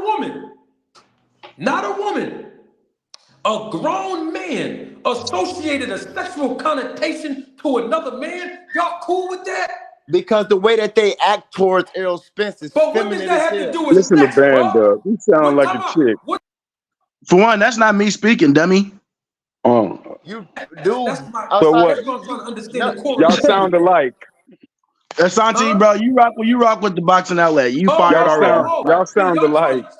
You're fired already. Hold It on. sounded We're like. not talking. Wait, stop. We're not talking about no other content creator besides the people that started this trend. So I'm asking y'all, as grown men, is that acceptable to use a sexual connotation towards a boxing fan? I'm just because they soft as hell. Hell yeah, it is. Come on, bro. They soft, bro. Bruh, nobody should be thinking about anything sexual when we're talking about boxing fans. That's crazy to me. That's on. So people hold that acceptable, right? But then when I present something that's factual, I'll get an attitude. I'm not. What you said. What you trying to imply? He used PEDs I ain't without implying saying. nothing. I ain't So- implying nothing. I've been standing on my 10 toes since hey man, listen here, man. When Errol Spence got dropped in the first round, you can ask anybody that was there with me. I'm not gonna say their names. Y'all know what it is. I've been saying the same thing from July 29th till I'm saying today. Period. I've been saying it. Whether y'all want to try to get me to say it publicly or not, or insinuation and all of this, all I'm saying is that when Bud Crawford went to the snack program, even y'all knew that was suspicious, but y'all didn't speak up. When Spence lost, you didn't say. What you said is Errol Spence didn't look the same. His defense wasn't the same. His punch power was none of that stuff had nothing to do with Crawford. Those was your reasons specifically But for Spence losing. that was my reasons for Spence. But did you hear what I said about Crawford in that same video? No, I didn't. Oh, you better go back and listen to that, Why do all the Of course content you did. creators you don't want to get on Crawford, but I don't see nobody having a Spence interview or none of that Spence stuff either. That's the crazy thing. I said I don't see no content creators having Spence interviews either, but everybody's getting on Crawford about what he said. We know something, Ben. Errol Spence ain't been talking to the media, period. So that's number one. Number two, there's a difference with what I'm talking about. I'm not saying that every content creator should get an interview with the big fighters. I'm not saying it takes time to build relationships. What I'm basically saying is the guy who made up the name, according to what y'all telling me, is Aerosexual, who's Coach Malachi. I'm talking about guys like him who supposed to be cool with Crawford and can't get an interview with the guy. That's why I'm not talking about all content creators who just can't get interviews. That's not what I'm saying, bro. What I'm saying is, just like I stepped right here in front of y'all and called Bozy, and I had a live conversation with Bozy on my phone while y'all was talking, that's because I know Bozy, right? That's because I can chill with Bozy and them, right? I can go to his gym. I can get invited to certain places, right? Because I'm cool with him and Boots and I'm cool with all the fighters in Philly. They know me, I know them. But what I'm getting at is you got a guy, according to Crawford's friend LC, he said Coach Malachi be chilling in Terrence Crawford's mother's house. That's what he said. So what I'm saying is if you close to the guy like that to chill in his mom's house, why you can't get no content on it? Well, That's what I'm saying. What's the name? Pull up. What he's saying is nobody getting no Spence interviews, none of these channels. See, we're not talking about Spence, bro. When That's Blue a Blood gave deflection. Terrence Just another Crawford credit, deflection. Errol We're Spence not talking about Spence. Why is manager Marty and say, why you say that? You know you supposed to be pro Spence. So they knew Spence know y'all biased for him, bro. That's emotional. I ain't pro. Listen, man, let me tell you what I'm pro. I'm pro fighter. So if Crawford agreed, did you look that up yet? Did he agree to Olympic style drug testing? My phone in the other room. I can get my phone on VADA, on the website VADA, it actually just says 2019, 2018, and the last year Marty was right, was 2020. That's it. That's the last time he was in VADA. Was he with stop, hold on. Don't move. Stay right there, don't move. Was he with the snack program then? I don't know. I don't know. In 2020. I don't know in 2020. Huh? I don't know in 2020 because I never heard of the snack program until people Who did he test for VADA for on the website? Who they say? Or on the website in 2020. It was November 14th, 2020. It says, congratulations to Terrence Crawford for successfully completing VADA through November 14th, 2020. It doesn't. Who did he fight in 2020? I got to go. Y'all Crawford fans, tell me. Sean Porter, I think. I was just going to say. Sean Porter. Wrong. Who did he fight in 2020? Tell us. Y'all the Crawford fans. You tell us who he fought. You tell us. His name start with a K. Come on, speak on it. Come on now. Y'all know his last name start with a B. Come on. It wasn't Cale. They don't. Who you saying? Huh? You saying Cale Brook? How y'all Crawford fans and I got to give y'all the answers? Come Right. on, who he test for in 2020? Who? Cale Brook. If that's what you're saying. Was he with the snack program when he fought Cale Brook? I don't know. I Y'all never the heard. Crawford fans. But they want to defend him to the death. I never heard of the snack program until this year. Okay, no problem. You got Unbelievable. two other Crawford fans that's here. Band up. I don't know anything about the snack program, Marty. I tell you straight up. You know Band Up don't know nothing. Nobody know about the snack program. No, time out. Hold up, Marty. What's the first thing I told you? The very first thing I hopped on your channel and platform. What'd I tell you? All I know is now all of a sudden. No. Nobody knows Hold about up, the snack Marty. program. What did I tell you? I told you. I don't know everything. I'm still learning. I know what you told me. You said Jerron Boots Ennis will break Crawford ribs. That's what you told me, Band Up. No, I said there's a possibility. We can roll the tape. I got that one. You did. Hey, it was Cale Brook, and the way he destroyed, y'all didn't say nothing about snack. Y'all said, "Oh, Cale Brook was shot. He Errol wasn't Spence already on the beat him." snack program. What's his name? Pull his name up, somebody. What's his name again, man? Bud gonna stop Spence.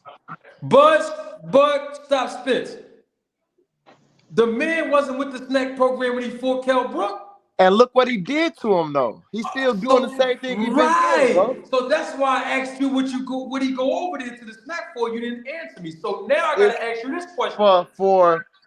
So then look. So you agreeing with me that the whole time that Crawford been with the snack program, he's never tested with VADA. Can we all agree to that? He was signed up for VADA. They didn't test him, act. but he was signed up for it. That's not his fault, bro. My kids don't even do this to me. I Listen, said, man. yeah. They didn't test him, but that's their fault. He said you could, like he said, when y'all start bringing up the snack stuff, he said y'all could test me 24/7 all year round. But you told me earlier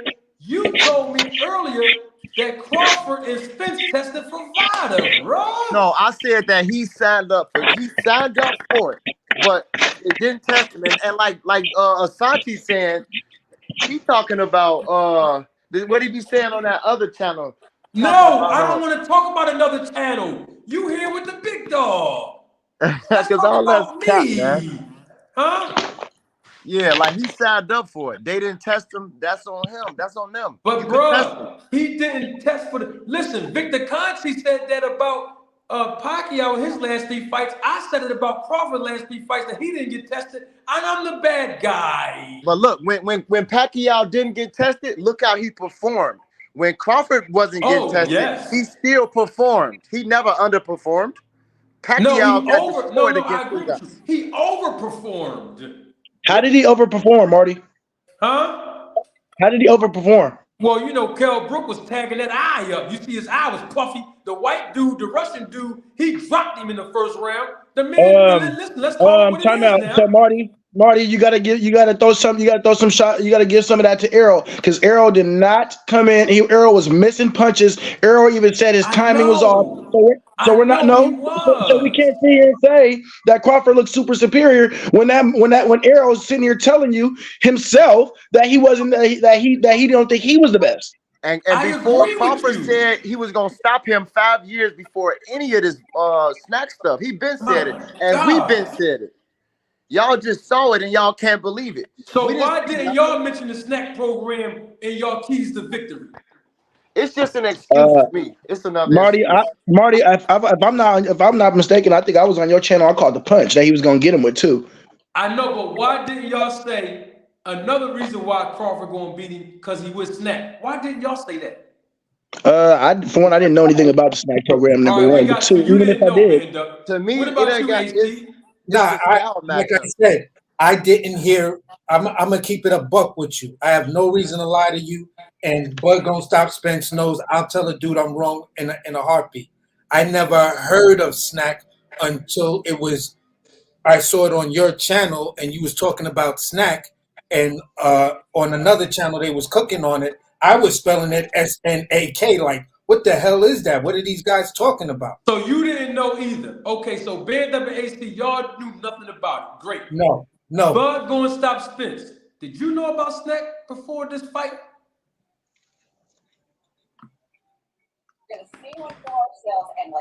That's the 1 2 1 2. My mic on? Hello? I said I've been seeing people on it like Devin Haney and stuff, but it was not a big deal until Crawford did what he did. I've been when Crawford started training with the mask on, they talking about, oh, Crawford, he needs snack now to fight Spence, this and that. If whatever he was on snack, it's their job to drug test him. He said he signed up for it. He said you can test me whenever you want to. That don't got nothing to do with his victory, bro. And along with snack, it's a million other excuses as to why he lost, bro. I got you. I understand. So then let me ask y'all guys this question, and hopefully we can end it. Hopefully. Why didn't Bud Crawford deny it yet? He did. He said, look, everybody on Twitter he did. He came snack. out and said something about that on Twitter. Yeah, y'all can test me all year round if you want. I never had nothing in my body. That's what he said. And like I was saying, Asante be talking about he got undetectable steroids. So don't come over here like you speaking honest. He's saying a bunch of propaganda, bro. Well, the reason why I'm not going to speak for Asante, okay, you know what? He's here. You know what? Why do you always talk about Asante? Let's answer this real quick. Because he's trying to act like he's on the same page as you, and he's not. Bud gonna stop. They keep cutting you off. And he's not. He's clearly not. Asante, why do you always mention the words undetectable steroids? Why do you always say those words? Because Victor Conte said it. Because that's the last point I was going to say when it comes down to blood doping. Blood doping, just like Lance Armstrong got caught out there, blood doping, and Victor Conte also spoke about it, is a way that you can't detect that because it's your own blood. You wait till you get to the highest point, they draw that blood, hold that blood, and then when you go in, you inject that blood right back into yourself. No, that's not what Victor Conte meant when he was talking about the undetectable steroids. I can tell you that. That's blood doping. Undetectable. Yeah, he did. Go ahead. That's blood doping. That's what he means. That's but blood. He didn't. Well, how come he didn't mention that word, blood doping? Oh, Victor Conte, he mentioned blood doping. Oh, he did. Another way, he said in the same interview, another way to look at it, and that's when he brought up the Lance Armstrong thing, and he specifically said something about I'm paraphrasing, but he was talking about blood doping. When you work and you get to the highest point where you're super sharp and everything, and you got all of these scientists around you, and they say right now, draw that blood. So you get they're gonna take like 3-4 vials of blood off of you.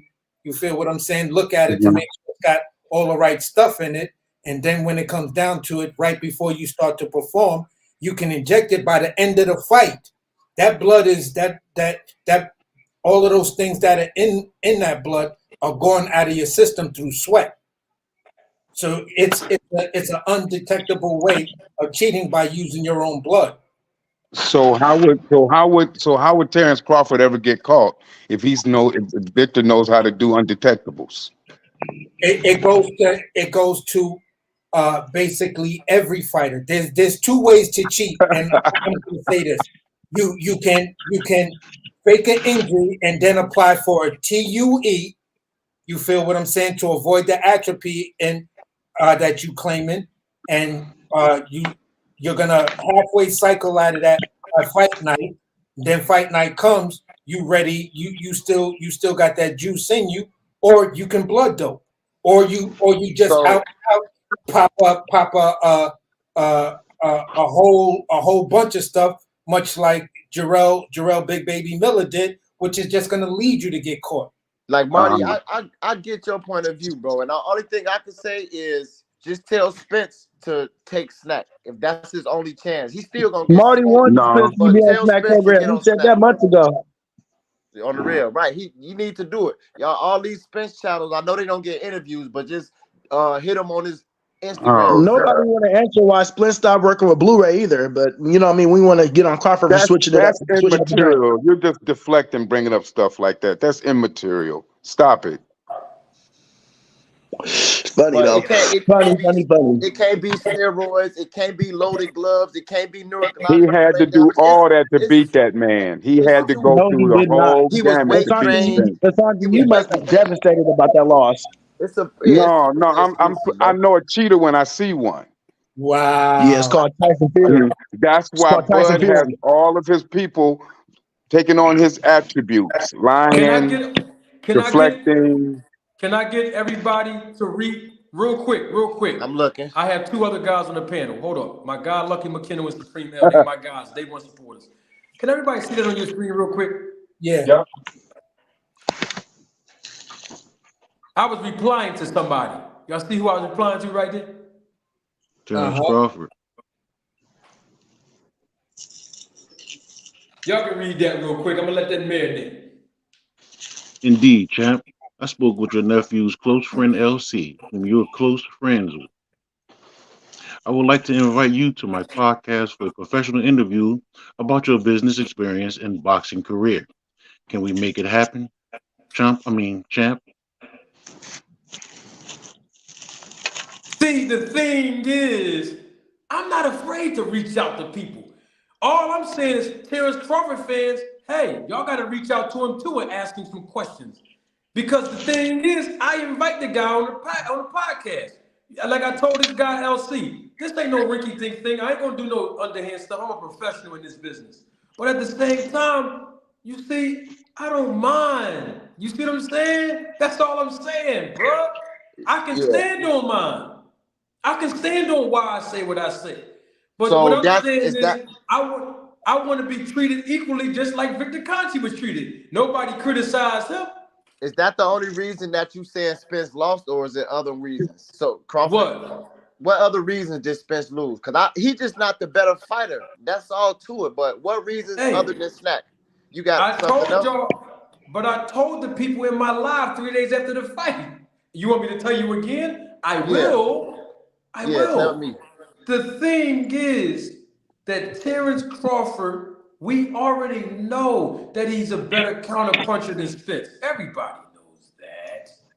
Everybody knows he's quicker on his feet. Before the fight, you said Crawford. Let him talk. Let Marty talk. Hold on, because I'm Marty. Before the fight, you said Crawford. Spence got better feet.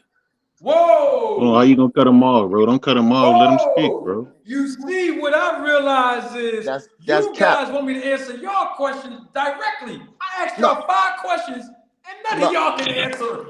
No, Marty, I was just saying. They never answer questions, Marty.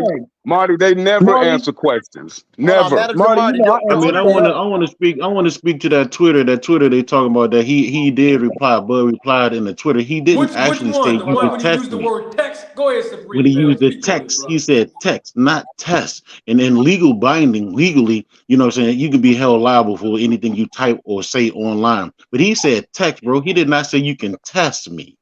Marty, you said everybody know that Crawford got better feet, but before the fight on that podcast, Rachel was up there too. You didn't even let me finish. You said I'm gonna let you finish, but I just want because look, when I was talking, finish. Okay, go ahead. But that wasn't true because you switched it up. I never switched it up.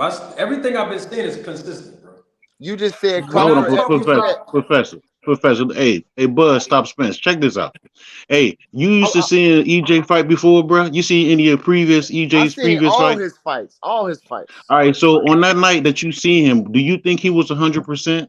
I've seen him fight the same way he No, my always fight. question was, do you think Yes, he was yes, 100% that night, yes, brother? You yes, say yes, he's I do. Come 100% on, that bro. night. You know you wasn't. Yeah, he was throwing the same punches and the same thing All he right, I'm always gonna be do, honest bro. with you. I'm gonna be honest Jab, with you. I jab, can't left take you hook. serious, brother. I can't take you serious, brother. I'm But gonna be it do, honest with you. I can't watch take you if serious, bro. you Bud have you ever on you know Scott Spence, you're not watch being the break. honest, bro.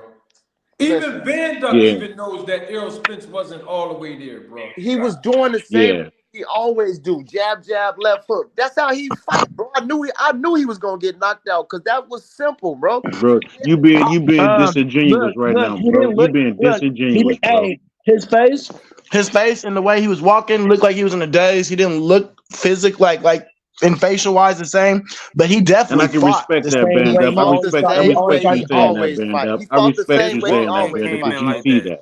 But Bud stop Spence, bro. You being disingenuous, bro. How when he fought the same way he fought Ugas, bro? He Listen, fought the same no, way he he didn't. always No, he fight. didn't. He did. No, he No, he didn't, didn't. bro. No, he Look, didn't. if you watch, The same I style, don't the know same if y'all style that watch Errol boxing always gyms. comes out with. Errol tried to implement that a little bit. He couldn't do that He with couldn't All do right, Bud. so none He of didn't here's that. switch the it up. thing. He couldn't do none of Errol that. didn't switch it up. Errol had one plan, and I think that was a coaching error. Yep. Oh, so But And now look Marty, how you it we went stop blaming down, saying. bro. Derek now. But hold Now you on. blaming Derek. No, Marty already know. I've been on the Derek thing. I've been saying because in Derek's last 3 fighters, none of them want to listen to him. And the one versus that one that went against NUA didn't listen to him. Charlo didn't listen to him, and neither did Spence. So I've been on Derek. So All right, so so look. if they hold on, if they didn't listen to him, hold on, you just said a valid point, brother. If they didn't listen, I'm gonna ride with you on this one right here. If they didn't listen to Derek, how's it Derek's fault?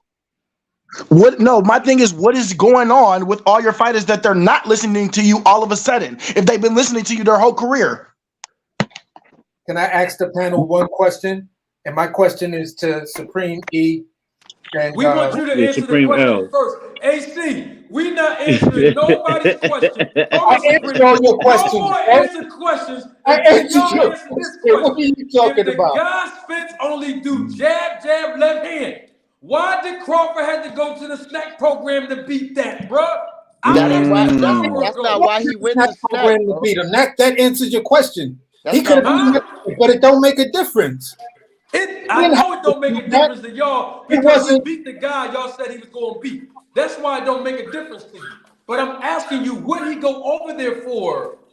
Because he wanted to and he getting paid. Because I told you what he went over there for. Huh? You go if I if can't you hear too have much. Somebody join. if Somebody somebody is join. banned up, if you have a product and you Huh? keep saying I use big words, but you use cognitive dissonance. Hey, because I want you to answer my question directly. And Why did Terrence Crawford go over there with the how can I snag? answer that question directly and I'm not Terrence Crawford? Why don't you ask him? Go ask him. So You next a time Crawford fan, ask him. I'm on one of the other joints, Huh? I said the next time I'm on one of my other panels and Red Spike hops on, where No. Then what I'm, you can do? Hold on, I'm gonna help you. This is what you can do. I'm gonna show you. You ain't got to wait till no panel and all. See what I did? You see what I did? yeah, but I You don't. see? Huh? I'm Just not go on on this it. Twitter. Hold Listen, up. Just send him I'm a not message on on social Instagram. media like that. I come on YouTube. You I'm not. listen, Hey man. Marty, tell Terrence AC. Spence to get on there, bro. I'm listening to you, AC. bro. Listen. Terrence Crawford didn't respond to me. You're a fan of his. He probably will respond to you faster than he responds to me. Maybe, So, but I'm not on stuff like that. I mean, huh? I have an account, but I don't. What's that on Twitter? I'm on Twitter. I'm on a lot of No, these. hey Marty, what's that on? Because Nah, do I'm gonna one ask. better. Do one better. Hey, do one better. Go back on the show right here and look up one of the professor show that has his actual friend LC on it, and let his best friend tell you. His But best friend tell you answer that question for you. what I'm trying to tell you, Supreme, and you other guys is I'm on panels that one of the guys grew up in Bud Crawford's grandmother house with Bud Crawford and his mom's. No, and I get Manager that. I get Marty. that, bro. I get that, AC. But again, LC is saying he's one of Bud's friend who even lived close to his gym and And know these him. guys, Like know him. one of the guys lives down the block. The other guy grew up in the house with him. So Okay, at cool. But the point I'm trying to say, AC, is this: that you can get that answer. You can get that answer if you go back and you listen to the podcast that Marty, the professor, does Hey, with Marty. LC, his friend. But His friend said why. He said, ask him, why did I'm gonna help you out a little bit and give you a little paraphrase then.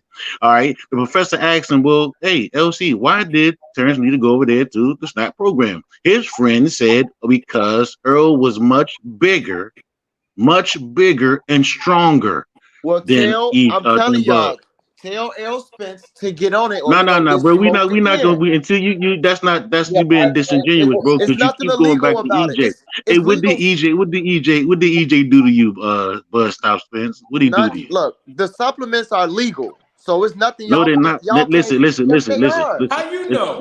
How you know they legal? Because they get tested. They signed up for testing. Terrence Crawford ain't get tested. Boots is on Snack. Devin Haney is on Snack. All these people are on Snack. If I gave you undetectable steroids, right? Now we gonna talk about something that's dirty? not real. No, hear me out, bro. No, hear me out. I'm gonna ask you a logical question because AC seems a little bit more educated and more willing. I want to know, are you willing? If you get tested if you get undetectable steroids given to you, would you pop dirty? Listen, so now we No. Don't. That's rhetorical. Don't be rhetorical, bro. Don't be rhetorical, bro. Answer the question. Don't be rhetorical. We men here, right? We men. Answer like a man, bro. No. That's not the question, bro. Like that's not the question, and you don't know that because you're not around Terrence. Okay, but I'm asking you a logical question. A logical question, bro. If you were giving undetectable steroids, would you pop dirty? Has he been given undetected steroids? Do you know that, bro? Oh my goodness, bro! That question is not a real question. Oh my goodness, bro! If you prove you that can't answer a question with the question, brother. Because that's you not can't answer a question with the question, bro. Listen, if you prove that he got, so it's no way other than y'all to say he took steroids because y'all want to say they undetectable. Do you know if he took it or not? Listen. Do you know if he took it or not? No, and neither do you. So you can't say that. But he's been associated with someone who has dibbled and dabbled and under. It does matter, bro. Hold on, it does matter, bro. It does matter. But y'all it not does saying that matter. about. So you like if I'm sitting at a red light and you on the other side coming the opposite way on the left hand of traffic and my light is green and you still want to keep going. Who fault is it mine if we get in a crash? Yours or me? So why y'all not saying that about no other fighter? Yeah, bro, y'all don't really ask no questions for real. Because you talking BS, bro. Listen. So all right, look.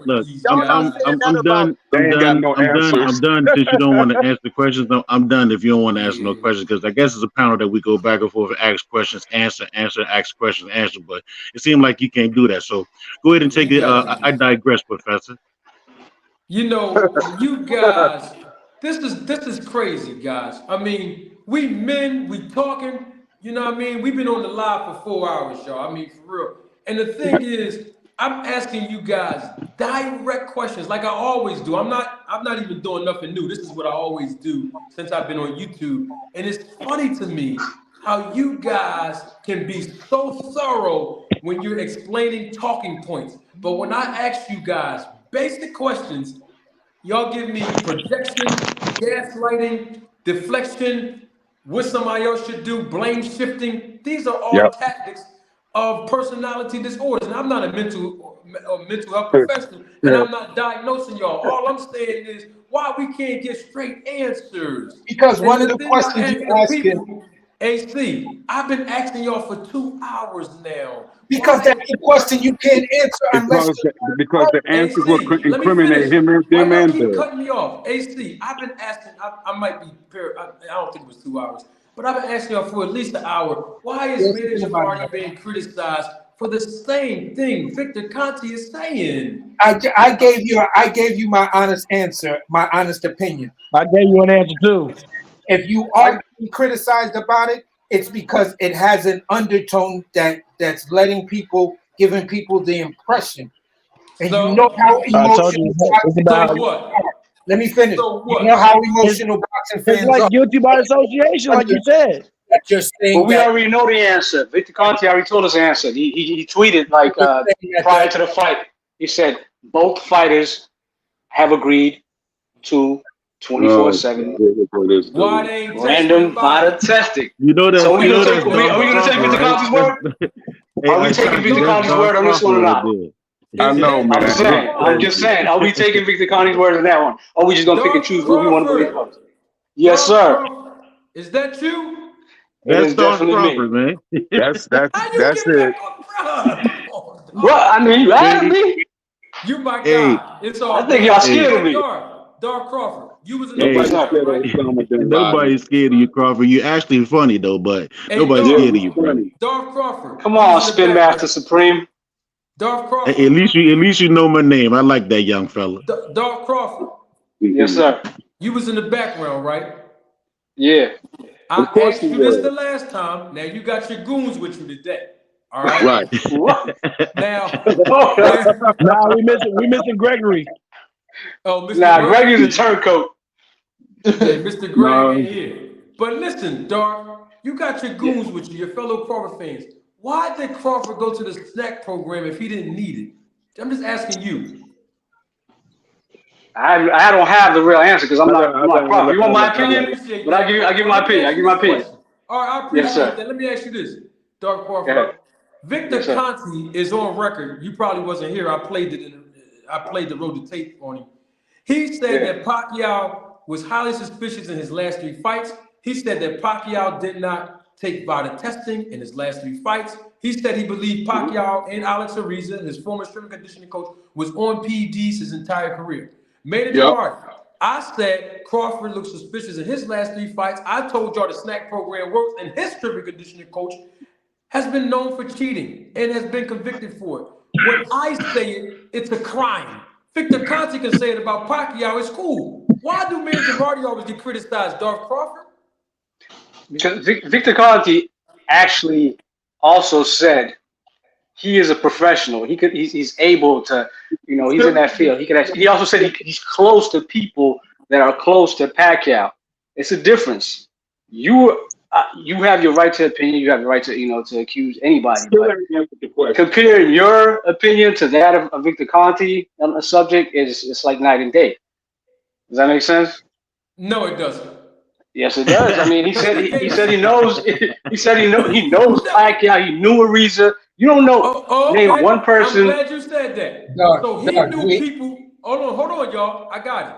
He knew people that was close to Pacquiao, so that gave him credence. Is that what you're saying? No, not just that's one of the part. And All right. not to mention the fact that he's a. No.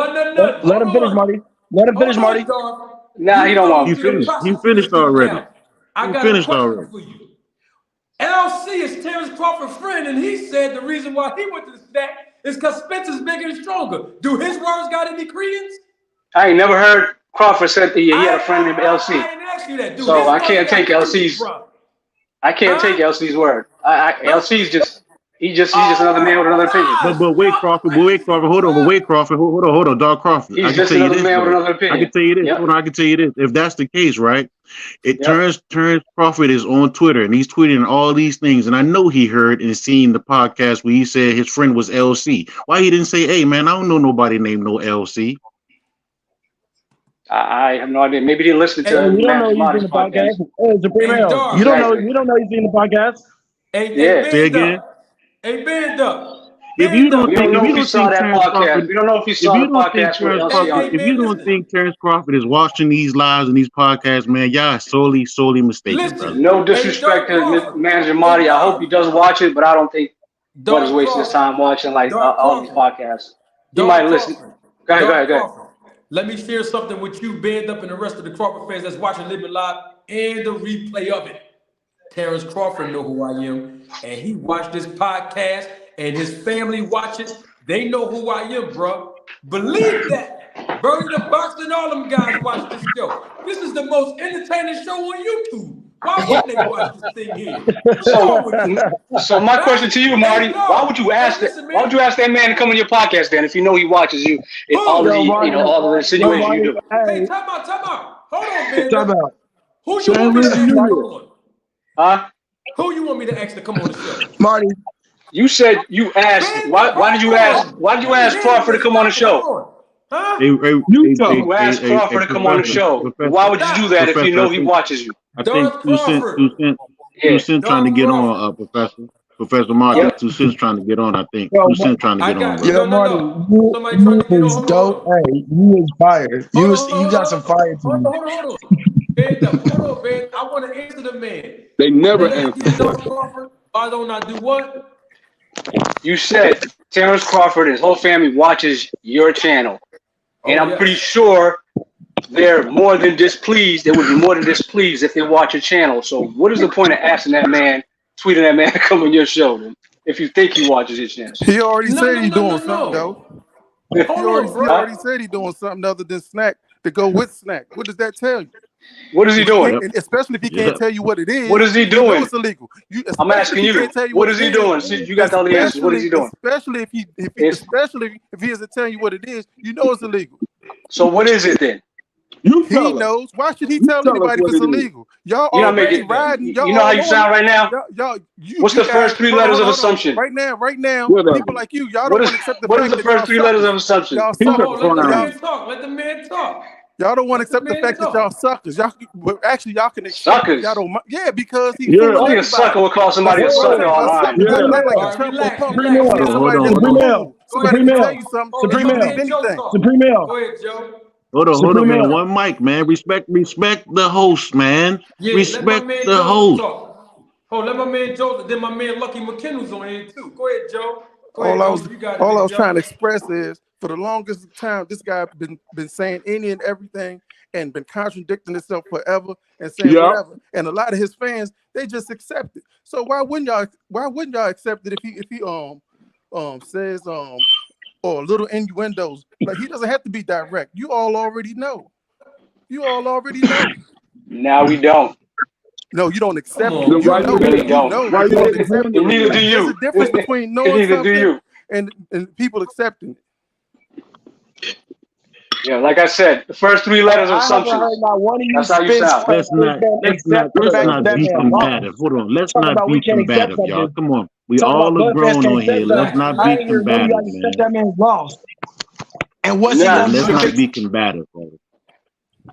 What's up, Joseph? I just want to say, man, home team. What's up, Joseph? Home team, Joseph. Home team, baby. What's up? Yo, let's be gentlemen here, y'all. Why Manager Marty keep being criticized when I'm saying the same thing Victor said about Pac? Well, I ain't saying the same thing. Because you make sense and everything you're saying is logical. When you say something that's real logical and somebody at the same time wants to deal with beliefs as opposed to let's believe Conti when he said that both fighters tested.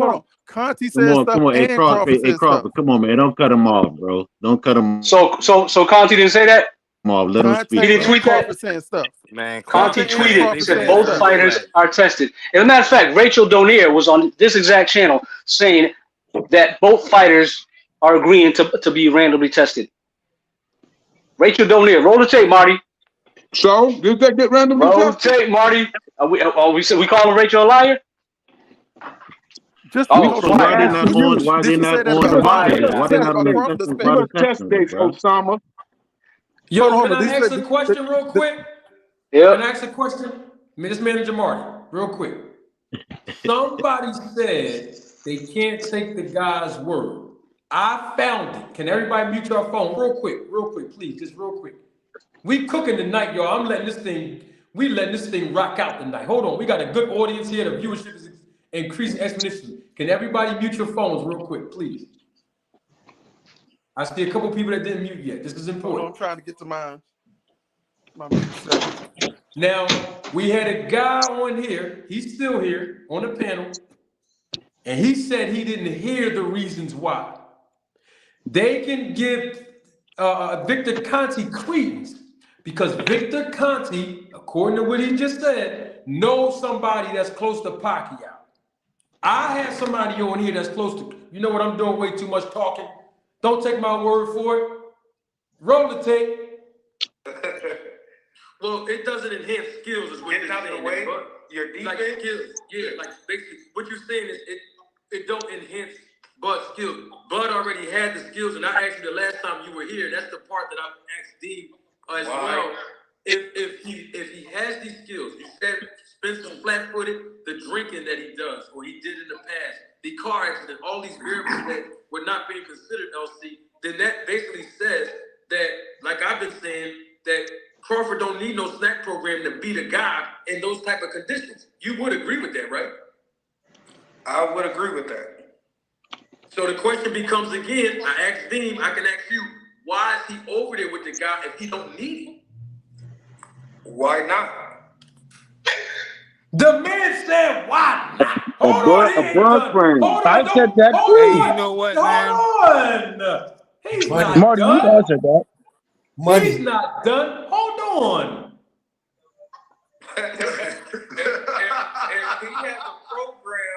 If he has a program that helps you get stronger and you can do it the clean way, why is that a crime? Did y'all hear that? Marty, didn't I say the same thing? Nope. Hold on, Hey, hold on, Manager Marty. I can roll the tape. Me and Greg was on here by ourselves. Marty, didn't me and Greg? I said, forget what Greg. I said the same thing. Well, you better not put Greg in because he's starting. I'm not going. I'm gonna put myself. I'm gonna do like you say. I can only speak for myself.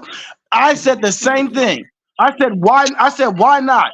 And I was telling you, I said the same thing with Errol Spence. If he stopped the whole Blu-ray thing and he felt like he was doing 1,000 sit-ups a day just to start out, and I was wearing on him, and he wanted to try something new, it was okay for Errol Spence to use something new. But it was different when Bud Crawford wanted to use something new. That was my explanation.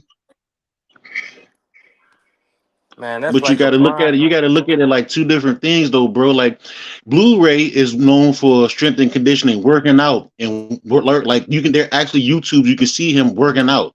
Victor Conte is known for what? Man, that's like what is Victor Conte known for? What is Victor Conte known for? He was accused for cheating. He was accused, convicted. No. Listen, come on, man. We men. Yeah, he was accused and convicted. He was convicted. That's what I said. Now, 4 months. So he can reform in 4 months.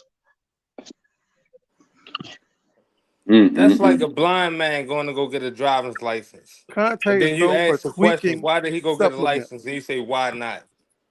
That's funny. I like that. So you say nobody's capable of reforming? You got it. Hold. I know. The professor doing something right now. But hey, panel, we got the most hardest working woman in boxing history. What's going on? I can tell you this. Boxing. What up? I got a question. One mic. So he did some time, right? He was convicted and did some time, right? Yep. I'm gonna tell you this from a personal experience. I did 4 years, bro. I learned my lesson guarantee day you ain't 21. do 4 years where Victor Conte did 4 years. Look, hold on. You don't know where I did my 4 years. You don't know where I did my I know time. you ain't do it where Victor did it at. I know you ain't do it where but you Victor don't know where I did. Now, what we're not gonna do, hold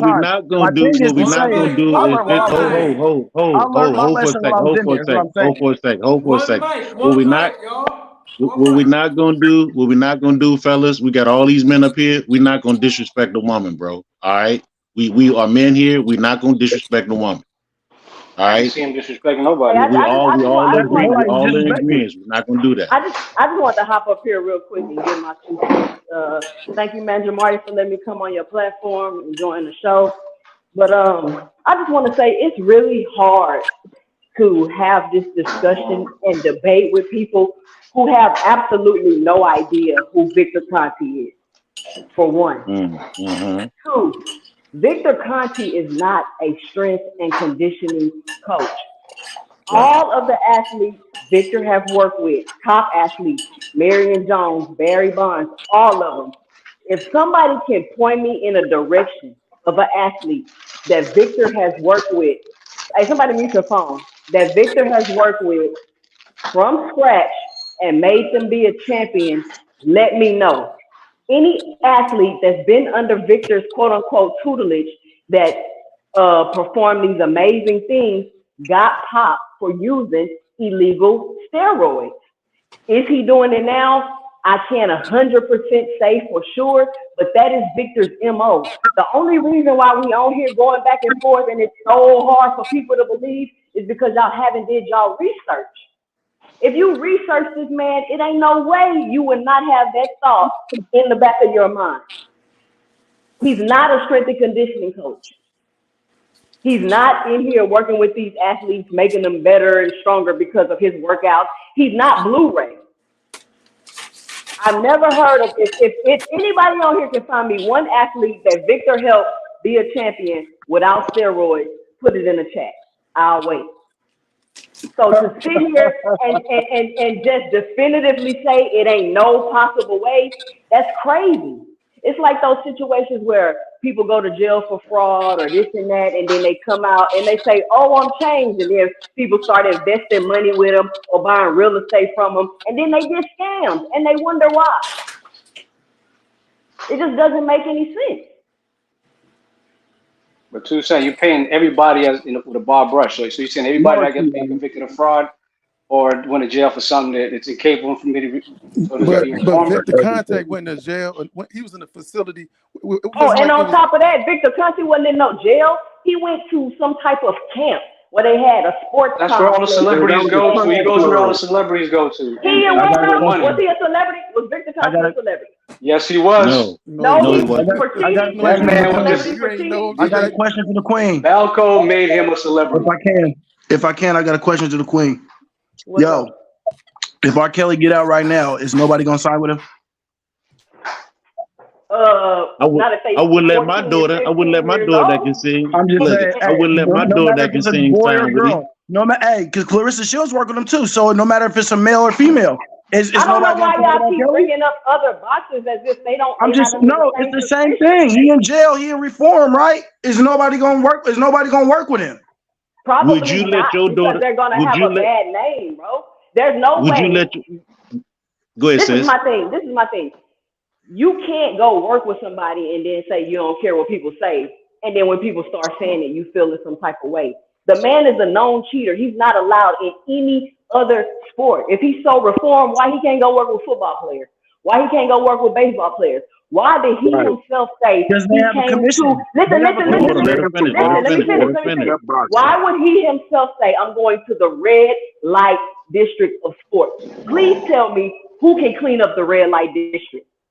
Does boxing have a commission? Does boxing have a commission? Clean up the red light district. You cannot do that. Because they don't have a commission. You join them. Exactly. That's why he's here, because he can cheat. I don't know why y'all not understanding that. So it sounds like your problems with the commissions in boxing in general. Now, here we go with the deflection. So band up. He's always deflecting. Band up. But wait, this is another thing y'all not realizing. This is way more about Victor than it is about Terrence Crawford. It just so happened that he's the avenue. Listen, it just so happened that he's the avenue that we're using right now because one, the fight just happened, and then two, they dropped the documentary. The documentary. The documentary half y'all ain't looked at. It make it seem like they're giving him the green light to cheat.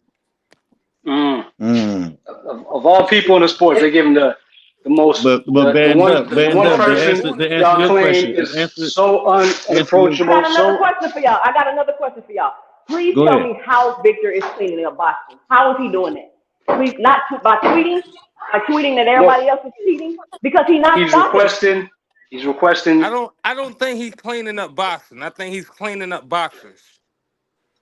Yeah, he keeping them clear and clean. He even explained himself. Hold on, he even explained himself that there is a up to date, or what they're doing now is micro dosing, which is old. It's really old, but they're doing it now. He's telling them how to cheat. He's telling you how to cheat, bro. So let me ask this question: when a person hacks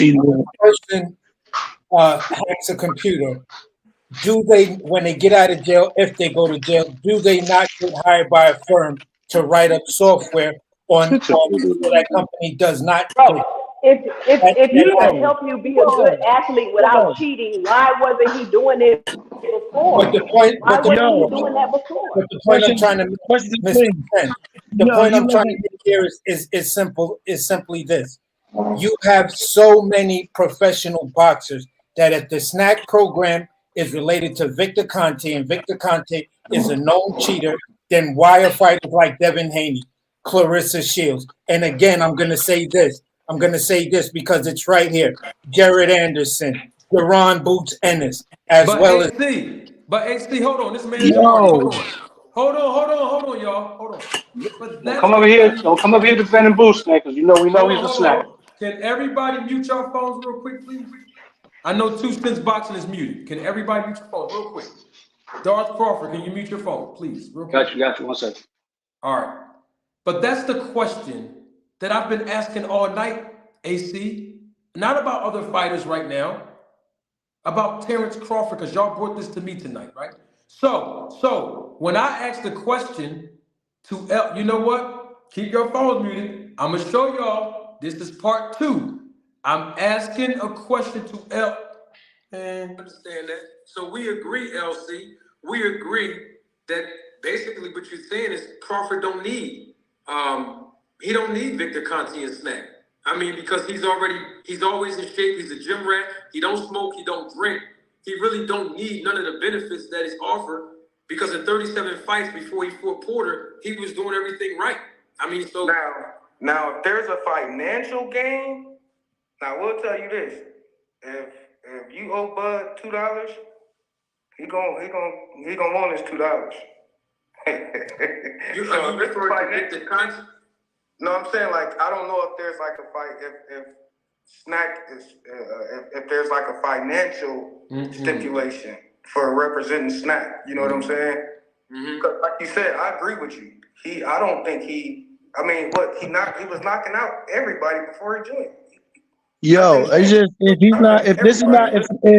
if Victor Conte ain't strength and conditioning. Mute your phones. We're gonna talk about hold on. That was David Evanesian. He knocked him out cold with 1 punch. We've never seen him do that before. And he was with the snack. If the ref wouldn't have came in, the same thing would have happened to the guys he stopped. That's possible. Sean Porter dad threw that. Well, I know that just got in it, but Sean Porter dad knew. Yeah, that's why he said he threw that towel in. He knew that was it. He was gonna get 1 punch KO too. And all those other guys. That's why they stopped the fight, man. I'm telling you. Yeah, I'm not disagreeing that that's. I mean, listen, if a fighter's hurt, the ref want to stop it. I commend the referees to stop it before a fighter gets extremely hurt. Ain't no question about that. Another thing, because I know you had said that a couple panels ago, where you said, "Have you ever seen Bud knock somebody out cold with 1 punch?" You gotta. He heard me say that a couple panels ago, so he's letting me know the whole Omaha, which is he's the one that said that I'm banned from not banned, but everybody in Omaha don't like me. They've been watching me. Hold on, it's not over. I'm going to ask him the $1 million question. Hold on. Understand? He's grown into the weight class. He's older now, so his body, you know what I'm saying? He got a bigger bone mass, muscle mass. He's stronger than he was. You know what I'm saying? He was. I don't think that's saying much that that's the only person he knocked out cold when this is a guy that stopped 11 straight people. Right, but the only reason I said that is because of the snack program. That's all I'm saying, that the snack program works. That's the only reason why I bring that up. That's the only reason why. The snack program is a good program. It works. That's all I've been saying. So LC, I know we're running out of time. We've been on here for 3 hours and 40 minutes. I want to ask you one more question, and I promise you I'll let you go. Is it possible, LC, if you could do me one favor? Because you said that you don't know if Bud has watched my content or anything like that. I'm man enough to ask you to do this favor. If you can ask him, he can come on a panel, not with all these people, just me and him. Can I get an interview out of him, or even Bo Mack, or even Bernie? No hating stuff, no hanky panky. I'm a real dude, man. I don't do all that, bro. I'm a real manager in this business, and everything I said was to protect his interests from day one. And I know people in the chat and watching me live might say, "Oh man, you just taking on Crawford." But here's the great thing about it, LC. Everything I said about the business of boxing, Crawford been saying in the last 2 weeks. Based on talking about the guarantee, based on how he learned about the business, how he could have made more money with the percentage than being guaranteed with a promoter. He's learned about that hedge fund situation wasn't really all that cracked up to be because they had to make money first before it came to him or Spence. He learned so much about the business even after this fight, and it echoed some of the things that I've been sharing with him through YouTube all of this time. So basically, I was actually right about most of the things I said about the business for him to do the right things and make the right decision. So with that being said, if you can, LC, no shade or no hating, no hanky-panky stuff, man. I'm talking about a real interview with him. He has a good story. I love to have him here on the podcast. If it's not him, Bomac as well. I don't know who else is in his camp. I'm gonna ask Bernie. I'm gonna ask Bernie first. I think you can ask him. I'm gonna ask Bernie. Bernie actually he knows the sport. Bernie can talk. I actually saw him. He was at the funeral today too. But I'm gonna ask Bernie first, and then because I don't know. Like I said, I don't know, but he probably want to admit it, but he probably do watch your content, but he probably won't admit it. These guys, let me take this off my screen. These guys over there, and he's not the first person that told me. There's other people that called me and told me. They watch the content. See, the thing is, I was trying to find the part where he actually said, and I'm going to rewind it. He actually said the reason why Crawford went to snack, in his opinion, and I think 2 Cents Boxing was here too, before, when he said because Spence was much stronger and Spence is bigger and Spence is stronger, was one of the reasons that Crawford went over to the snack program, even in LC, his friend's opinion. So what I'm saying is, how is it that we can have a full panel of people who can have, common sense, can say, you know what, this was really going on, but then there's a certain amount of Crawford's fan base who just don't want to be honest enough to say, hey, listen, Bud Crawford went over to Victor Conte. Everybody knows at this point. Now, I know people, like I know AC said earlier, Band said earlier, said they had no knowledge of the snack program until they came over here and heard me speaking on it. The bottom line is this. At this point, today, forget what you knew before or didn't know before the Spence fight. We all know today who Victor Conte is. We also know today the amount of scrutiny that Victor Conte brings, whether he changed his life around or not, it don't make no difference. That remains to be seen, because the shadow of suspicion and the cloud of suspicion is going to always follow him every time he deals with a fighter. And the reasons why is because he admitted, I did a video on this months ago, that he injected Sugar Shane Mosley Sr. with EPO in his fight against Oscar De La Hoya. He also had Andre Berto and Willie Monroe Jr., Willie Monroe, who was in the training camp with Bud Crawford. They had pictures together and everything when he was sparring and being a part of the training camp of Crawford when he's preparing with Spence. Both Berto and Monroe both tested positive under the snack program. One, Berto in 2011 and 2012, and then Willie Monroe in 2018, nearly 3 years prior to Terrence Crawford going over there with Victor Conte. These are all facts. We also know that I just proved earlier today, for some of you that did not realize it or forgot about it, is that VADA.com on their website stated that the last time Terrence Crawford enrolled in their program was on November the 14th, 2020, through his fight with Kell Brook. The last 3 fights Terrence Crawford had not been publicly acknowledged by VADA that he went through their testing protocol, and those last 3 fights, ironically, he was with the snack program. These are all facts. And the fact that really trumps all of that, or tie all of them together, is on your screen right now, is that the snack program, Victor Conti Sports Nutrition Company, Snack offers products that improve your level of fitness, help lose fat, build muscle, and do what? What did Devin Haney say at the end of the Netflix documentary? It enhanced performance. Terrence Crawford's performance was enhanced in the Errol Spence fight. That is not an opinion, that is a fact. Now, people wanted to ask me, most of y'all came late. I already addressed this 3 hours ago, but it ties into everything that we're talking about. Why did Boo Boo Andrade and Hector Garcia lose their fights or didn't look, I guess, competitive in their fights, even though they had the snack program or the snack logo on their trunks? It's because Terrence Crawford said it. He said it a couple of weeks ago. There are different snack programs for different fighters. I use certain things with the snack program that other fighters don't use.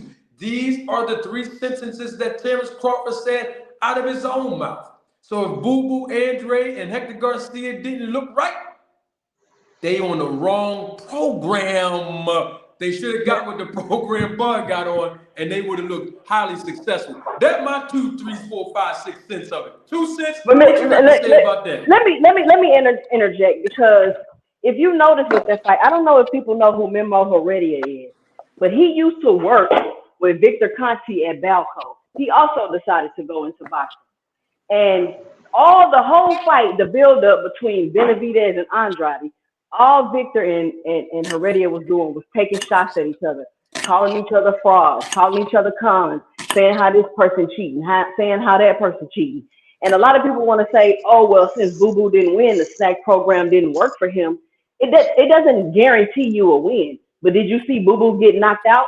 Did you see those shots Boo Boo was taking? His punch resistance was on 1,000. So how can y'all say that it didn't work? He was fighting a much bigger fighter in David Benavidez. So maybe, you know what? I think a lot of these Bud fans would understand or would start thinking if Spence was to all of a sudden say, you know what, let me get with Memo. You know what everybody's gonna be thinking. Oh, he's going there for PEDs. But it's already been accused of PEDs. The boxing world knows who these people are. Us as the fans are unaware.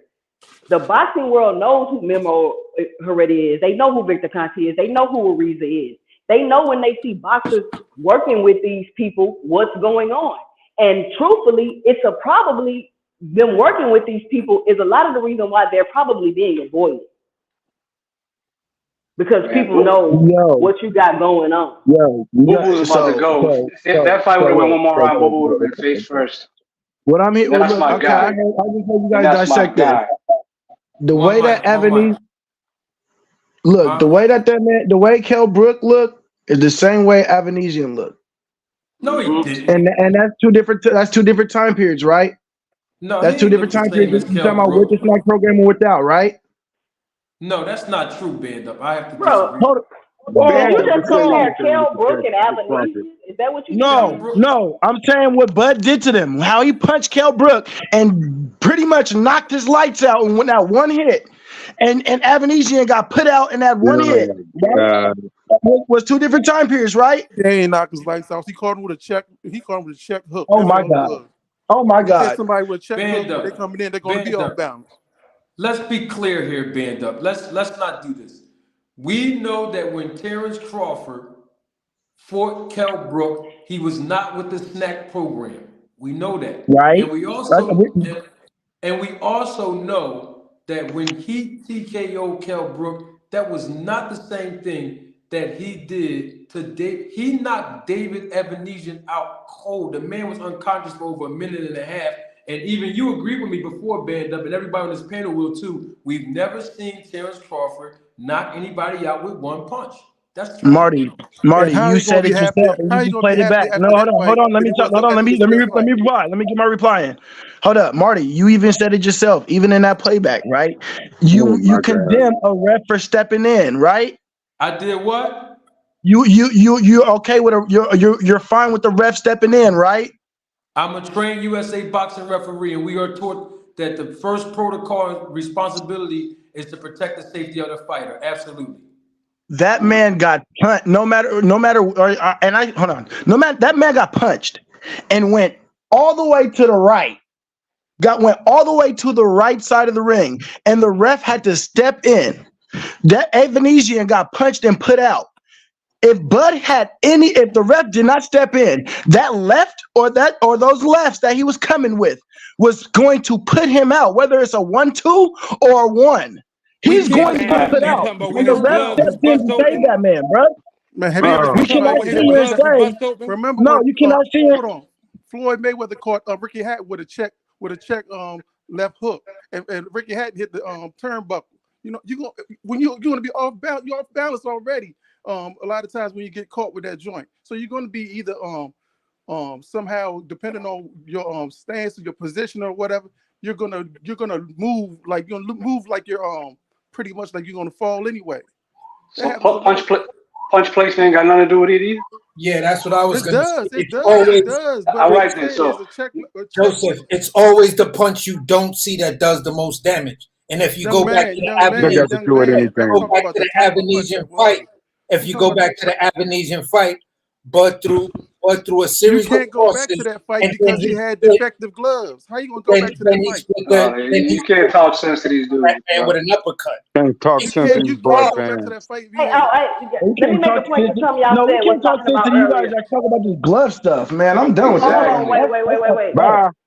How you not gonna talk about the glove stuff? But anyway, what I wanted to say was a lot of people keep saying how Spence do the jab, overhand right, and all of this stuff, right? It wasn't so much as Spence's style versus that for that fight. It was the execution of his style that he was unable to do. He wasn't as quick as he normally was. He wasn't as strong as he normally was. He was off balance. He had all of these things going on.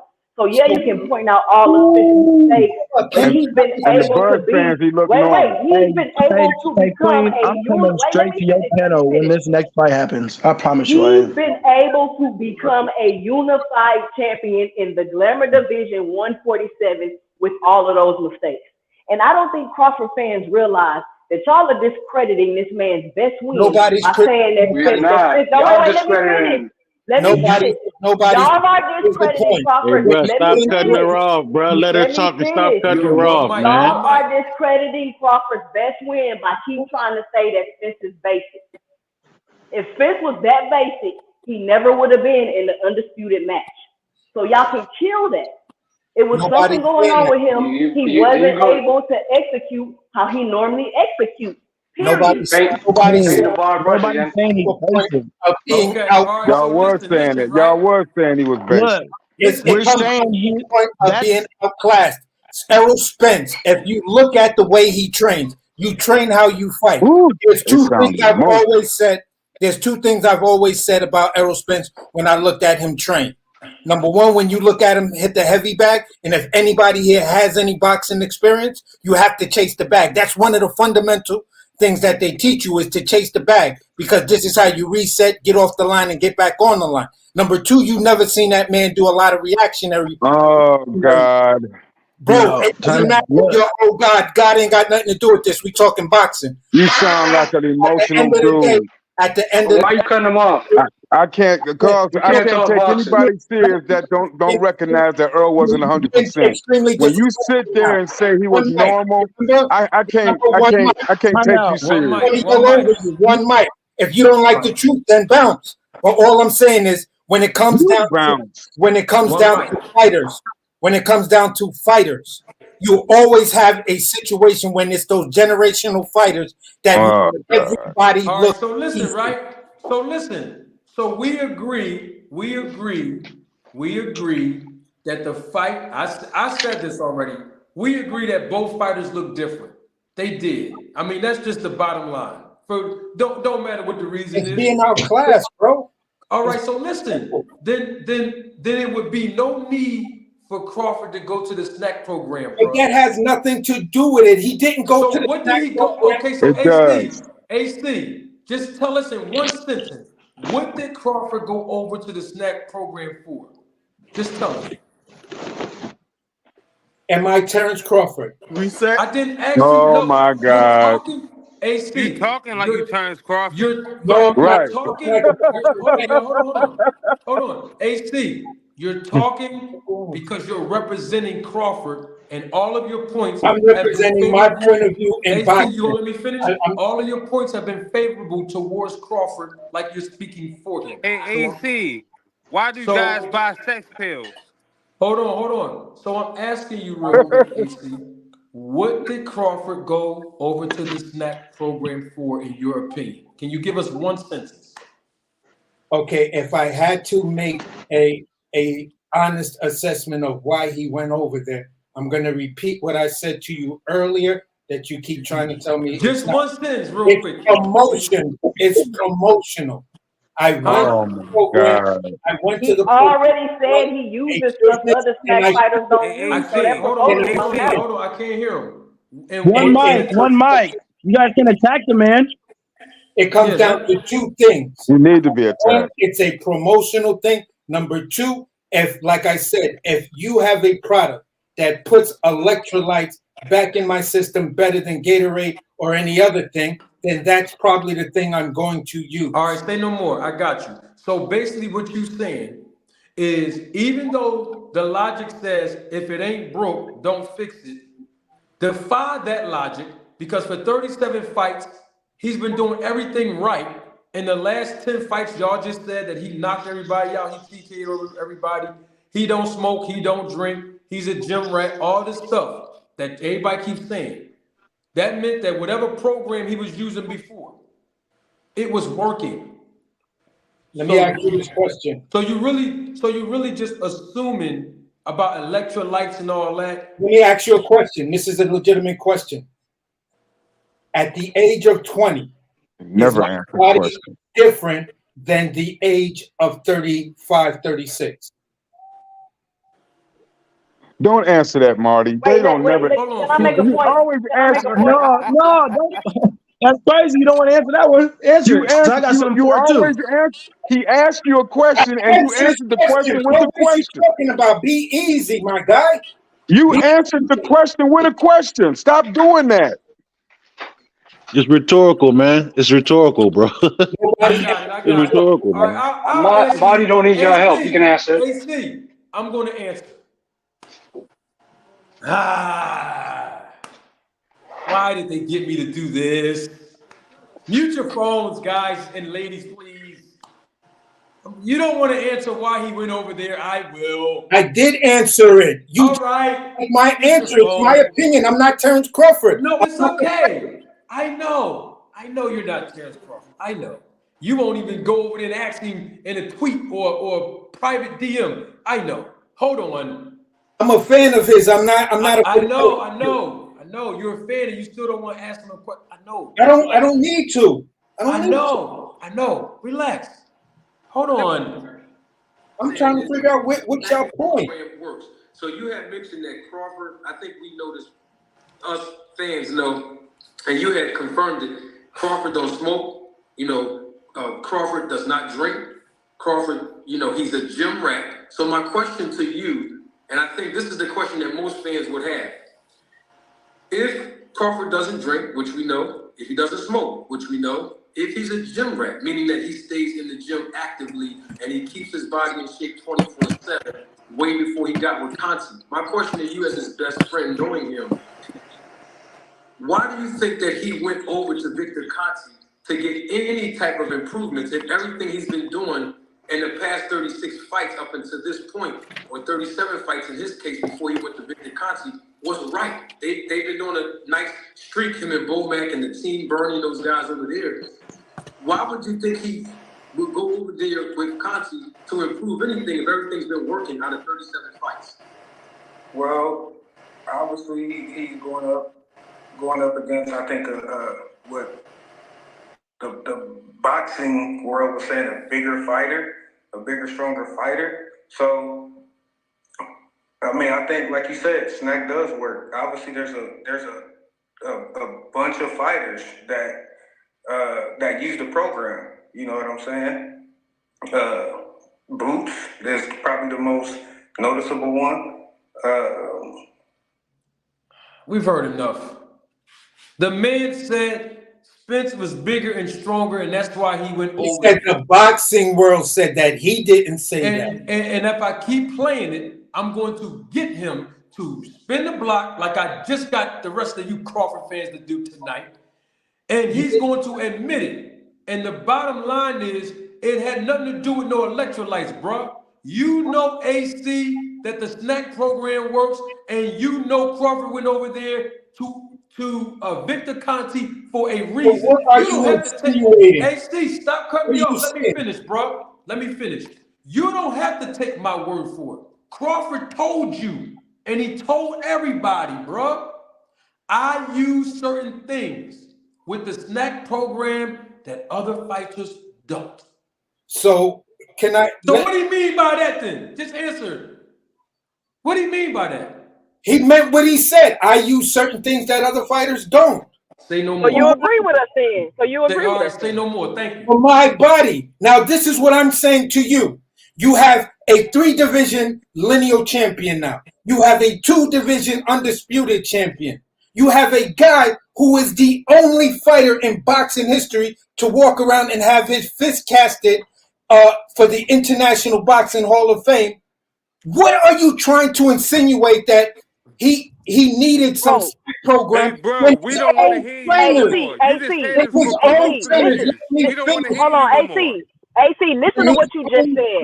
Victor Conti has three undisputed. Hold on. Listen to what you just said, bro. Victor, if you Those know who accolades hurt Victor him. is, Victor Conti has 3 undisputed champions, 1 2-time, 1 3-time working with him right now, bro. That's his MO. How do you think he's able to do that? Because he's such a great strength and conditioning coach? No, bro, you can't keep But he didn't want it for Name another But he didn't want it for Boo Andrade. Name another strength and conditioning coach that's had 3 let undisputed AC champions tell to you ever it's for work with them. promotional use. Let But he AC didn't want tell it for you Boo it's for Andrade. promotional use. The fact that you saying this for promotional use, we might as well quit talking. It ain't no point in continuing this conversation if you saying that Terrence Crawford is working for Victor Conti for promotional use when he himself said out of his own mouth he's using stuff that other snack fighters aren't using. So kill that promotional use, bruh. I don't even know why you keep saying that. Promotional. Once you stepped to me and asked me to sign a contract to use your product, and I did not reach out to you to use that product, that is promotion. You're paying me to use it. You're paying me to talk about it. AC, you are trying to insinuate. I'm not insinuating nothing. Listen, you are saying that Victor Conti called Terrence Crawford to promote his product, bro? Yes. Okay, great. I'm glad you said that. Did you see the Netflix documentary, sir? Did I see the documentary? Yes. You saw that? And I saw his interview. No. Did you see the documentary? Yes. Okay. Did you hear what Tim Montgomery and Victor Conti agreed to of why he allows these athletes to promote his brand? Did you hear what he said? Did I hear what he said that allows him to promote his brand? That's called gaslighting when you ask me the same question that No, I asked you. I'm trying to understand what you're saying because I'm reading these clowns that's in your comment section. I was just looking at them, but they're irrelevant because they're scared to click they're scared to click the link, but they want to type like receptionist. But anyway, I only repeated it because at the end of the day, I wanted to be. Victor Conti is only interested in athletes, particularly boxers, who are able to make history because it boosts up his ego. It makes him feel like basically the only reason why they were able to do what they did was because of him. It's because of the snack program. That's why he have them marketing his paraphernalia, because he said marketing is his bread and butter. Tim Montgomery specifically said, hold on, AC. Victor Conti and Tim Montgomery both were going back and forth because Tim Montgomery received an offer of $50,000 to allow him to sponsor and be an endorser of the brand. Victor Conti told Tim Montgomery, you said you saw the documentary. He said, Snack ain't get you to break them records. I mean, he said Nike ain't get you to break those records. I did. Snack did. So I want a piece of that deal they gonna pay you to wear their product, to wear their paraphernalia, to wear their brand as you're promoting them.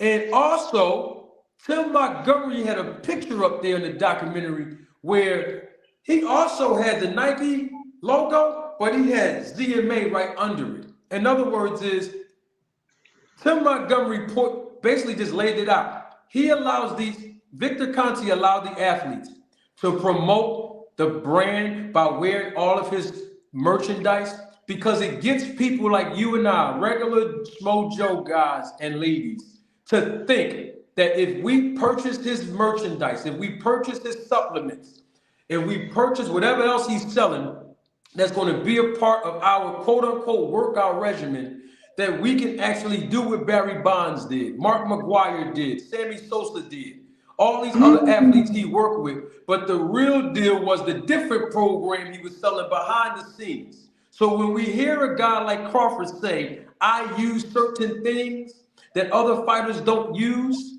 and then we see Boo Boo Andrade perform the way he did, when we see Hector Garcia perform the way he did, but we also see how Crawford performed. I mean, bruh, everything is put in front of you. But what I realize is about Crawford fans is all of this is because he beat Errol Spence. See, if he wouldn't have beat Earl Spence, we wouldn't be talking about the snack program right now.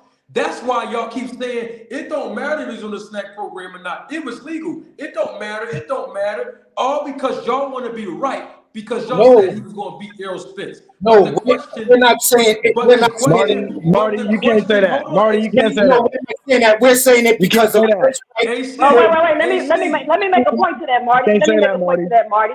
Let me make We're a point. talking about his trainers. We're talking about. Hold on, wait. The fact. Let me make a point real quick. Hold up. Let me finish. The point that I'm making is this. It don't make no difference or who don't agree with me or not. The bottom line is this. Terrence Crawford went over to the snack program for a specific reason. He could have went to Larry Wade. He's a strength and conditioning coach, but he didn't go over there. Hell, he could have went to Blu-ray himself, but he didn't go over there. And there's other strength and conditioning coaches that he could have went to. In fact, if everything was working out of 36-7 or 37 fights, he didn't really need another strength. But that's not the point. The point is he went over to Victor Conti. That is a fact. Nobody can refute. Victor Conti is not a strength and conditioner. That's my point. That's what I want. But AC, that's what I want you to say. You walk right into my trap.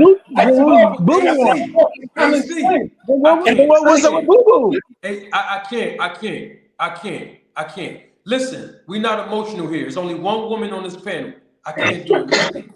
He walked right into my trap, band up. That's what I want y'all to finally admit. Thank you that Victor Conti is not a strength and conditioning coach. That's all I wanted y'all to say. Because if you believe that, if you agree with that, then that means he ain't go over there for the regular techniques of strength and conditioning. So the question that I've been asking for 4 hours is, if he's not a strength and conditioning coach, thank you for walking in my trap. Then what did he go over there for? If he's Nutrition. not a conditioning coach, For nutritionist. what did he go over there for? He is a nutritionist. He runs a nutritional company. He makes it. That's his bread and butter. I didn't say about nutrition. I didn't say about supplements.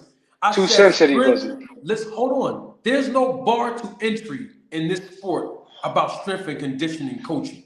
I can assure you of that. You have to go through a protocol to get a license to be a promoter, a boxing manager, a referee, a judge, and even a ring announcer, even a ringside position. These are the professionals that work inside what we call in boxing the circle of play, right? But as a strength and conditioning coach, oh, and a matchmaker too, you gotta get licensed. Go band up, go tell Blue Blood about that.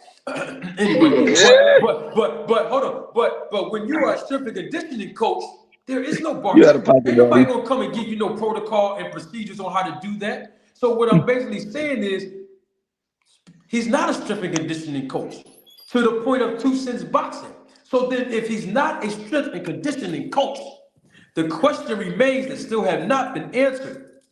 What did he go over there for? Hell, at least Bill Haney said in the interview of why they went over there. And guess what? The results are working for them. So why did Crawford go over there? For the nutritions. What nutrition? What? Give me an example of one. I don't know. Isn't Snack a nutritional company? But Darth Crawford, why don't you go ask him? Why don't Marty, you want me to get my answer We might need to ask him if he goes to a company that's you asking basically for my answer called. again? Hold on, Band Up, I got you. Darth, why don't you ask Terrence Crawford? If you see the scrutiny that your favorite fighter is getting, why don't you There's ask no him? need. There's no need to ask him. Same reason I don't ask Spence why he's on his 4th nutritionist. All right, no problem. So then why didn't you ask Crawford? Why didn't he clarify it? Because he still never clarified that he's not doing anything wrong. Not saying that he is. I'm just saying he never clarified. He clarified everything else. Just like you don't need to clarify that you didn't kill somebody yesterday. Yeah, but guess what? I got to clarify every time I come on live who I manage. You know, people keep asking me that, right? Nah, I don't ask you that. No, not you. I know that. I've been following you, Marty. I believe your credentials. I didn't ask Marty, I've been following you. I know. Right, but what I'm saying is there are people that have been challenging my credentials, and they keep asking me over and over again, who do you manage? Who do Manager Marty manage, right? But nobody won't ask Crawford why he go over to the Victor Conti, bro. Why won't you ask him? I'm just answering the question. I'm just asking, why? Because you don't care. Because he beat Errol Spence. That's why. Let's keep it 100. Y'all don't care because he beat Spence. Am I right or wrong? I just told you why I didn't ask him. I was like, I don't feel this need to. I mean, the man went to a company. I didn't ask you why you ain't asking him. I'm done with that. Why don't you care? It's because he why don't I care? Yeah, I don't care the same way I don't care Boots is there. No, see, you keep I tell you, I don't care because I didn't know anything about it.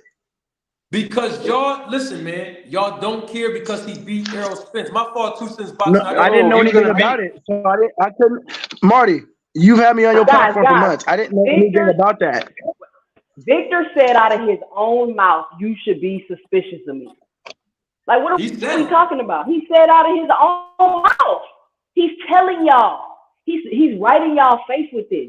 And y'all not even saying okay. I don't understand. But you do you take everything Victor says at face value? Do you also take that, you know what I'm saying, he's trying to clean up the sport? You can't pick and choose. If somebody tells me to be suspicious, if somebody tells me to be suspicious of them, you damn right, I'm going to be suspicious of them. You have a right to, but you can't use that as an argument, though. All right. So Darth. Yeah. So if we can't use that as an argument, if somebody says be suspicious, then how about we use this as the argument? Let's take what Victor Conti said himself. Let's take it. Now, I showed y'all some of the other things. This is him. It's only like 5 seconds. If y'all can mute your phone real quick. Hold on for 1 second. This is Victor Conti. Listen. The beginning says, show me. But it cut off in the beginning. I don't know why. But his first 2 words were show me. All right? I'll show you the loser. I mean, this is how prevalent in Olympic sport and specifically in track and field that the use of PEDs is. He says, show me an athlete that's not cheating, and I'll show you a loser. Can we take his words for face value, sir? I mean, we could believe that if we want to. We could also believe, and when he says that if he wants year-round Olympic-style testing for all boxers, or we can believe when he says, both him, Crawford, and Spence tested for VADA prior to the fight.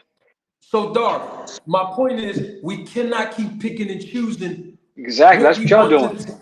Dark, hold on. We can't keep picking and choosing what we want to believe and what is either the guy's a credible source or he is not. If we're going to take his word that he's about cleaning up the sport and do all year testing, fine. Then we got to take him at his word when he says we should be suspicious of him.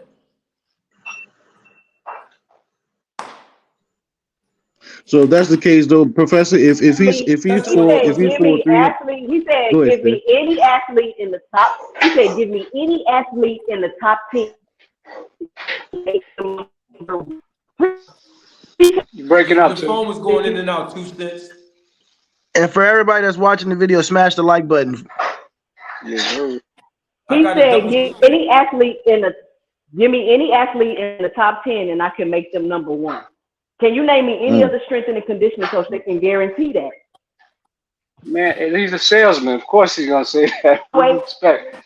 Like Marty said, he's trying to promote his bread and butter. Dark. He's done it. Yeah. He's done it, Dark. He's done it several times with several athletes. You really think? He got listen. He has a whole wall of shame in his office of athletes that he's made number 1. The proof right all there. of them were juicing? All of them were juicing? Yes, they were all juicing. What are you asking? Yes, they were all juicing. Name me the ones besides you saw on the You go look for yourself. I mean, I'm trying to. You said all of them. Like, you go look for yourself. So you trying to tell me?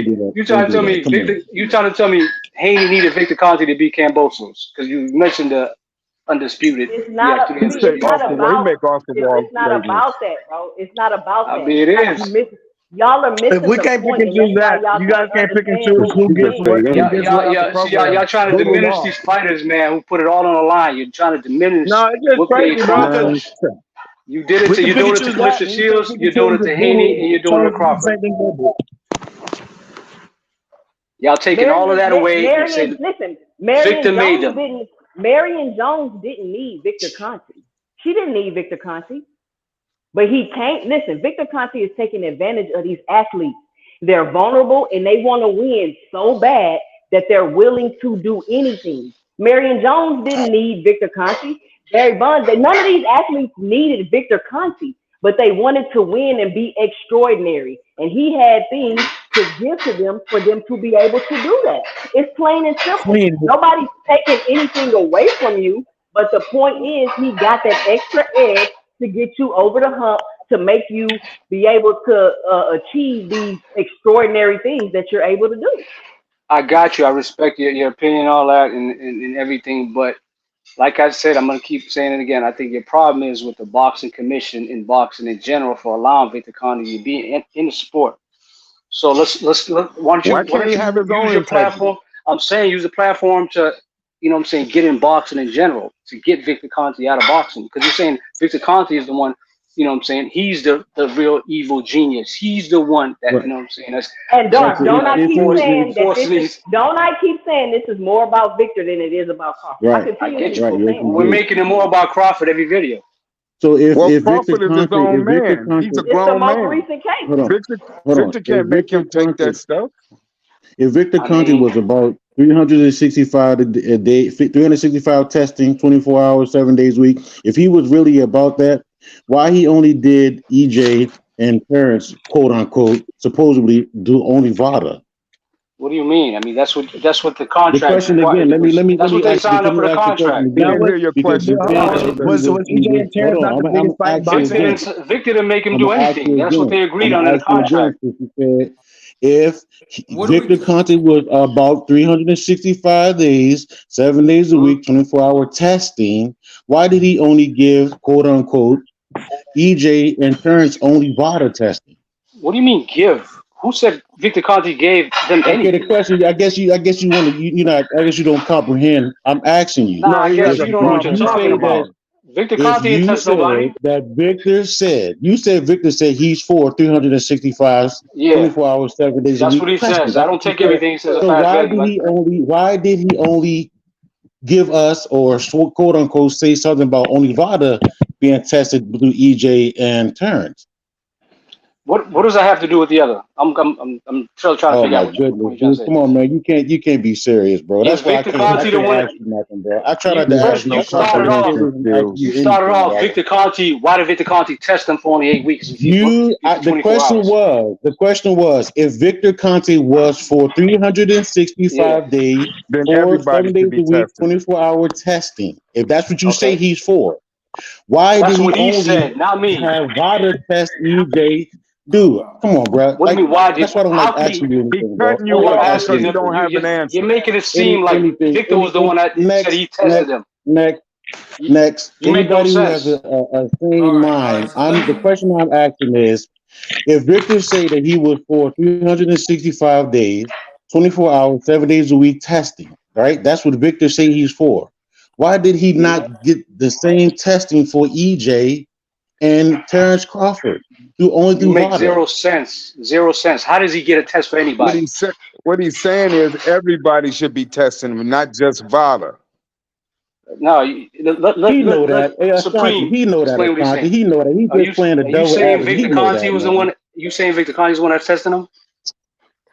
Because that's what you Did just I said. say he tested That's him, bro? exactly what you just said. He said, "Why did Victor No, Conti I only didn't. No, I offer him didn't say 8 that. I weeks?" didn't say that. I asked you a What did you question, say then? bro. Say it Because again you then. seem that you. I'm not asking you again. I'm Roll not the tape, asking you Marty. again, bro. I'm not asking you again. Can I That's get all these he super does is chats out deflect. real quick though? Before we go, can I get these? Because 2 Cents Boxing was up here, and I didn't give her the proper acknowledgement, and Oh I yeah. apologize for that. I had it up on the screen a little bit late anyway, so I got a Mm. double salute. 2 Cents Boxing. Thank you for your contribution, your support, and your feedback, and getting on the panel as always. 2 Cents, appreciate you so much. 2 Cents Boxing says it wasn't about Errol's style. It was about his execution. He was not himself. Crawford fans keep discrediting Bud, biggest win, by calling Spence basic. And actually, she was up here and she actually explained further what she meant by that. My guy, Joseph Swab, double salute to him as well. He's also on the panel. He says Conti understands the mentality of weak-minded athletes. And I do agree with that too, Joseph. That is true. That he definitely understands the psyche of athletes. But I do want to say this because Supreme L was bringing up a good point that I guess got missed in translation when you talked about Victor Conti and basically the testing that he kept mentioning for Spence and Crawford. And I'm going to say this again because this is as equally as important. Terrence Crawford's last VADA testing, according to their website, the last time he tested through VADA, according to them on their website, I pointed this out weeks ago, and I actually pointed this out months ago too, was in November 14th of 2020. They congratulated him for enrolling in their program. That was November the 14th, 2020, for his fight with Kell Brook. With his fight for Kell Brook. Ever since then, we haven't had any other evidence or any other acknowledgement from VADA testing on their website to acknowledge that Terrence Crawford tested through VADA. Okay. With that being said, that meant that the last 3 fights that he was on a snack program, he never tested anything. He never tested, period. These are facts. These are not opinions. So when people are speculating, it's not far-fetched. Okay, then he gets on interviews and he's saying things like, I use certain things that most fighters don't use. There's different programs for different fighters on the snack program. These are things that he's saying. And so my thing is, if Crawford fans can say that I'm insinuating and I'm, using undertones, but why y'all can't see all of that when he speaks? Nor do y'all go and y'all come on my channel, not y'all guys. A couple of y'all did come on the panel and do that, but for the most part, everybody been cool. But in the chat, in my comment section, on the panel, y'all come on my platform and y'all see all this stuff when I'm spitting out facts. But then when I ask y'all to go on Crawford's platform through Twitter or X, whatever it's called, X now, and Instagram, y'all say, oh man, I don't really want to get into that. But yet y'all click the link to come up here and hold me accountable for speaking facts. But you won't go on Crawford. And I'm just saying, y'all fans of his. Y'all have a right. If you're paying for his fights, if you want people who's paying defending the guy, if you are buying his shirts or whatever else that he's selling or whatever like that, I think y'all do have a right. Any fan should have a right. You know, I'm a fan of certain sports teams, and I'm definitely going to reach out. You know what I mean? Email, tweet, or Instagram if I want to say something, or their YouTube channel or something.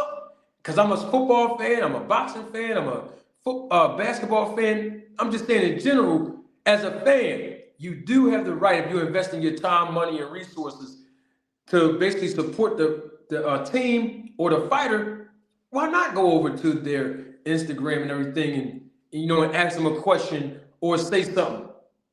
Well, 2 Cents Boxing just said in the chat, y'all ain't paying for the fights. Apparently, because Terrence Crawford's numbers didn't do that good on pay-per-view before he fought Errol Spence. That's not my words. I mean, just promoting him based on what Bob Arum said, that he could have built a new mansion in Beverly Hills, the money he lost. So what I'm saying is, at some point, if y'all support him, even if y'all don't buy the pay-per-views, and I'm sure that you guys on the panel, I would assume that you guys buy the pay-per-views. I would assume that. Because y'all seem like y'all, locked in. Y'all locked in with Bud, as a fan. But I'm just saying, like, when I ask y'all certain questions, it's not really to draw controversy. These are questions that I'm genuinely want to know the answers to. Like, y'all keep saying this, like a couple of y'all earlier, the snack program don't work. It don't give you no edge, this, that, and the third. You listen, man. Ain't nobody going to invest their time and money in something that's not working. I'm just saying, at some point, if you're with a woman and the relationship's not working, one of y'all gonna leave. I'm just saying, if you friends with somebody and the friendship is not working, if the friendship is not reciprocal, one of y'all gonna back out and say, I'm cool, I'm a fall back. This is all logical, natural human responses. How come we keep defying logic when it comes to Crawford? This happens every time. The SAC program don't work. But he's telling y'all he's over there. He's telling y'all that he's using something or certain things. He's openly sharing that with you. But then we got the guy come on the panel and say, oh man, he's just being endorsed. Michael Jordan was endorsed by Coca-Cola. Like, come on, stop. The man's over there. He's using everything that Victor's giving him. He said it himself. So my point is, why not take his words and believe him? And then if there's a question, go ask the man.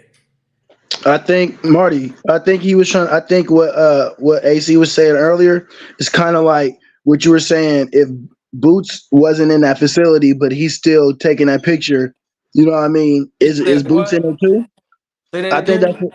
I said I don't know. I can't speak for him, but I think that's what AC was kind of getting at. Well, like with Boots in the picture, you know what I mean? If Boots was over there taking the picture, yeah, he wasn't in the facility, but is he still doing the same things that you know what I mean? That is using using the stuff that goes along with snack.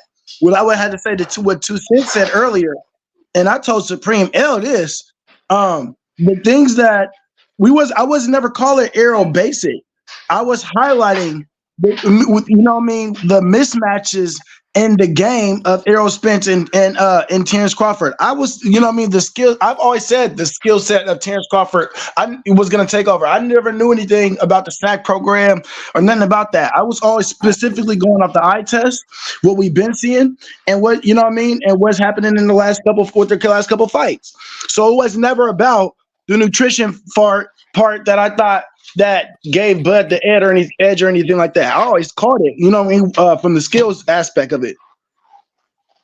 Right, I feel you on that. But I'm just saying, Band Up, I would rather listen to LC than AC. Because LC is a friend of Crawford. AC is just a fan of Crawford. You know what I mean? I'm listening to LC. I ain't listening to AC because AC was trying to say something about AC the boost mobile. Is AC the boost mobile? Come on, man, stop playing, man. That's so all Mark, you believe you believe anybody will tell you. I appreciate you letting me on the panel, Professor. It's always good. I'm gonna jump back on tomorrow. Once you get back on tomorrow, I'm gonna jump back on tomorrow. I appreciate you letting me on. It's been good. It's always good, and I'm always gonna give you your flowers. You hear me? Keep doing your work, young fellow. And Joseph, I'm gonna get with you later, Joe. And band up, even though me and you don't see eye to eye, band up. Keep doing your thing, young fella, and I appreciate you. All right, Dog Crawford, Yes, man, salute do some Supreme. homework, man. Keep doing some homework and keep pushing, bro. Because you're not fully on it, man. And I ain't gonna disrespect you, but you lost, bro. Just start doing some more You learning, sound bro. like a But substitute with that teacher. being Nobody said, respects you. with that being said, with You that being sound like a said, I substitute say teacher. peace to Nobody all y'all. respects All you. right. All And, right, and your girl Supreme. don't respect you. I hate it for your All right, girl, come but on, I peace. got a y'all. girl. I got a wife. Man. Why y'all got And I hate messages? it for your wife, but peace. Oh, come on, yo, Your that's mama. it. That's it. Y'all, come on, Hey, y'all. Chill. it's all good though, We, bruh. we It's ain't all doing good. that. Come on, man. We ain't doing that. Come on, man. We gentlemen up here, man. We can't do that, bro. Yeah, but it's Hey, hard. It's Fro, hard to be a gentleman when somebody just don't want to learn when they're teaching. You're teaching them. You're trying to give them a teachable moment, bro, but they act like they just you don't ain't want to not listen. teaching You know what nothing. I'm saying? It's like a Just little log off boy, like you man. said It's you was like a about to little do. boy. But it's cool though. It's cool. It's cool. No worries.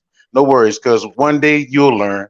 If it's not by me, it'll be by the professor. But you'll learn though, bro. And I ain't got no hate towards you. But you'll learn, bro. You'll learn. And with that, I still say peace to you, brother. Peace. Yes, sir. Thank you, Supreme L. Thank you. Appreciate you, man. Man, we were supposed to a band up, man. We were supposed to talk about. Man, we ain't even get down to the joint, but we know what? This is why I love YouTube. We're unscripted, live and living color. We don't duck nothing. You know what I mean? 5.5 hours. I got to get up extremely early in the morning, but Bro, we here now. I got to get the people what they asked for, man. I ain't never seen nobody go hard for 5 hours. Nobody. Man, this is like Marty my stands fourth. alone. Man, I this ain't never ain't even seen it. on. This is not on purpose. This is like my fourth time, bro. Like this, I don't know. I gotta get the people what they want, man. That's what it comes down to, Salute, bro. Marty. Salute, man. You thoroughbred. You real. You was a real one in the game, and I've been with you since the start.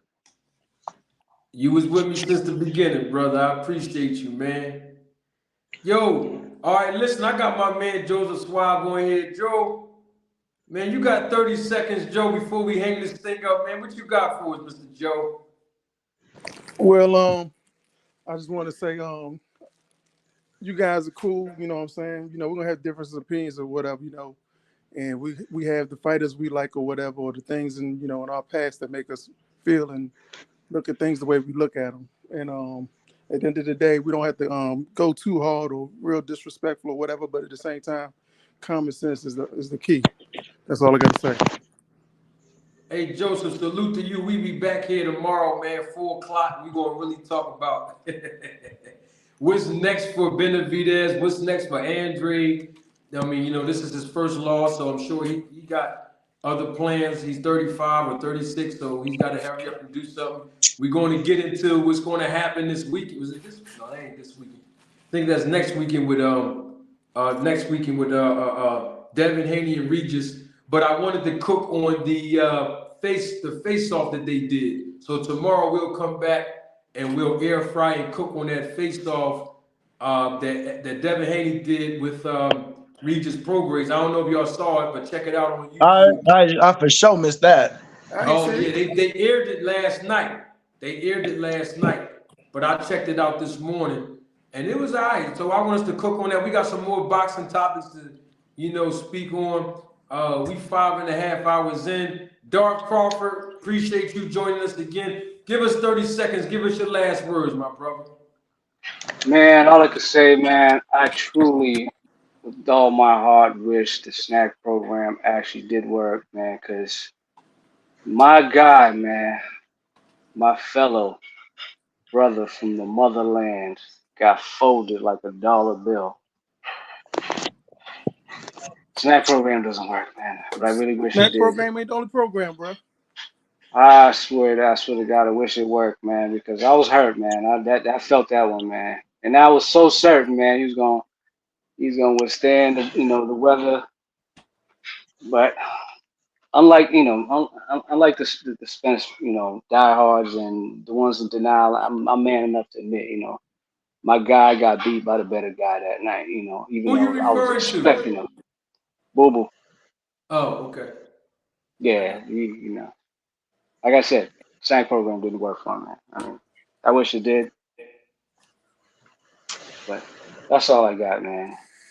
All right, I But you appreciate keep doing you, your thing, man. man. Appreciate you. Let me on, and we'll chop it up another day. You got it, man. Appreciate you. Band up before I give you the final words. Let me get my guy Toon. I ain't seen Toon in a minute. That's my man. Pots and pans. Double salute to my guy Toon. Toon, thank you for your support and contribution to the channel. Toon says, crazy for Tank to have a trash resume. Seems like Haney want the leftovers. Wanted Ryan, Fort Gamboa, and now want burials. Tomorrow, we going to speak on that because I heard that interview that Bill Haney did. He said that Keith Thurman and Mario Barrios is somebody that interests Devin Haney for them to fight him. We shall cook on that tomorrow. 5.5 hours. Stand up. I'm gonna leave you with the last words, my brother. I mean, we didn't know we was gonna go this long, but we're here now, brother. I gave the people what they want, and hopefully tomorrow, I don't know, bro. Man, this is boxing. I love this YouTube stuff, man. I love this. I love boxing. Everybody know that. But man, it be like that sometimes. Band up. I want you to close this out, my brother. I'm gonna turn my camera off. Close us out last 30 seconds. Before you do, let me remind the people, we might not go this hard tomorrow, but tune in live and live in color tomorrow, 4 o'clock p.m. Eastern time. Come on back. We're going to be live and live in color Monday, Tuesday, Wednesday, Thursday, and Friday. But definitely come back tomorrow. I'm going to leave it in the hands of my guy, Band Up. I'm Manager Marty. Salute. Yo, first thing first, I want to salute Manager Marty for letting everybody come up. Everybody should smash the like button, you know what I mean? Hit the bell icon, you know what I mean? And I just want to say, I didn't know either much about the last two fighters between Boo Boo and you know what I mean, Benavidez. I'm definitely gonna do my more research on that one.